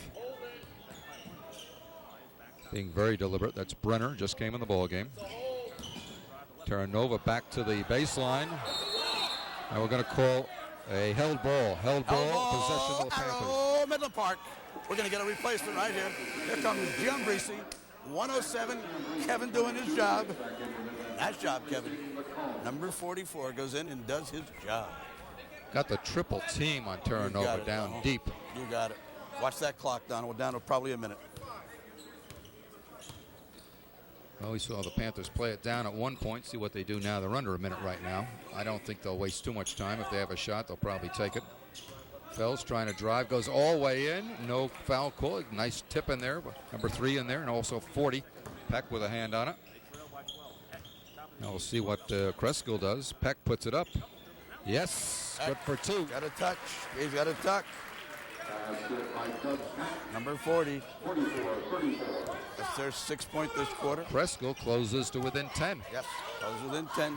Midland Park had them by 14. Steve Silver yells Villanova. Yes, we heard that before. That's usually take it outside. Use a little bit of clock, use a little bit of court, see if you can isolate. Under 19 seconds now. That's what they'll do. Look for the final shot here. It won't come until they get down to about 8 probably or less. Fells would be the ideal guy from the Panthers' point of view. Possibly Dudas. There's the pass out to Hornby. No. And we get a foul call underneath. I couldn't see it. I was screened by the official. We'll get it right here. He's got somebody pushed. 44 a push. Cresskill. That's Kearns. That's his second. Right. You got it. Pass and a shot, Teddy. 3 seconds. There it seconds. is. He's gotta Giambarresse's let it got to get it up. Oh, he's got to get up. Fells. It's in the air. At the end of three quarters. 44-34, Midland Park. And so the 7-point halftime lead now gets itself to 10. At one point, they were up by 14. We are looking at 44-34 at the end of 3. Giambarresse a little quiet that court. Also a little foul trouble. Steve Silver felt that he should sit for a little while. He got himself a deuce. Rick Hornby got a deuce in that quarter, and Fells, famous for his three-pointer, got one. And Ken Junta, another inside move, got a deuce. Cresskill was rather quiet. Tommy Quinn got 4 of the points, 4 of the 6, 2 from the foul line. They only had 2 field goals. One from Tom Quinn, who had 4 that quarter, and Doug Peck with a deuce right near the end of the third quarter. 44-34, Don Olin. Yeah, Panthers opened strong, Ted, but then Cresskill came back, and what did we end up with? Just a 9-point quarter, did we not? And they had a 6? You got it right. So it looked like we were really breezing along, and they got back into the ball game. They trailed by 10.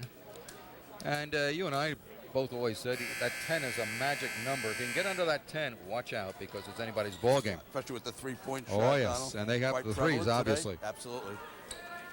All right, here we go. Fourth quarter. All right. 8 more minutes, folks. Hang with us. You're watching high school basketball. That's Lyons, the trigger man, puts it all the way down on the corner, and Cresskill is in motion here. They have their starting group back in there. We're going to get a little jumper by Kern. No. And Fells takes the rebound. They just left Kern wide open there for a moment, really. Giambarresse in the corner. Panthers taking their time. Nice drop into Junta. Good pass. Oh, yeah. Kenny saw it. Felsey saw him. They've worked that all day long, Teddy. Quinn from outside, yes. And a foul. 31. Jeff Dudas. Quinn is broken. Dudas, the personal number 3, 14 fouls, and Quinn on the line for 1. Quinn's the only person who's been on the line for them. He went 2 for 2.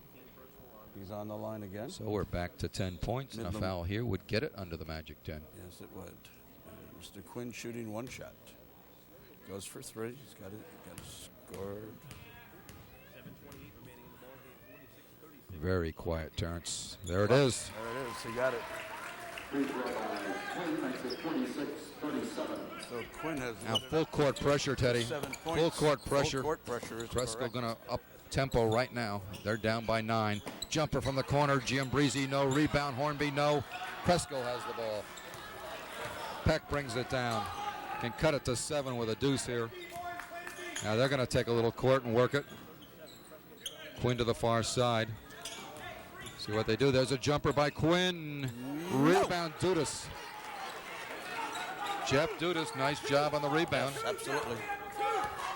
Marty Rivard up yelling. Steve Silver up yelling. Steve Silver in Midland Park. Rivard of Cresskill. There's the dump in to Junta through his hands and saved by Cresskill. Done a good job at dumping that in, but he's in motion that time. Yes, he was. 6:40 in the fourth quarter. Jam-packed house here at Midland Park. Quinn, jumper. Rebound taken away from Ken Junta. It's a jump ball. Looks like it's going to be their ball.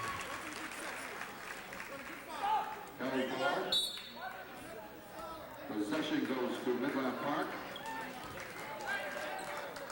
A technical foul has been called against Cresskill.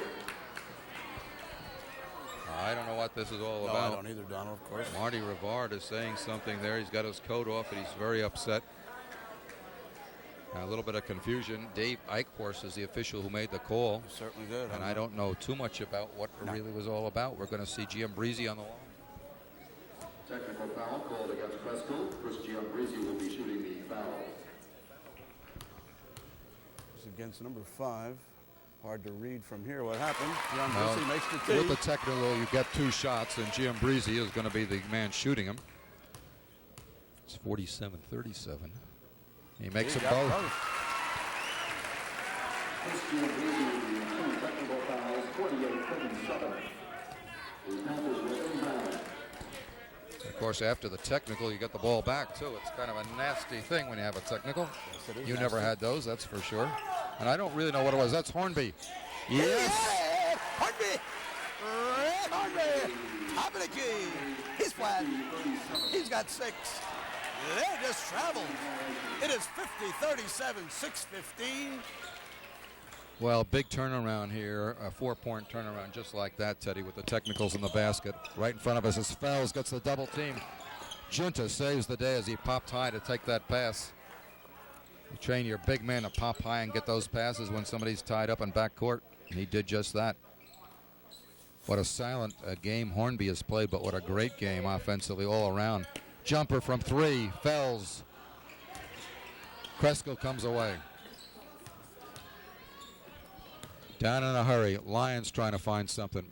Boy, he's going inside as much as he can, and they've made one pass, maybe too many. They still have the ball, though, Teddy. Look at this. Turn over with it. And that's Lions.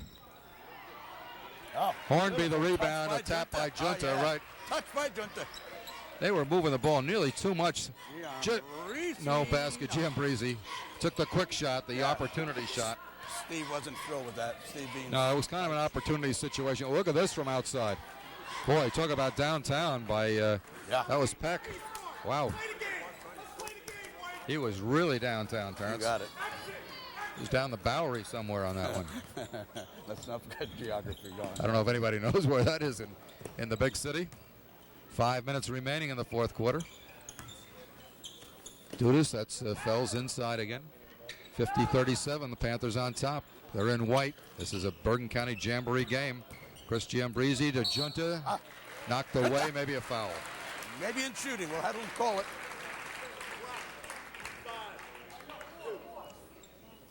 Personal foul charge to Tom Quinn, third personal 16 foul. In the active shooting, Ken Junta, 2 shots. Junta, first time to the line today. Got it. It was in the act of shooting. I thought maybe they'd call that before the shot. Good point. I was watching kind of that shooting myself. off his hip as he tried to get the ball away. Right. First time for him on the line, Donald. He's got 2. Junta. He's got 14. Excuse me, he's got 16. Whoa, the rim and out. Before he can pick up a microphone, Creskill's down shooting the ball, Terrence. Yes, they're really up-tempo now. They're just coming down and taking the first shot really available. Hornby into Junta, knocked away nicely. He comes back with the ball. Cresskill will come away with it, however. 4:28 to play.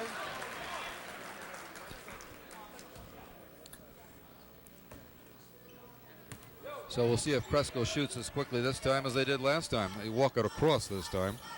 But boy, I'll tell you, when they have an opportunity, they're down there in a hurry. Oh, yeah. Oh. Nice screen. Oh, Peck with a shot. Going to call a block on the offense, I think. Oh, they're going to call it on Dudas. Going to call it on Dudas. That might be his 4th. Personal foul charged to Jeff Dudas. 4th personal, 5 team fouls.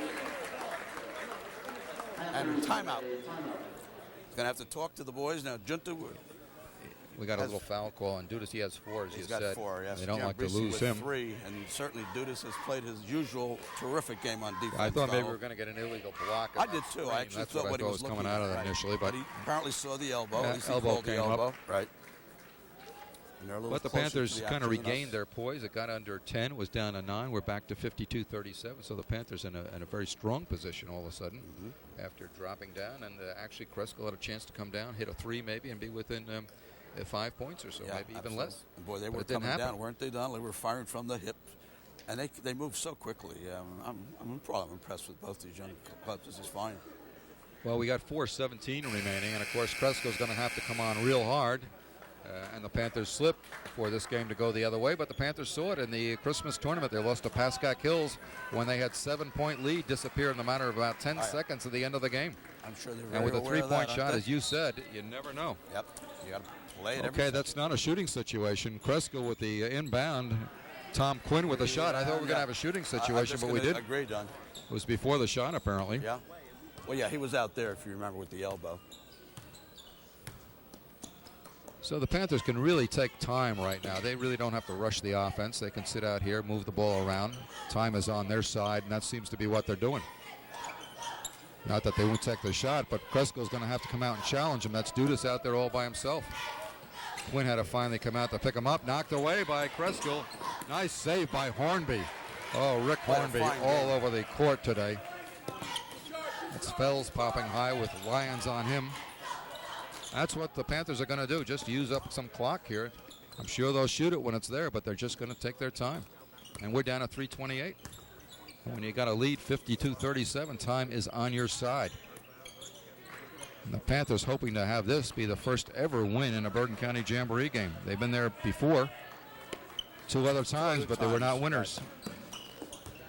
Giambarresse in the corner. One thing the Panthers can do is pass and move.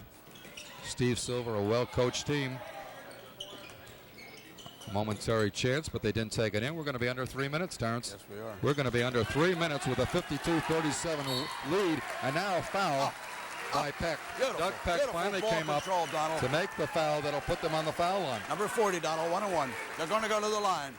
Personal foul charge to Doug Peck. Second personal, 17 fouls.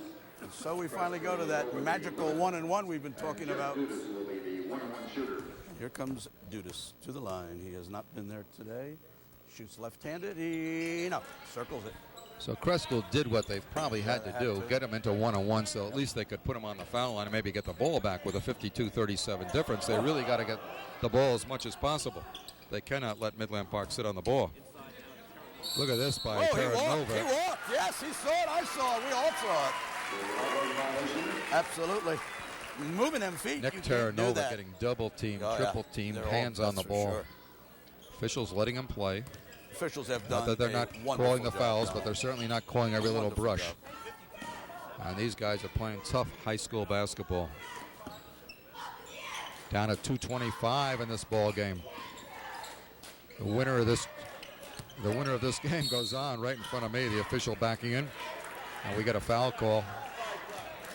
He's going to call it on 5. Personal foul on Quinn. It's Tommy Quinn, if I'm not mistaken. It's his 4th. They are over the limit. And to the line goes Rick Hornby. Will go to the line, his first time to the line. And this is where games are changed. If you can make this 1-1, you have then cemented the situation very well. No. Well, Panthers and so they've come down both times cannot convert. Right. The winner of this game will see the winner of the Bergenfield-Riverdale game. And that will, we will know the outcome here in 2 minutes and 5 seconds from now, Ted. Way outside by Peck, no. Fouls it up himself, out of bounds, off white or black. It's going to be Cresskill. Yep. 1:59 on that clock, Donald. That's the magic right now if you're a Midland Park fan. This is Lyons, the trigger man. Comes across. That's Kern. Nice shovel off by Kern, but the Panthers have the ball. Dudas. Jeff Dudas comes away with it. Here's Fells. Wow. That's Lyons coming up court. See what the call is going to be here. Wow. We're going to call it on Lyons. Personal foul charge to Jason Lyons. 4th personal, 19 fouls. Midland Park has gone down there twice now, and it's time consumer. And they have missed the first opportunity of one. And Hornby goes to the line again. Lions thought that was going to be on a pick. I guess so, Don. By Hornby, but he he didn't doesn't call it that way. Hornby again now having a chance. And it was close. It was one of those that could have gone either way. Rick's got it. He's got one. That means he gets another. They are now up by 16 with 1:49 on the clock. And Hornby gets to the line to go one more. 1-1. He bends, he shoots, he's got it. He's got 2. It's 44. Up in the air. He's got it. Big 3. Jason Lyons for 3. 54-40. That's his first basket of the Panthers second half. back up court in a hurry, Ted. That big 3 by Lyons. 14-point difference. We're down to 131.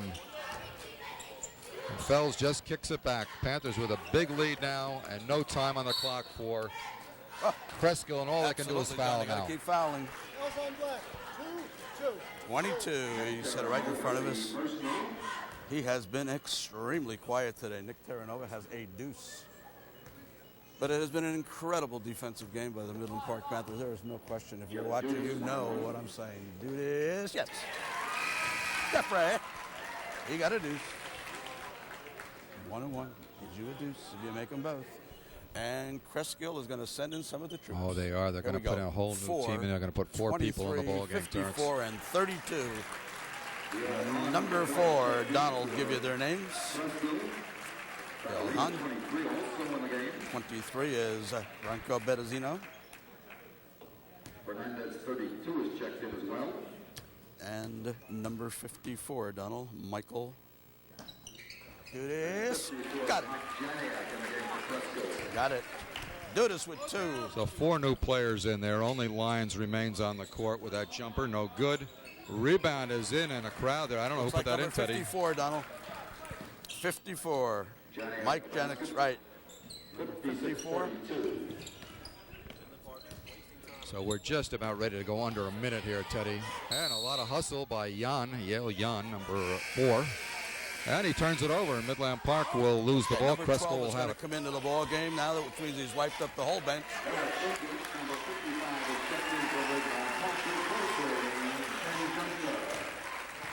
And we're down under a minute. Here we go. Junta played a magnificent ball game. Yeah, it's just countdown time now, Terrence. 56-42. Jumper from the corner won't go. Rebound is Fells. We're going to get Kevin McCombs coming in here, replacing the Panthers, as Coach Steve Silver is going to try to take out his starters before the game ends. If it happens, we'll probably see a foul before long, and he'll have an opportunity to do just that. The Panthers have no intention of shooting the ball if they don't have to. Dudas has it. We're down at 23 seconds, so I don't know. Donald, we may not get the foul even. We have seen a whole new team coming in. There's the foul that will change it. And here comes the troops, and let's hear it for the Midland Park Ball Club. Whoa. Oh, yeah, they're on their feet. They are on their feet. They are excited as well they should be. This has been a masterful situation by the Midland Park Panthers. 56-42 tells it all. Unless you watched it, and then you know it was a lot more than just 56-42, Donald. We saw the D, we saw great rebounding, and incredible ability to hold that ball when you have to. Well, we certainly did, and we, I think, have shown that the BPSL can play with everybody else. The BCSL has always been a tough conference. We went over there many, many years ago, if you recall, in Christmas tournaments, and suffered at their hands, and various teams in that league. But Midland Park has done very nicely here, both teams with complete substitutions now as they clear their benches, and we go down in the final 17 seconds of this ball game. I thought we had a foul call there. Apparently it was a timeout, Donald. Yeah. Okay, I thought we were getting a foul call. There's a loose ball going over to Cresskill with just 13 seconds remaining. Midland Park 56, Cresskill 42. A long jumper is good. Number 12. And that's thrown in by number 12, and that is Mike Cortazzo. Basket Mike Cortazzo for Cresskill. And the final score, Midland Park 66, Cresskill 45. Whoa, the Panthers have showed the folk a little basketball here in Midland Park, New Jersey. The Midland Park Panthers walking off rather proudly. Played an outstanding basketball game. Final score, 56-45. Off they go to next Saturday. Boys basketball back here at Midland Park next Tuesday when the Panthers resume BPSL Conference Division play, taking on... Little thank you to the coaches. Until then, we hope you'll be back at that time. Thanks for coming and have a good afternoon. All right, Donald, we're not ready to close it. We're not ready to close it here. What excitement here. Wasn't it an exciting ball game? Jamboree win ever for Midland Park, 56-45. They showed, as I said a moment ago, they could play with anyone. Congratulations to our superintendent of schools, August Precker, right in front of the camera here today. Thank you, Augie. He's got to be excited. He'll be traveling over to wherever that game is being played at Paramus next week, Paramus High School, I believe, and Riverdale Bergenfield. It'll be a tough opponent as you go up the ladder.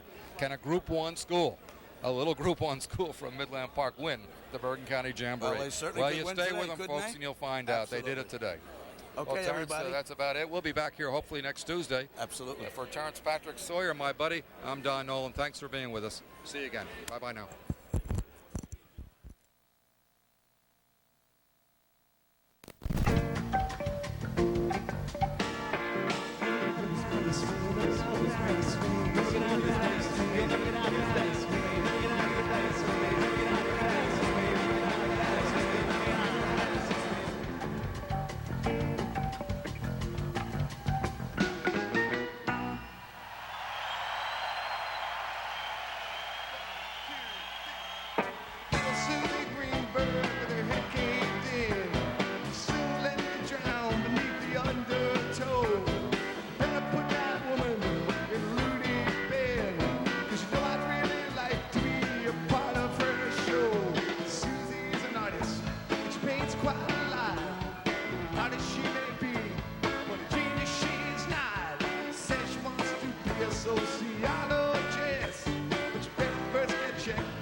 going to take a break.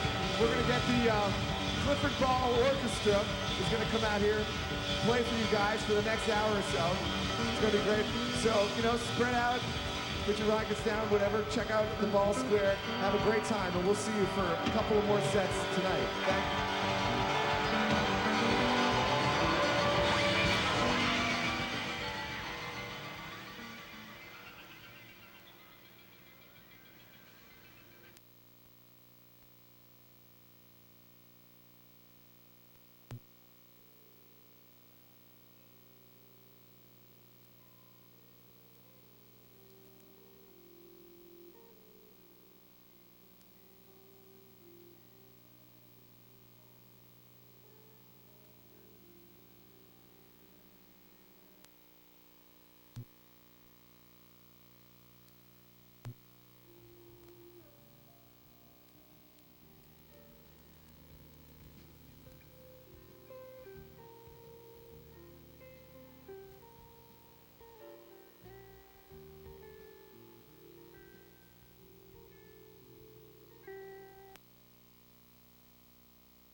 Ladies and gentlemen, welcome to the main event.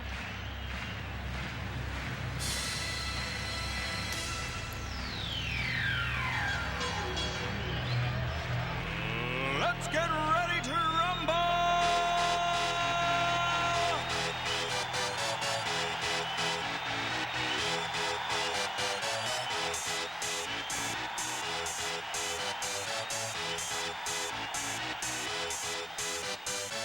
Y'all ready for this?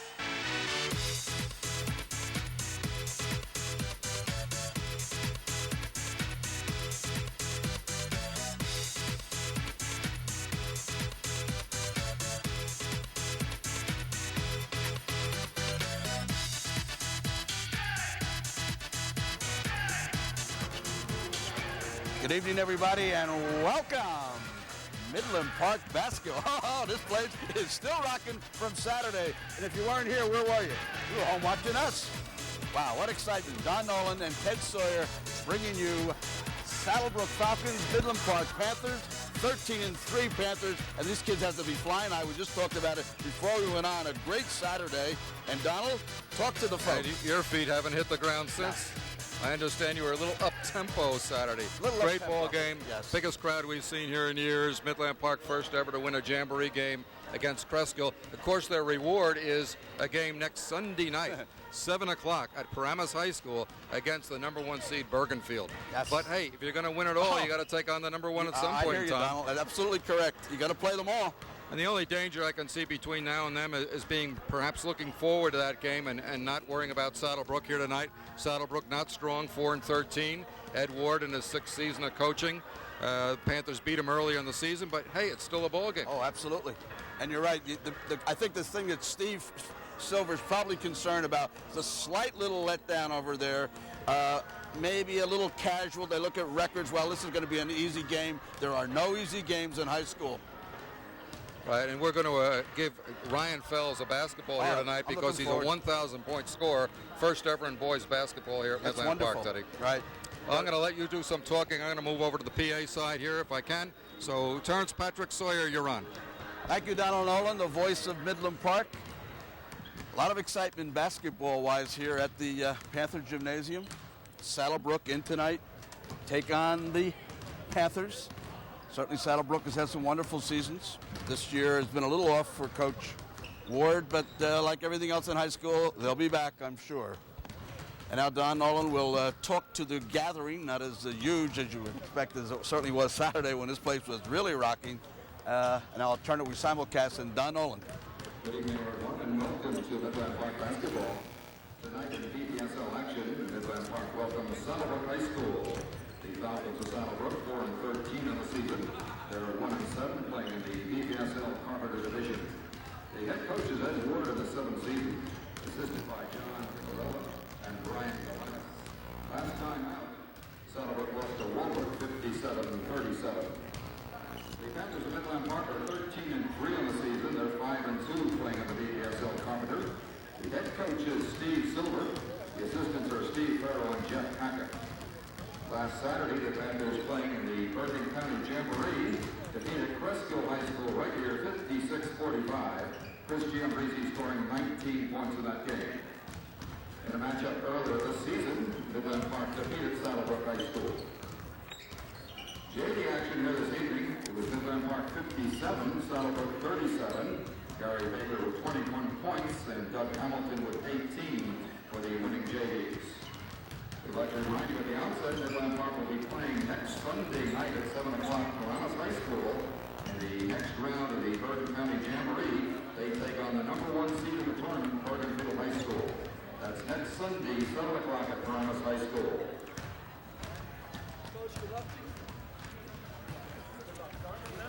The officials for tonight's game, Chris Jennings and Nick Valdez.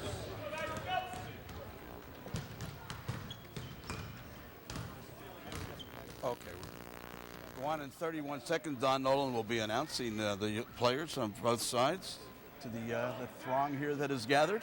And please hang to your TV. We're also going to make that presentation. Should be very excellent and certainly well-deserving. Fine ball player and a fine human being, young Ryan Fells. Ladies and gentlemen, introducing the starting lineups for tonight's game. Please welcome, for the Falcons of Saddlebrook High School, number 11, Tommaso Scaduto. There is number 11 for Saddlebrook. For the Panthers of Midland Park, 32 is Rick Hornby. Counterpart is Rick Hornby. Outstanding young ball player, basketball and football. Redondo, certainly remember Ricky from last year. Jeff Dudas, tremendous defensive ball player. And great game on Saturday, just outstanding by Dudas. And here is Ken Junta, who certainly has come into his own. Take care of those boards for you. There's number 12. Midland Park 22, Chris Giambarresse. Chris Giambarresse, who had an outstanding ball game on Saturday. Number 33, Scott Haberman. For Midland Park 34, Ryan Fells. Here is Ryan Fells. And so now we will... Now, ladies and gentlemen, we ask you to join with us in honoring Ryan Fells, Midland Park's first 1,000-point career scorer in Midland Park boys basketball history. Ryan scored his 1,000th point last week against Manchester High School. He has a total of 1,025. The presentation made by Steve Silver, our coach, and Ed Sally, the athletic director. Congratulations to Ryan Fells.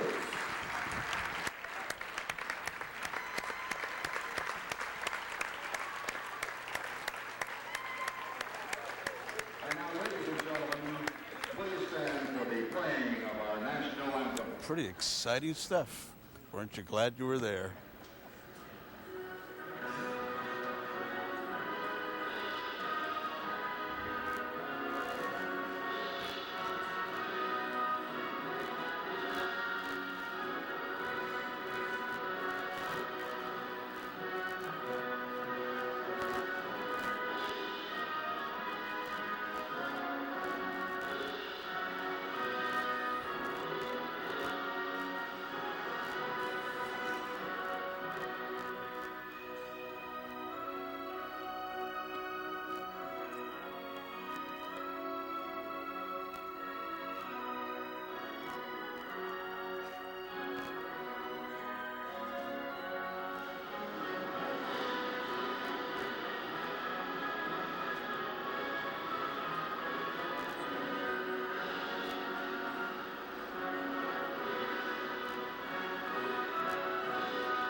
Playing of our national anthem.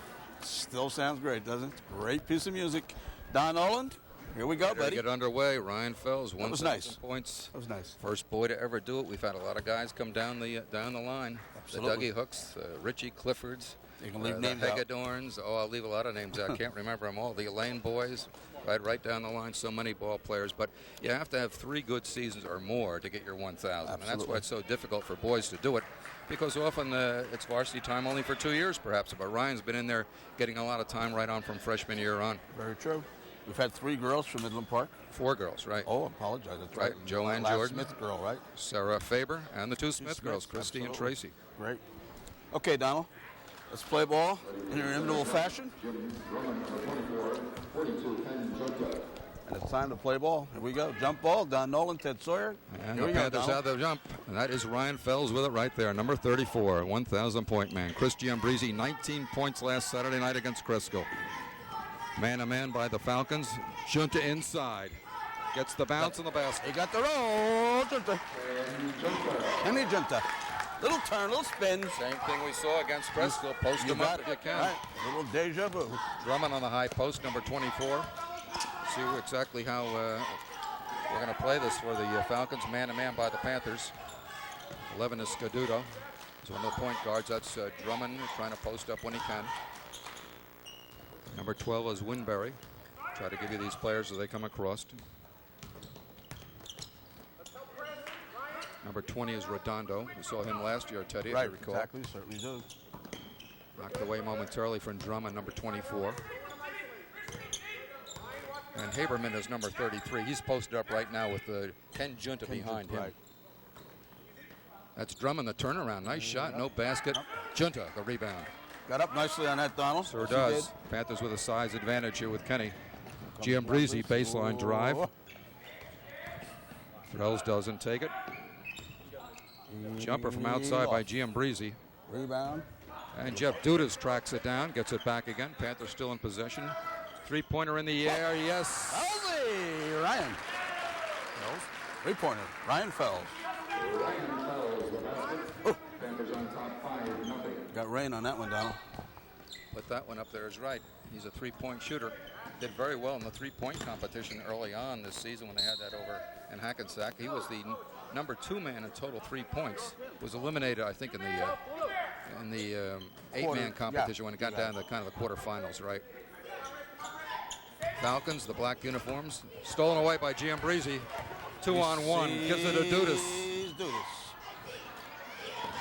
Diving on the floor is Rick Hornby. Rick Hornby, yeah, he knows about that. He knows about it. He's right. He's going to go over to the Falcons, however. To see the turf. Did a heck of a job, quarterback in the Panther football team this past year. This senior class, a lot of talent's going to be going by way of graduation. Oh, yeah. 4 out of these 5 starters go on graduation day here. Oh. Haberman, the shot is no good. Go again from the outside by the Falcons, and that one is down by Scaduto. You got it. Tomaso Scaduto. Big 3, 5-3.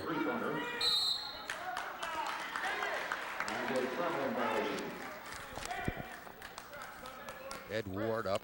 Yep. One of the best attired coaches in the league these days, Eddie. Perhaps could not compete with you in your day. I would think not. When you were in your heyday, and the leisure suit was also in its heyday, if you recall. But Ed Ward is well attired. Nice gentleman. Haberman with a drive.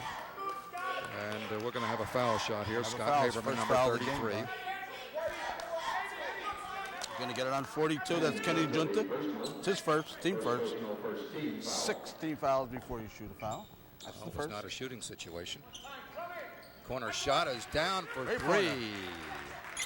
Number 24, Timmy Drummond. And they got 6. Falcons on top, 6-5. And the Panthers right back. They trail by a point. Couple of threes here, Terrence. Fells off a screen for a 3. Off the front of the rim. And the Falcons come away, and Hornby's going to run over number 11. Yes, right. Hornby's going to be on Hornby. Scaduto, Right. and that'll be a foul. Rick Hornby's first. Rick Hornby, personal, first personal, second team foul. And 2 quick changes. English and Kevin McCombs are in for Midland Park. Strictly Steve Silver said, I want to talk to the boys. I want to talk. Falcons in possession. No change there. 24, Jim Drummond. drop inside by the Falcons, and that ball is blocked. English got a hand Beautiful on drop it. by English, yes. And the Panthers trailing by a point. Come right down court. That's Jeff Dudas. Hornby will not take it. Man-to-man all the way so far. Trying to drop it into English. Here's Dudas for a jumper. Lefty, yes. Lefty.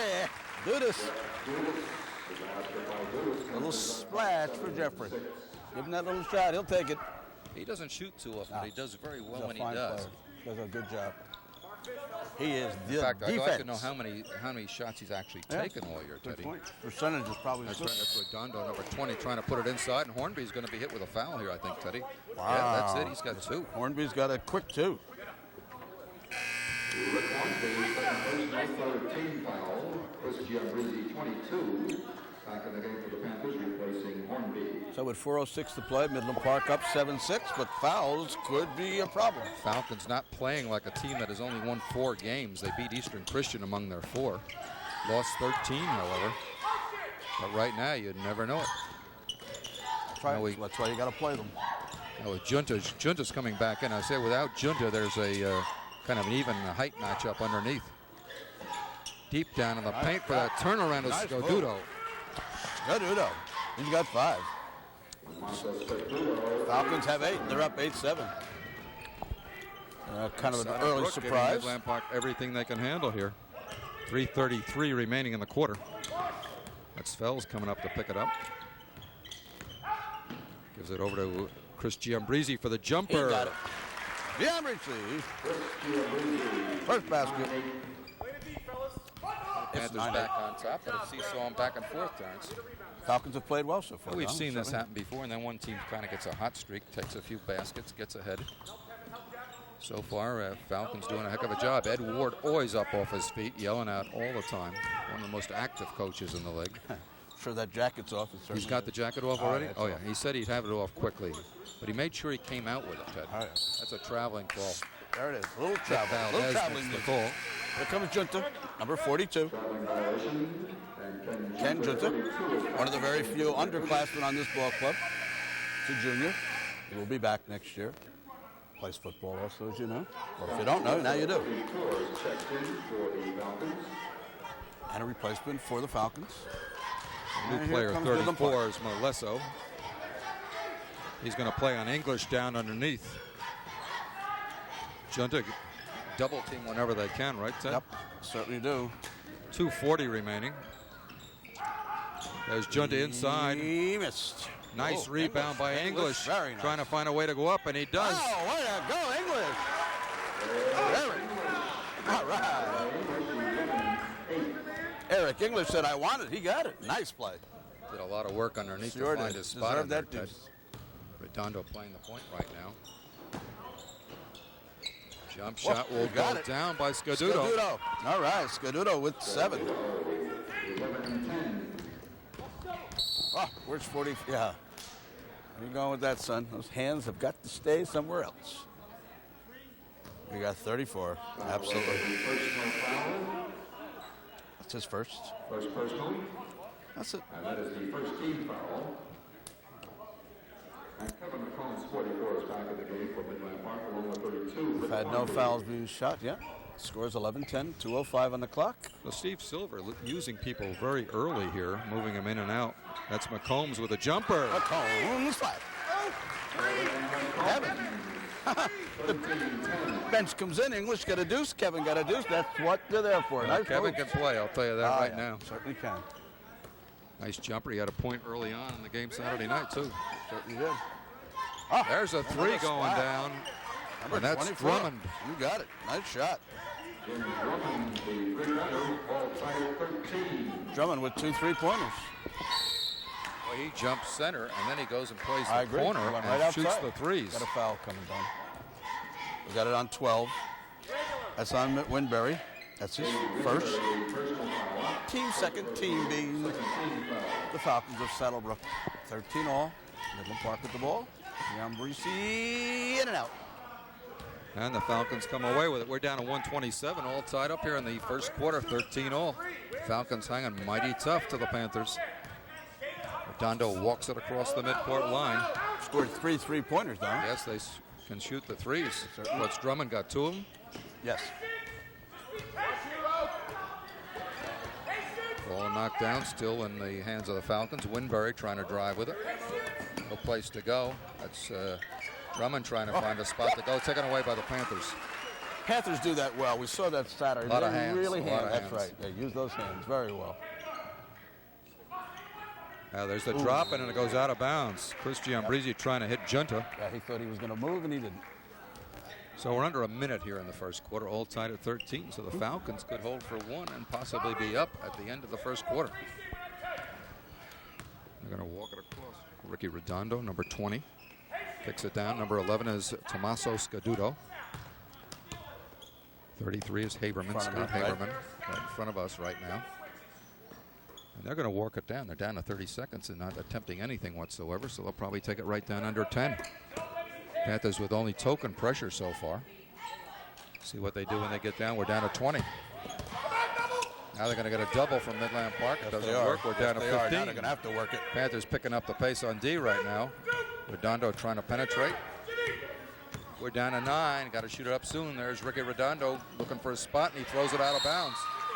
After all that, huh? And he just about took out 2 cheerleaders with that pass. Panthers with a chance with 4.3 remaining, and Fells will be back in the game. Comes Felsey and Dudas. 34, Ryan Fells, 31, Jeff Dudas back in the game for the Panthers. Well, they'll try to get 1 shot off here with 4.3 remaining. See what they're going to do. Throw it way down court. They got to get it out. First here's Dudas. He better put it up in the air. No, he goes to the corner, and it's a turnover.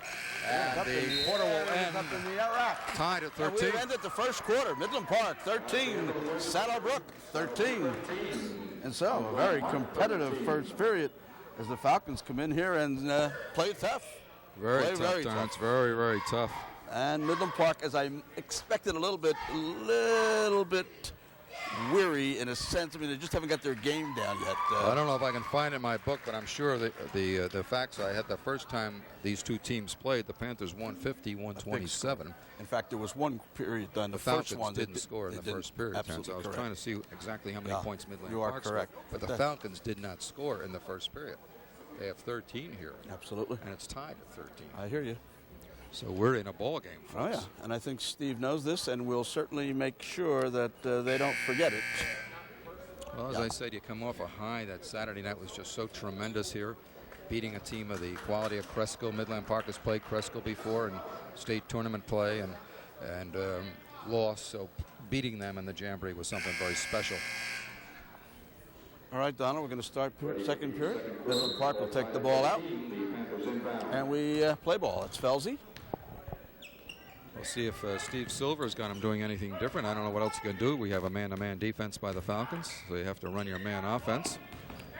They'll still try to get into Junta as much as they can, I'm sure. Fells will look for his spots as well. Being a little patient now, Terrence. That's what they're doing. They're taking their time. Hornby the jumper. Hornby. Front rim. What a rebound by Fells. Oh, boy. Yeah, he can get 1,000 points. I don't know how many rebounds he has, but he certainly has done a great job rebounding. Team rebounds. Giambarresse can't find anything. Real patience. That's what assistant coach Steve Farrell says to him. And Ed Ward always in motion across the way here. Oh, underneath is Hornby. No. Falcons have it. That's what they were waiting for, and they didn't score on it. So now the Falcons with an opportunity to take the lead, Terrence. I don't know if the Falcons have extra squeaky sneakers or not, but there's a lot of noise here tonight. Redondo in the corner finding a place. Double team taken away by Hornby. Out of bounds, off the Falcons. Absolutely. Heads up play by Rick. We're looking at 13 all, 6:47 on the clock. And here comes the Panthers. Giambarresse open for a moment. Boy, they're being very patient. There's Junta inside. Yes. Junta got it. Kenny Junta, his second basket. First basket of the second quarter. We're 15-13 Panthers. Panthers have had such good success with that, really. They get the ball inside to him, and nobody seems to be able to get in front of him. Well, I was going to say, it's interesting that they don't front him. No. Of course, they got their weapons outside. Fells will kill you. You start fronting him. But nobody's been very successful in getting a man in front of him, and that's a turnover by the Falcons. Ed Ward, his hands extended, pleading to his players. He's also out on that court. He's got a pair of shorts on. He can go in and shoot.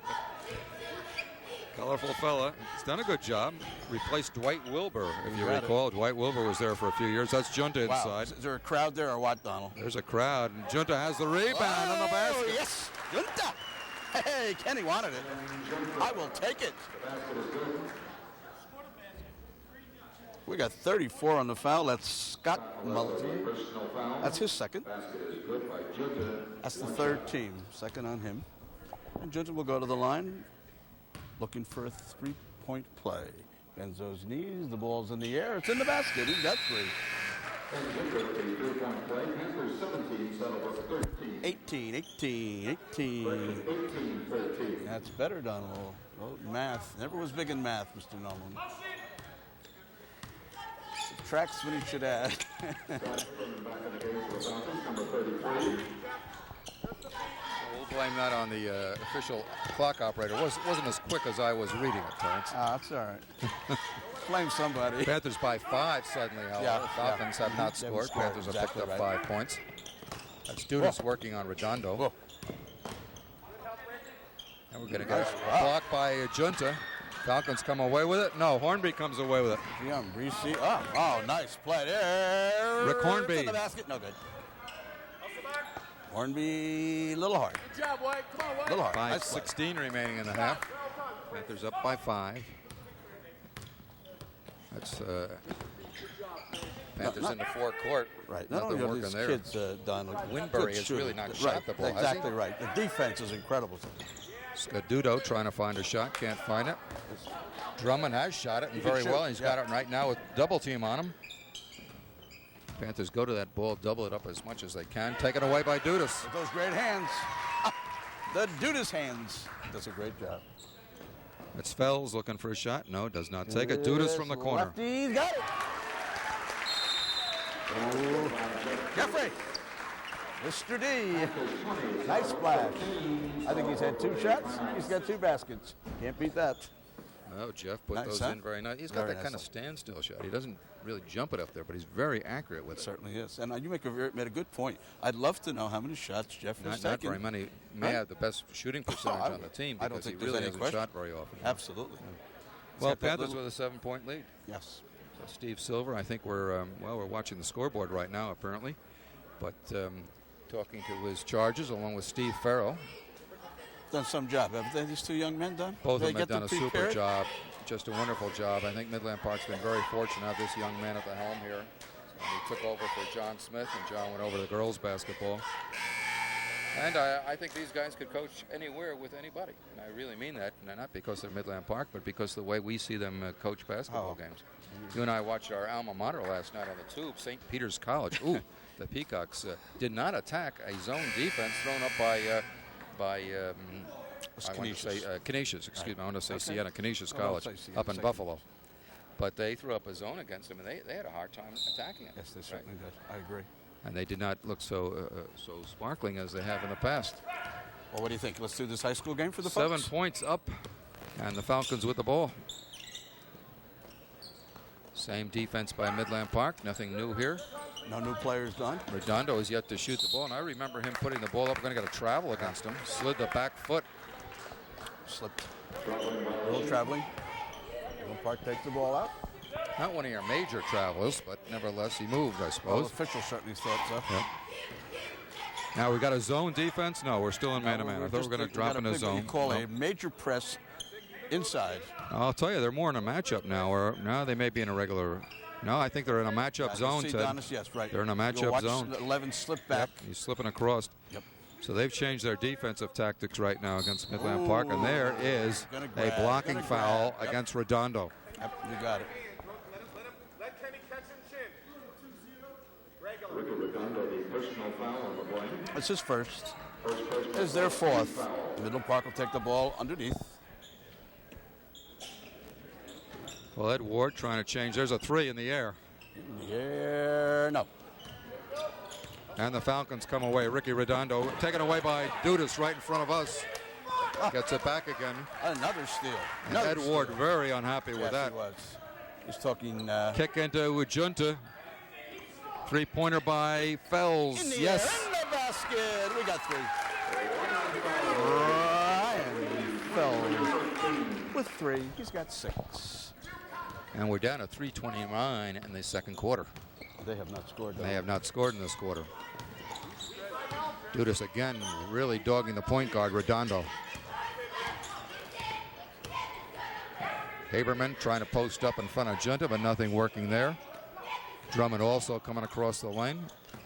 Having a hard time trying to find the shots right now, Ted. I'll tell you that right now. Defense is crunching, Donald. Right? I mean, we are Scuduto tried to go baseline, but Fells stopped him right away. Exactly. Yep. Nothing working. They can't get a shot away here. Drummond with a traveling. He did. He certainly did. And in the ball game comes Kevin McCombs.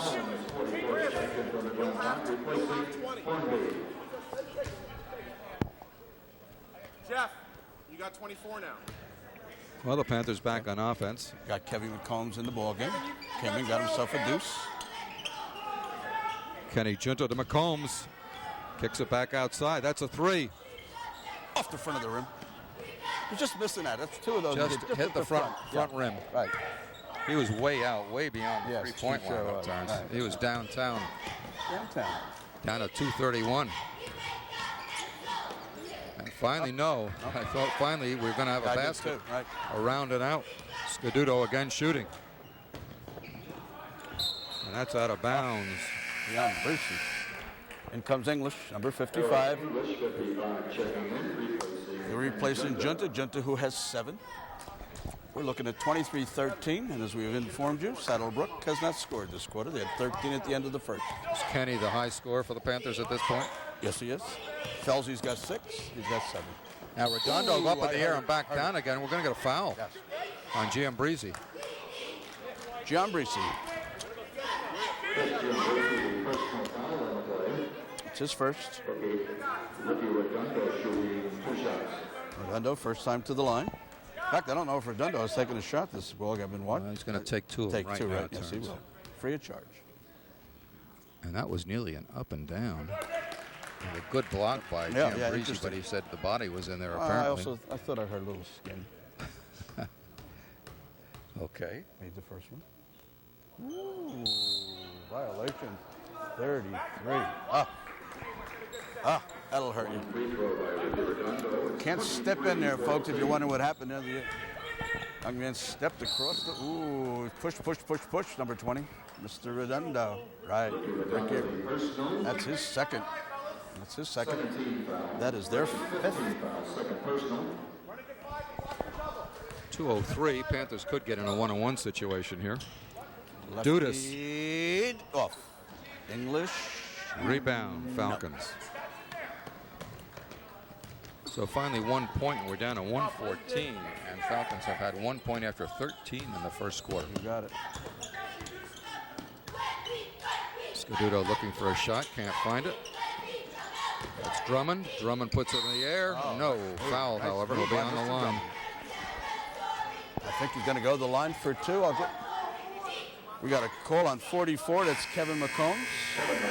That's his first. Team 5th. Jim Drummond, who's already scored 6 points on 2 3-pointers, will go to the line shooting 2. He was fouled as he was shooting the ball. I'm sure those of you who stay with the ball games, you know all about that. 2 shots. Drummond's got it. He gets another one. That's 7 points for Scott.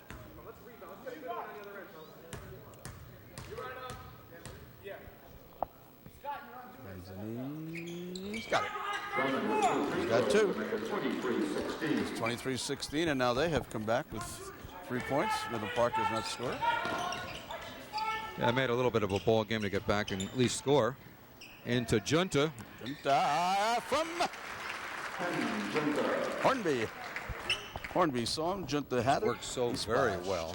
And the Falcons have not been able to stop that really. But Hornby, the feeder from the high post into the low post. And we're going to be under a minute here in just a few seconds. Still good D. Haberman, the shot is no good. Going to Get be a on foul call. Giambarresse. Yeah. Giambarresse had his second. Midland Park is their sixth foul. Second personal, 16 fouls. To the line. Shooting two will be Scott Haberman, number 33. His first time to the line. Scotty has not scored yet. He now has. Well, it's his Falcons first. doing well from the stripe. Yes, they are. Getting right back in the ball game. Set the stage for the second half. No. And the Panthers come away with a rebound. And we're under a minute right now. Let's see if the Panthers play for one or just play it out. With the lead they have, they probably won't take too much time. Steve Silver hasn't said anything to him. Now we hear the word patience, so maybe they will play it down. We're down to 44 seconds. There's the drop in again, back to Hornby. Back again to Junta. And a foul. Wow. They knew what they wanted to do, didn't they? That's 24. That's his first. First personal, 16 fouls. Both teams. Two shots. Both team now has 6 fouls. McCombs 44 in the game for Hornby. Kenny Junta will go to the line, shooting 2. He's been in the line before. He's got it. He'll get another one. He's got 10 points. Going for his 11th. It's high score so far for the Panthers. He's got them both. And we got a replacement coming in. New boy, new man here, number 30. That's Angelo Giambarresse. Angelo Giambarresse, checked in for the Falcons. 27-17. We'll see if they play for one shot. I don't know why they would, really. At this point, they're trailing in the ball game. They got to put it up as many times as they can. But the Panther defense tenacious as always. Good word, Don. Can't find a shot so far. We're down to 17 seconds. That's Fells coming out. They get the double team there, Teddy. And they're really just fighting to hold on to the ball. Never mind the shot. They still don't have one. All the way across court. Haberman had an opportunity. There's the last shot of the half. Maybe in and out. The rebound by Drummond. Nice follow-up. Drummond, the rebound basket at the buzzer. So Drummond scores at the buzzer, and the score is 27-19. We'd like to remind you the refreshment stand just outside the gymnasium doors, ready for your patronage, so stop out right now. So we'll be back in about 10 minutes. Officials coming across. Very interesting half, Donald. First quarter, of course, tight. 13-13. You couldn't get much tighter than that. And just Midland when we Park, thought the Falcons weren't going to score at yeah, all, they came back in, picked up a few They came on, they points. certainly did. And they scored, got certainly the last 5 of the last 6 points. Get themselves 19. And Midland Park with 14, so they've had an even 2 quarters, 27 points. That usually is about 54, am I adding? And that's about where they are usually, right? That's the kind of scoring. You notice even high school and even at the other levels, even at the pros, there's less scoring. Scoring has been and the answer, definitely I think, down, has been down. the defense. They can still shoot the ball, but I'll tell you, the defense is tough. Now, I don't know if we're still on here or not. Perhaps we could get a signal whether we're still going live or they've gone back to the studio. And nobody has said it.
touch me in the pouring rain, and the moment that you wander far from me, I wanna feel you in my arms again.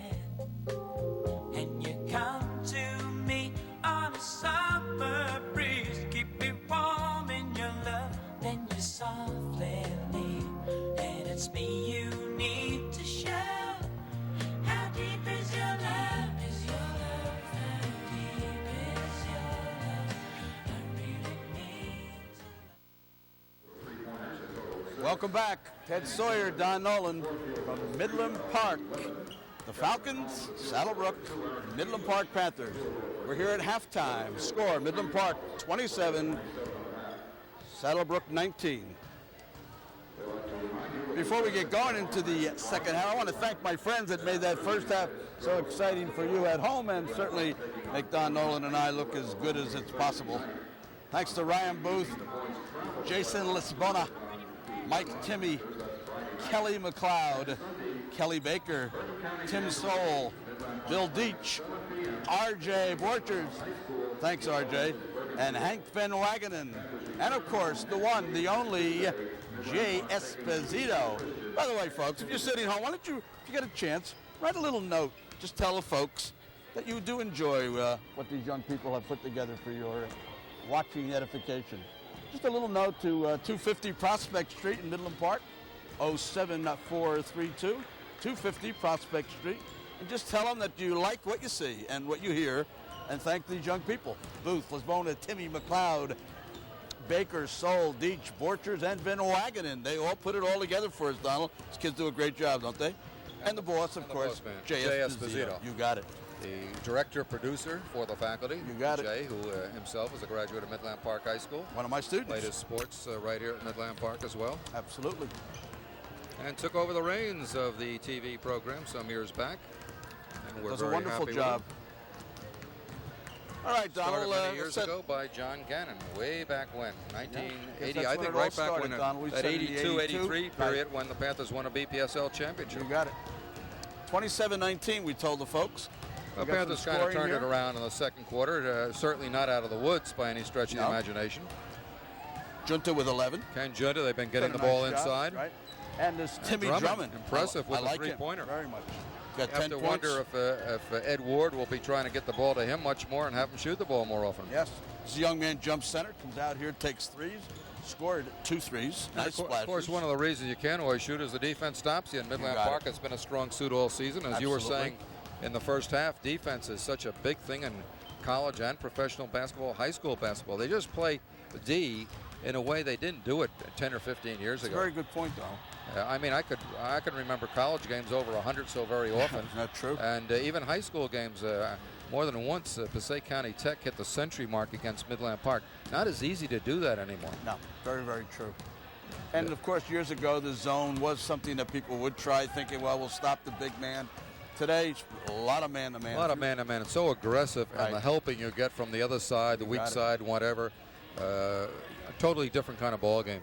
I just wonder how the kids can hang in there sometimes. And there's not a lot of bench for most ball clubs, right? High school level. All right, Donald, we're going to start the second half. We're 27-19. And we'd like to remind everybody, again, the Panthers will be action over at Glen Rock on Friday night. Girls here on Thursday night against Glen Rock. And then, if you're out there, you want to make a note right now, next Sunday, a Bergen County Jamboree game. Midland Park taking on the #1 seed. That's Bergenfield High School. Undefeated, too, by the way. The 16 are gone. We're down to the next bracket, the 8th bracket. We got Bergenfield, Midland Park, Bergen Catholic will be against Teaneck. Great game. Don Bosco against Indian Hills, Englewood against Hackensack. Terrific games. Right, really and then we're down to games. 4, and then we're down to the finals. You got it. So it'll be interesting. Never has a Group 1 school gone to the championship, according to the information we've been given. So the Panthers will be trying to do it. Certainly took the first step. All right, Donald, here we go. 27-19, Saddlebrook inbounding, and here we go, folks. So we'll see what happens. Ricky Redondo with the ball. He's the point guard. Same starting group in there. Haberman, number 33. Scaduto's in the ball game. There's Drummond with it. And number 12 is Winberry. That's Drummond with it, trying to take it inside. Taken away by Hornby. Throws it away. Yes, no, saved. Saved by Dudas. Oh, Dudas went right into the bench, way outside. Fells. No. Off that rim again. Winbury the rebound. And no doubt about it, if Ryan hit a few more of those, which he normally does, the Panthers would be up by another 6 or maybe 9. Saddlebrook being very deliberate on the offensive end. Kick it around now. Drummond outside. Can't find a shot there, Teddy. Yeah, they're going to watch Drummond out there. They realize, ooh. That's Haberman inside. Little Windex. Fells with the bound Got and the down court process. Kenny Junta was posted up for a moment, but they didn't get it into him. Notice, Don, the way they focus on him, right? Look at this. 2 men converging. Oh, Hornby. Hornby, nice move. Give me a little space. Way to go, Rick. A deuce. Well, Hornby often drops it back to Kenny on that, and the defense kind of turned looking for it. He went baseline with a nice little layup. Good observation, Don. Falcons moving around, but still not finding a good spot. Now Drummond's inside trying to post up. Can't find it there. Scaduto with it for a momentarily. Call here. I think Haberman's shot will not count. Going to get on 34, Donald. It's Ryan Fells. It's his first. And the first team foul in the second, third quarter. First team foul. Saddlebrook will take the ball out of bounds. Dave Winbury going to put it in. Does put it in. Haberman the jumper. And rebound Fells. You got it. Giambarresse with it in the corner. Back to Hornby. Oh, he nearly had the jumper. There's the drop in to Ken Junta. Ryan from the corner. And the Panthers still have the ball. Those hands, Don. Hornby back to Junta. Hornby to Junta. Rick Hornby taking that little look. Kenny right there to put it in. Oh, yes. 31-19. Nice play. And Hornby does that nice, quiet job, does, too. Doesn't he? Oh, yeah. Makes the good passes. Is always around to get that loose ball and that rebound. One of the, more quiet, perhaps, in the way he plays in terms of scoring than Giambarresse or Fells. Yeah. But everybody fits into the pattern. That's you got it. That's the great secret success. of basketball. You've got to have the pattern that goes together, the team that goes together. You've got to have second bananas. I mean, or if you don't have a player. And everybody knows their role, I think. They understand where they fit into the picture. Absolutely. They understand they're going to be on the bench and get only so much time because he really uses 5 players and comes in with a couple of replacements. It's a 7-man team. Kevin McCombs and Eric English, pretty much the only people off the bench. Very true. In prime time, you might say, right? Well, the Panthers now up 31-19, so it's not over this a until little it's over. bit. No, but right. certainly I didn't like the moving out cigar with a bit of a lead. for sure, but no. I'll tell you, I got the lighter going. Not here, please. Very good. Well, the Falcons will inbound it. Number 12 is Dave Winbury walking up there. He'll give it into Ricky Redondo, number 20. Nick Valdez was the official you saw. And here we go one more time. Redondo across the timeline. See if anything is new here. As far as the Falcons are concerned, Drummond inside right now, coming off a pick. Now he's free for a jumper. He got it off the rim. He was planted deep down inside, yes, came up off a pick to get a shot away, and the Falcons come away with the ball. Yeah, Midland Park had 2 people in the wrong place at the right time. And I think that's what you're going to see. Drummond buried inside, coming up off a pick, and trying to get that jump shot from in the high part of the key there. Got it. There's a jumper from outside, and that will drop. Drop for 34. And that's Scott Malezio. Right.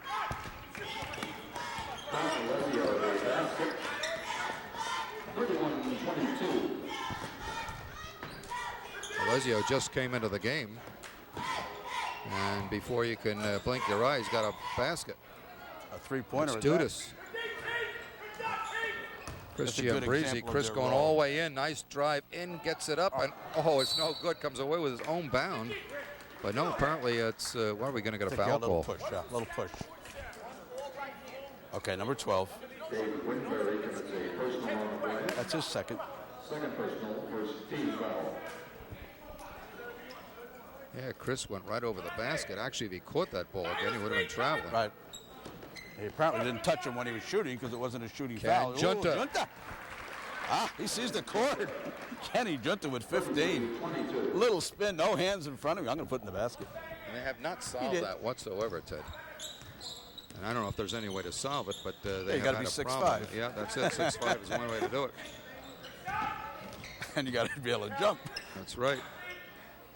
Way Whoa. outside for three. Let's No get good. rain Out here, of bounds. kids. Off. Dudas. No problem, Jeff. Come on, here we go. Alessio firing it up from way sure, downtown. did. Go up, Wow. play the day. He was another Falcons county. will trigger it in. That's Drummond from out Oh, nice three-point shot. Nice range, shot. and he's got it. Nice shot. That's his third three-pointer. Timmy's got himself a shot. Absolutely. Certainly Like does. this- If he like can this shoot player. enough of those, he can put you back in the ball game. Yep. Nice player. Now, the Panthers have what, 1-3? Ryan has a 3, or we have more than one? You got it. Turnover to the Falcons. Right, to answer your question, Ryan has 2 threes, and that's it. That's all he's got. Drummond has what, 4 or so? Yeah, it's 3. 3? 3 threes. Ricky Redondo all the way in. Who has the ball? Panthers. Whoa. Near turnovers. Drummond got a hand on it. 3:34, third quarter. Fells. Yes. Ryan. Fells, 35-25. Went to the top, went to the key. Nice jump shot. He Absolutely. was way up in the air. He has got a it. tremendous vertical leap.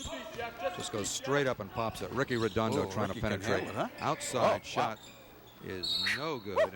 And we're going to get somebody coming over the top, I believe. We're going to get on number 11, I would think. I think it's going to be Yeah, number Tommaso 11, Donald. Right. Scarduto. That's it. Tommaso Scarduto, that's his first team first, second team, I'm sorry. Don Nolan, right on the ball with that one. And it was a timeout. 35-25, Donald. 10-point lead. Not exactly, again, put away, but as you said, a lot of defense. Scoring totals down lower. And the Panthers with 10 right now in pretty good position. Falcons have had a tough year, only 4 wins. But they've made some progress. And years ago, they had some excellent, some great players over there. I think they have a total of 4 1,000-point scorers in boys basketball. I couldn't name them for you off the top of my head, but talking to Ed Ward before the game, he talked about 4 1,000. It's terrific. And in high school basketball, he said not easy for a boy to get to that 1,000 because they generally don't start until they're a junior. You have to be a talented guy to get in there as a sophomore. Girls, on the other hand, come along as freshmen sometimes, are in the starting lineup, play 4 years, and can pick up the 1,000 points. You're looking at Ed Ward in his huddle right now. Does a nice job, doesn't he? He's certainly, like, he's a real kids coach. I mean, he's interested in getting them, like, up, and like the game's never over. I like that. That's a great talent. They think you're in it. All right, Don, let's go. Rick Hornby bringing it across. Now Dudas with it. Ain't a man yet from the Falcons' point of view. Drop into Junta, back out to Dudas. Giambarresse has not shot the ball in quite a while, Ted. No, he has not. 3 men around Dudas, around Junta, and they take it away. Yeah. That time they Not a dropped good- 3 in on yeah. Kenny. Not a good place to throw it. See if they can free up Drummond now. Jump shot from outside is no good again. That's about the second shot from Dave Winberry from that spot. Number 12, Winberry. Hasn't put either of them in. Has a strange way of putting that ball up left-handed. Panthers still pass that ball around. Boy, I'll tell you, they'll pass the ball when you think, well, there's a shot, but no, it's not quite good enough. Move it around one more time. And you've got to just get tired chasing them around the ballpark. Oh, little push, 24. That's going to be on Drummond. 24. Little push. Jim Drummond, personal foul. Yep, Jim Drummond, that's his second. Second personal, third team foul. Both.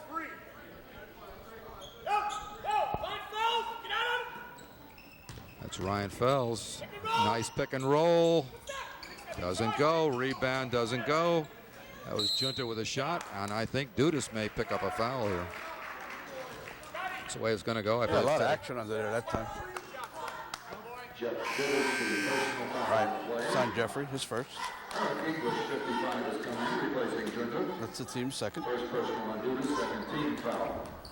And so we're looking at a 35. Got a little ragged there for a while. Picture book pick and roll, however, Yeah, it was. but the basket didn't go. Right. Just the way you draw it up. It's the way it's in the book. 1:55 remaining in the third quarter. Way outside by Haberman, no good. Oh, those good hands. everybody after the ball. The Falcons still have it. Stay home, Rick. And boy, they still have it. Oh, and we're going to get a foul on English.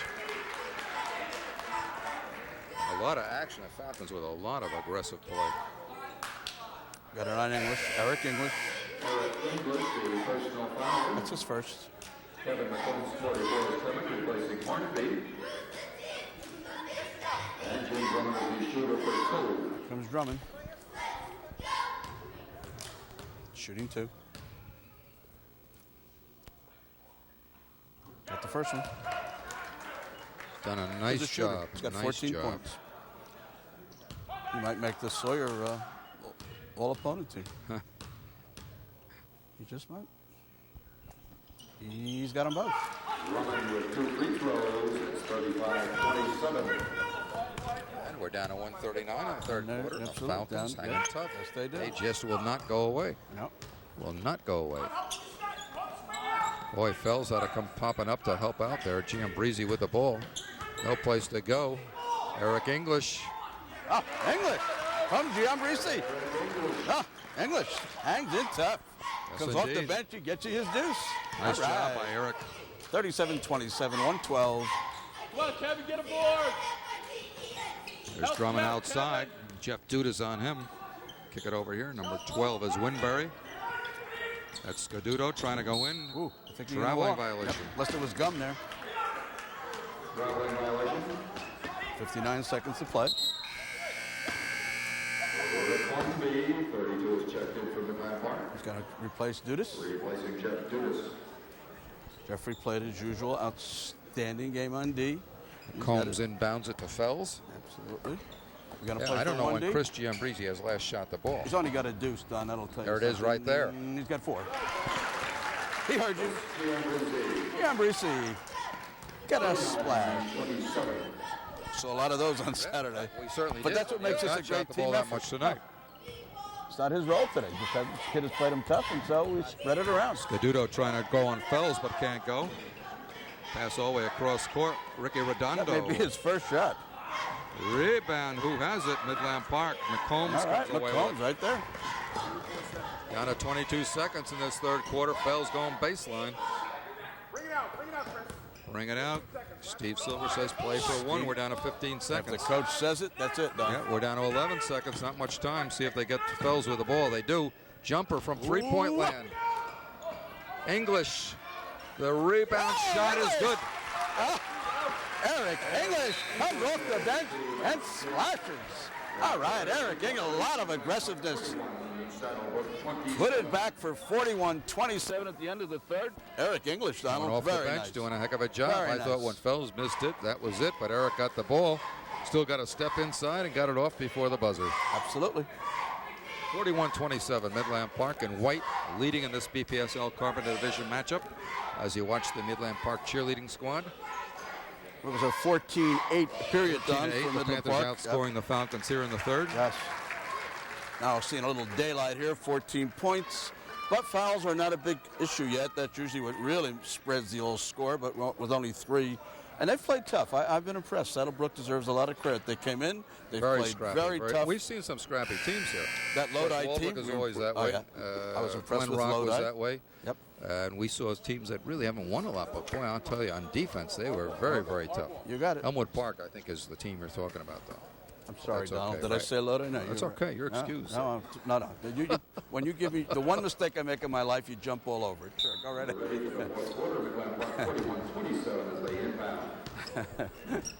Because Lodi was one of the teams that challenged for the Bergen County tournament, did make it into the tournament, only to be knocked out. Of the 4 teams that challenged this year, they were the only one to make it in. Very good point. Knocked Don. out what? Beckton, I believe. English. English. Eric. He's got 8. Nice move. Bring him Very off nice the job bench and indeed. let them do some. That's wonderful. Ricky Redondo from Ricky, outside. no. Fells. Felsy, One you more got it. time. Absolutely. He rebounds. Ooh. And that's not a good pass. Picked off by number 12. That's Winbury. Nice play by Winbury. David saw it. David grabbed it. Eric English has been something else here. Not that we haven't seen that before from Eric. Oh, He's yeah. just getting more time tonight, perhaps, than we've seen Absolutely. other times. That one is good by number 34. Yes, Melissa. number 34. Scott.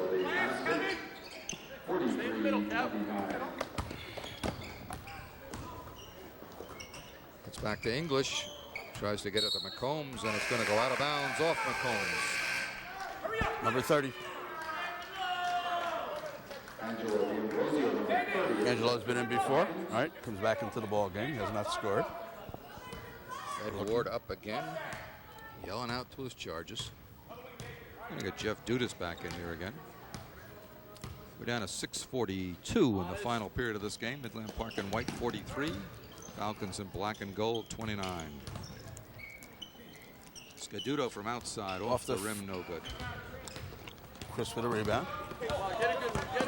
Giambarresse down court in a hurry, right into the paint. McCombs posted up. Hornby. Looking at it. No. Little contact by Hornby, no call. And the Falcons come down one more time. Quiet crowd here tonight, Terrence. Not the kind of crowd we had on Saturday night. Oh, well, no. Kind of sitting back watching this game. There's a steal, Giambarresse. Beautiful pass to Fells. No foul. Eric English, yes. English! Another deuce. He's got 10. A lot of quick action. Fells went through that lane like a rocket.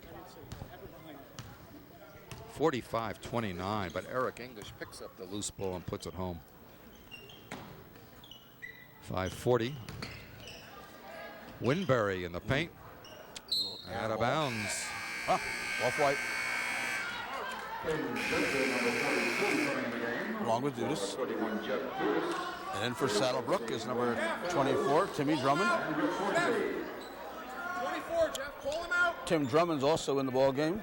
He's in for Saddlebrook. Jim Drummond, 24, check back in for the Falcons.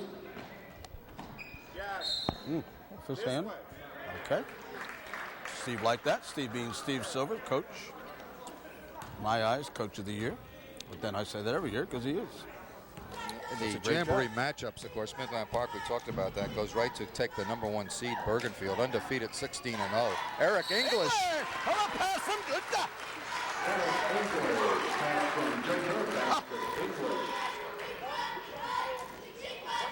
Dave Winberry, the personal English shooting 1.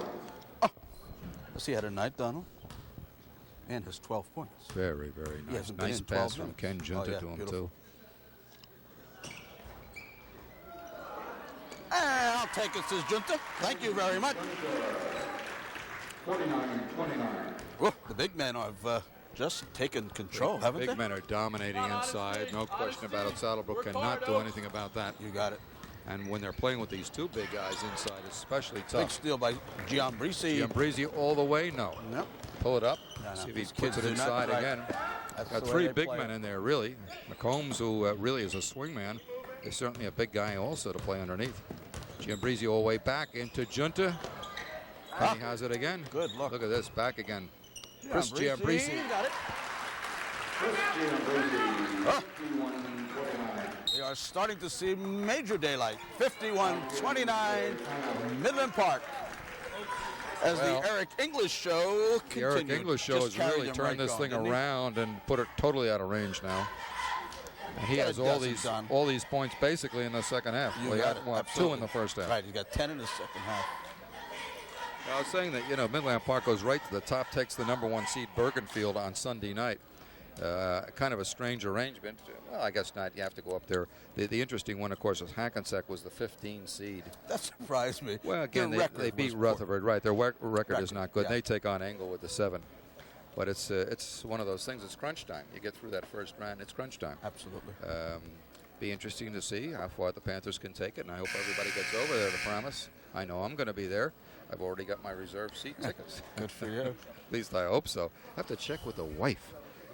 Oh, That's really? a problem. Oh, that yes. could kill your reserve seat 9 ticket. grandchildren sometimes have call on your duties. That's a But lot we'll of try to be tickets. there, that's for sure. Going to get some new players in here? No, not really. The Falcons have their regular He's got team number out there. 12. Number 12 Yep. is 12 is Winberry. all right. Same 5. And Winberry will toss it in, as he usually does, to Ricky Redondo. Ricky Midland brings Park, it down. Felsy's not in there, right? We're down to 4:38. Okay. There's no change in personnel after that timeout, I No, don't there was believe. not, Donald. Same 5. Panthers had just substituted. That's Drummond looking for a shot. Can't find it. Winbury with that left-hander. See if he puts it up. That's Drummond with a turnaround. And he's going to be on the line for a couple of shots. I think so. Dudas, number 31. You got it. Dudas, the personal foul. That's his second. Second personal. That's the team's 4th. Team fouls. Drummond is the shooter for 2. Okay, Mr. Drummond. Timmy's had himself a very nice night. Certainly perfect at the line. He's been 4 for 4. How about 5 for 5? Really has not missed a shot from the line. He has not. He's done a beautiful job. Enjoy watching him. He's a nice player. He's got them both. All right, Mr. Drummond. Drummond with 2 free throws to make it 51-31. He's got 17. Well, we were tied at the end of the first quarter. Panthers now with a 20-point lead. A game that was quite close for a while in the first half. The Panthers just seemed to finally take over. Chris Giambarresse, who has the ball. The Falcons still in play. Panthers still have it. My. Kept alive underneath. English again, and he's fouled. Scaduto, maybe. That's the way it goes. Very good, Donald. Tommaso Scaduto. Personal foul on the play. Second personal foul, team fouls. Gary Baker, 15 is coming for Midland Park. And Felsey. And Ryan Fells, 34, back in the game for the Panthers. Somebody came in there for the Falcons. I don't know who that was, Teddy. Maybe Haberman came back in, 33. That's Fells. Can't find him. 33. Jumper by Fells. No. 51-31, 20 points the difference. Scaduto in the paint. Knocked out of his hands, out of bounds. Over to the Falcons. No call, huh? Just an out of bounds? Okay. Just knocked off Midland Park and out. Got it. Tough getting it in. Knocked away by Kevin McCombs. Winbury is always the trigger man on these out of bounds. Yes, he certainly is. Got to give him a little room there, the officials talking. And he's not a real big man to throw it over. No, throw it top. over. He's not a big man to. Sometimes they like to have a bigger guy throw it in because he can throw it over the top of people. And they get it into Drummond for the three-point shot. Scaduto with a rebound. Haberman from this corner, no. And Baker has the rebound. Gary Baker did a great job in the JV game. In here, there is Ken Junta. Round and out. Was not down, Terrence. 3/4 of the way, maybe, but you got to go all the way. 3:09 remaining. There's that left-handed shot by Winbury. Scaduto, the rebound, and he is hit. We are going to call a clobber. Number 34, I would think. You got it, Felsey. Ryan Fells commits the personal foul on the play. That's his second. Chris Giambarresse, 22, check back in, replacing Ken Junta. Tommaso Scaduto will be the foul shooter for 2. I'll tell you, that was a pretty hectic place underneath there, Terrence. Nice foul shooting job by they've shot very well. Very well. It's his first time at the line for Tommaso, and his first foul, and he's got him, no, 1 out of 2. Oh. Held ball, possession will go over to the Falcons. Check that arrow, Donald. The arrow points to the right as you view it from the Falcons. your home spot. Very good. Ricky Redondo trying to put up a jumper, does put it up. He's got it. His first basket. 51-34. Falcons just not quitting here, Terrence. They're just going to continue to play this game right down to the final Coach won't allow minutes and 44 anything else. seconds. Is that Tommaso? His third? Absolutely.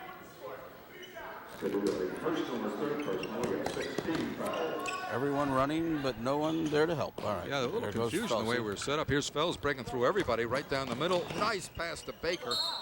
And he goes out of bounds with it. Oh, I think Did he got pushed. Yeah. Okay, let's see what the call out is. of bounds. That's what it's going to be, a little push. Number 12, I would think. Yep, number 12. Winbury, the personal. Mike, welcome to the big leagues. 17 fouls. Mr. Baker will go to the line, shooting 2. I don't know if One, I Gary's had his name apologize. in the book for a varsity game yet this season, Ted. Well, he certainly got off the bench. I don't know if he scored, but he Yes, certainly he did. now. He did now. All right, Gary. Welcome to I the don't club. recall seeing a box score with his name in there with points. I may be wrong. Oh, with points. No, I don't know about Oh, we've seen him in the game before. One out of 2. One of 2. It's all right. He'll take that. He'll sleep well with that tonight. Well, I'm sure he's very happy with that. Should be. You're on that JV bench. You just can't wait for that spot to get in the ball game. Redondo, the jumper, no. Giambarresse, the rebound, yes. All the way across court. Felsie in three-point land. Passes it back to Eric English. Gary Baker. Everybody's got a hand on it. Right. Over to the Falcons, and they bring it down in a hurry. Drummond from three-point land, no. A lot of guys shooting from threes. Redondo follows up, no. Who's got the ball? Winbury. And a foul. They didn't quit. That's what it's all about. 34. Personal foul on Fells. It's got to Third personal, 16 fouls. A Winbury 2 shots. take Boy, 2. it was very active there at times. Absolutely. Very active. 1:58 remaining. Off the front. Front rim, no. Front rim, no. And we could package that. Front rim, no. Crowd is very quiet. Yeah, out there. library It's very time. quiet. They're doing a lot of reading over there. I wonder if the folks who are watching home are also. They probably turn Winbury, the no, cell. again. Who has this one? Giambarresse on the court. And the Falcons have it. Winbury, yes. Oh, boy, that's... And they still have it. Oh, my goodness. And they put that one down. Who was that? Number 33. 33. And that's Haberman. That's good, Mr. Scotty. Scott Haberman, the basket to make it 52-36. Falcons timeout. Well, it's become what is referred to as garbage time. Well, everybody's Give me in the there. ball and shoot. And, you know, But no, hey, they keep playing. Edward's still doing. He's calling timeout. To him, this was a 2-point ball game. Absolutely, you've got to He came in, as you know, and we both saw it. He came in to coach the final moments of the JV game, Yes, right? he When certainly the JV coach was asked to leave Yes, by for the whatever. officials on the technical. Right. And he came in and he coached the rest of that game just as if this was the NCAA final. I admired that. Yeah, and he's doing that right now. They're down Absolutely. 52-36, but hey, you just keep playing the ball game, and one of these days you're going to be in a ball game where you're down by 2 and you're going to win the Right, ball game. and if they remember what he said in this timeout, they'll say, wow, yeah, that's right, we ran that, we even scored against Midland Park. Oh, I agree. You got to And keep you could coaching. just say, hey, it's all over, I'll give up, I'll throw everybody in there, or don't worry about it, just shoot the ball up, but that's not his style. And we'll see what happens as they go to the line here. Or excuse me, we have an out of bounds by the Panthers after that. And Fells getting the double team and getting a foul from Ricky Redondo probably. I would think Ricky had his hand in there. You got it, Donald. Ricky. Ricky Redondo, the personal. It's got to be his third. Third personal, we have 18 fouls, and Ryan Fells is the shooter on a 1-on-1. So we get to that point where you get this 1-on-1 business till you get to 10 team fouls, then you go shoot 2. You got it. But when you're behind, there's little else you can do but try to foul and get somebody on the line. one Hope for they miss, Fells. you get the ball back. First time to the line tonight for Fells. And really, the rule calls for it. There's nothing else to do under the under the 1-on-1 rule. You got it. Which is why they put the 2-shot situation, of course. At a violation, only 1 point will be scored. One free throw by Fells to make it 53-36. And we'll walk it down to the final ones. We're going to get a replacement. That's a 3-pointer in the air by Drummond. Basket by Drummond for 3, 53-39. Scaduto with a traveling violation. And I'll tell you, they're in the ball game, but we're going to get replacements now. Here we go. The whole flock of Call them. the bench. The whole bench coming in. Let's go 30 and 40. Giambarresse, number 30, Angelo Giambarresse playing the ball game for the Falcons. Number 21, Eric Calderon, also in the game. 40, Brian Scaglione. Number 5. And number 5, Brian Keenan. And So Ed Ward has opened the Couldn't bench Tracy up now. Keller The Panthers also will do down. the same 23 thing. Came in. Okay, we'll try to get him here. Eric English. English. Deuce. 23, Jason Cole, also in the game for the Falcons. So a complete turnover for the Falcons now in the final minute of the ball game. Nice. And the Panthers will put a few more people in the ball game as well in just a moment. Wow, look at this play. Up to Fells, but a great defensive play by the Falcons. Yeah, number to save 23. that one. Heenan with the ball. Number 5 just came in the ball game. Working the point guard right now, bringing it down. We're going to get a foul call by Baker, I believe. Steve That's it. wanted the boys to be able to come in. That's it. Okay, here we go. Foul charge to Gary Baker. And the Panthers with the replacements, Giambarresse coming out of the ball game along with Fells. Okay, the numbers are number 12's in, Don. I'll give them to you. The ball game is Mike Cresskill, number 12. Number 14. 14 is DJ Smith. Number 25. Doug Hamilton, number 25, also in the game for the Panthers. You got it, folks. And Mr. Baker, of course, stays in. English is the only somewhat starter that's still in there. And here it is, 55-39. We're under 30 seconds in just 4 seconds. And the final score is the only thing in doubt here. Remind you that the Panthers again will be playing in that Bergen County tournament game on Sunday night. That's Eric English trying to get it underneath the Hamilton. But they have to get past a game against Glen Rock on Friday night, Ted. That would be a tough ball game. Glen Rock was very competitive when we saw him earlier this season here. Absolutely. Very tough at the guards, very scrappy. It'll be tough. Eric English, traveling violation. Too bad. Too bad, Mr. English. Eric English flying through the air, did a heck of a job. Just slightly, Coach. Just a slight Steve slip. Silver asked us. Well, we have to be honest. He walked. Not much, though. That's it. That's it. 55-39. 55-39 it is. Let me very quickly run down some scoring for you before you folks go for your sodas. Gary Baker got a point. Chris Giambarresse got 6. Chef Dudas with 4. Rick Hornby with 2. Ryan Fells with 9. Kevin McCombs with 2. Eric English came off the bench to score 14. And high scorer Ken Junta with 17 points. For the Falcons, Timmy Drummond had 20. Tommaso Scudato with 8. Ricky Redondo had 3. Scotty Haberman with 3. And Scott Malzo with 5. Grand total of 39 points. Thanks again to the young students who helped us. Ryan Booth, Jason Lisbana, Mike Timmy, Kelly McLeod, Kelly Baker, Tim Soul, Billy Deach, R.S. Borchers, love that R.S., and Hank Van Wagenen. And thanks to producer Jay Esposito. Thank you, folks. See you next Tuesday. And there is a...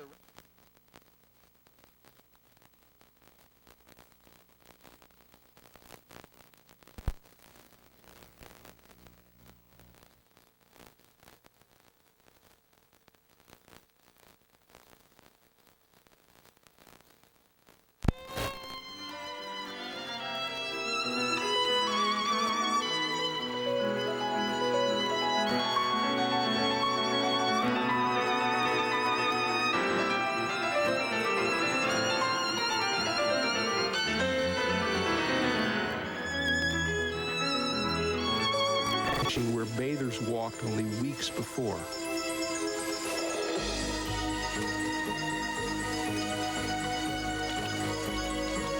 Many places along the coast can claim scenes such as this, but none can claim they happen as often as here, where the land ends, at Montauk Point.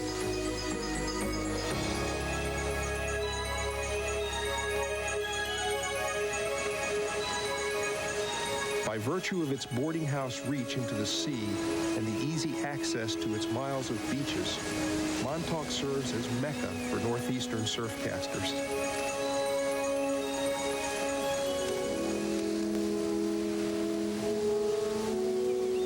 Under the 200-year-old lighthouse, the surf fishing fraternity gathers by night and by day, camping along the beaches, sleeping in their vans, or catching a few hours rack time at one of Montauk's many motels.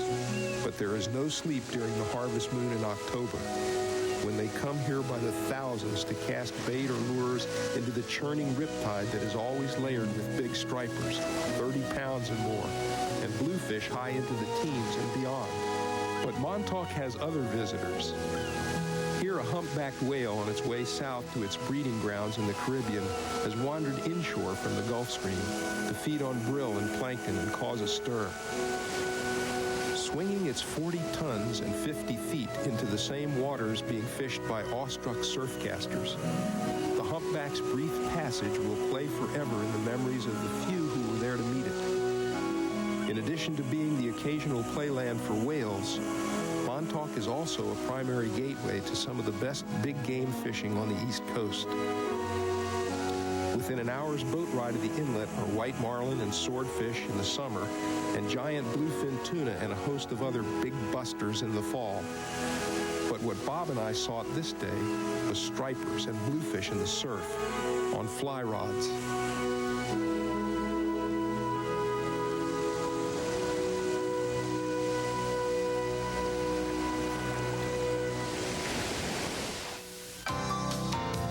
Walker's K Chronicles is brought to you by the new Dodge. From cars to minivans to trucks, it's about change. The new Dodge. And by Mariner, because it ain't bragging if you can back it up.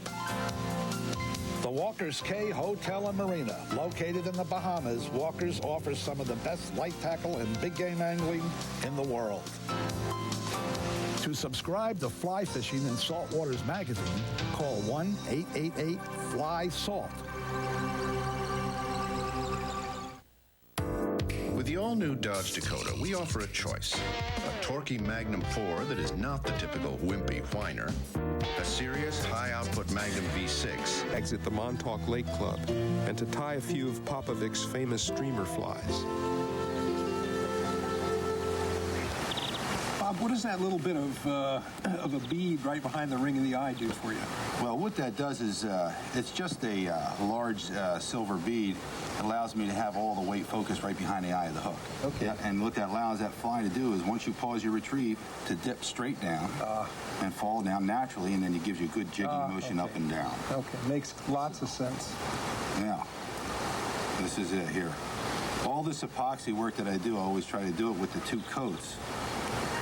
You just need a little bit here to get it through all the material down to the shank of the hook, and then it allows me to concentrate on getting the epoxy just where it's needed and get the shape of the fly that I want, because once the epoxy hardens, I won't be able to change it. So you're kind of the father of this whole epoxy fly concept, aren't you, Bob?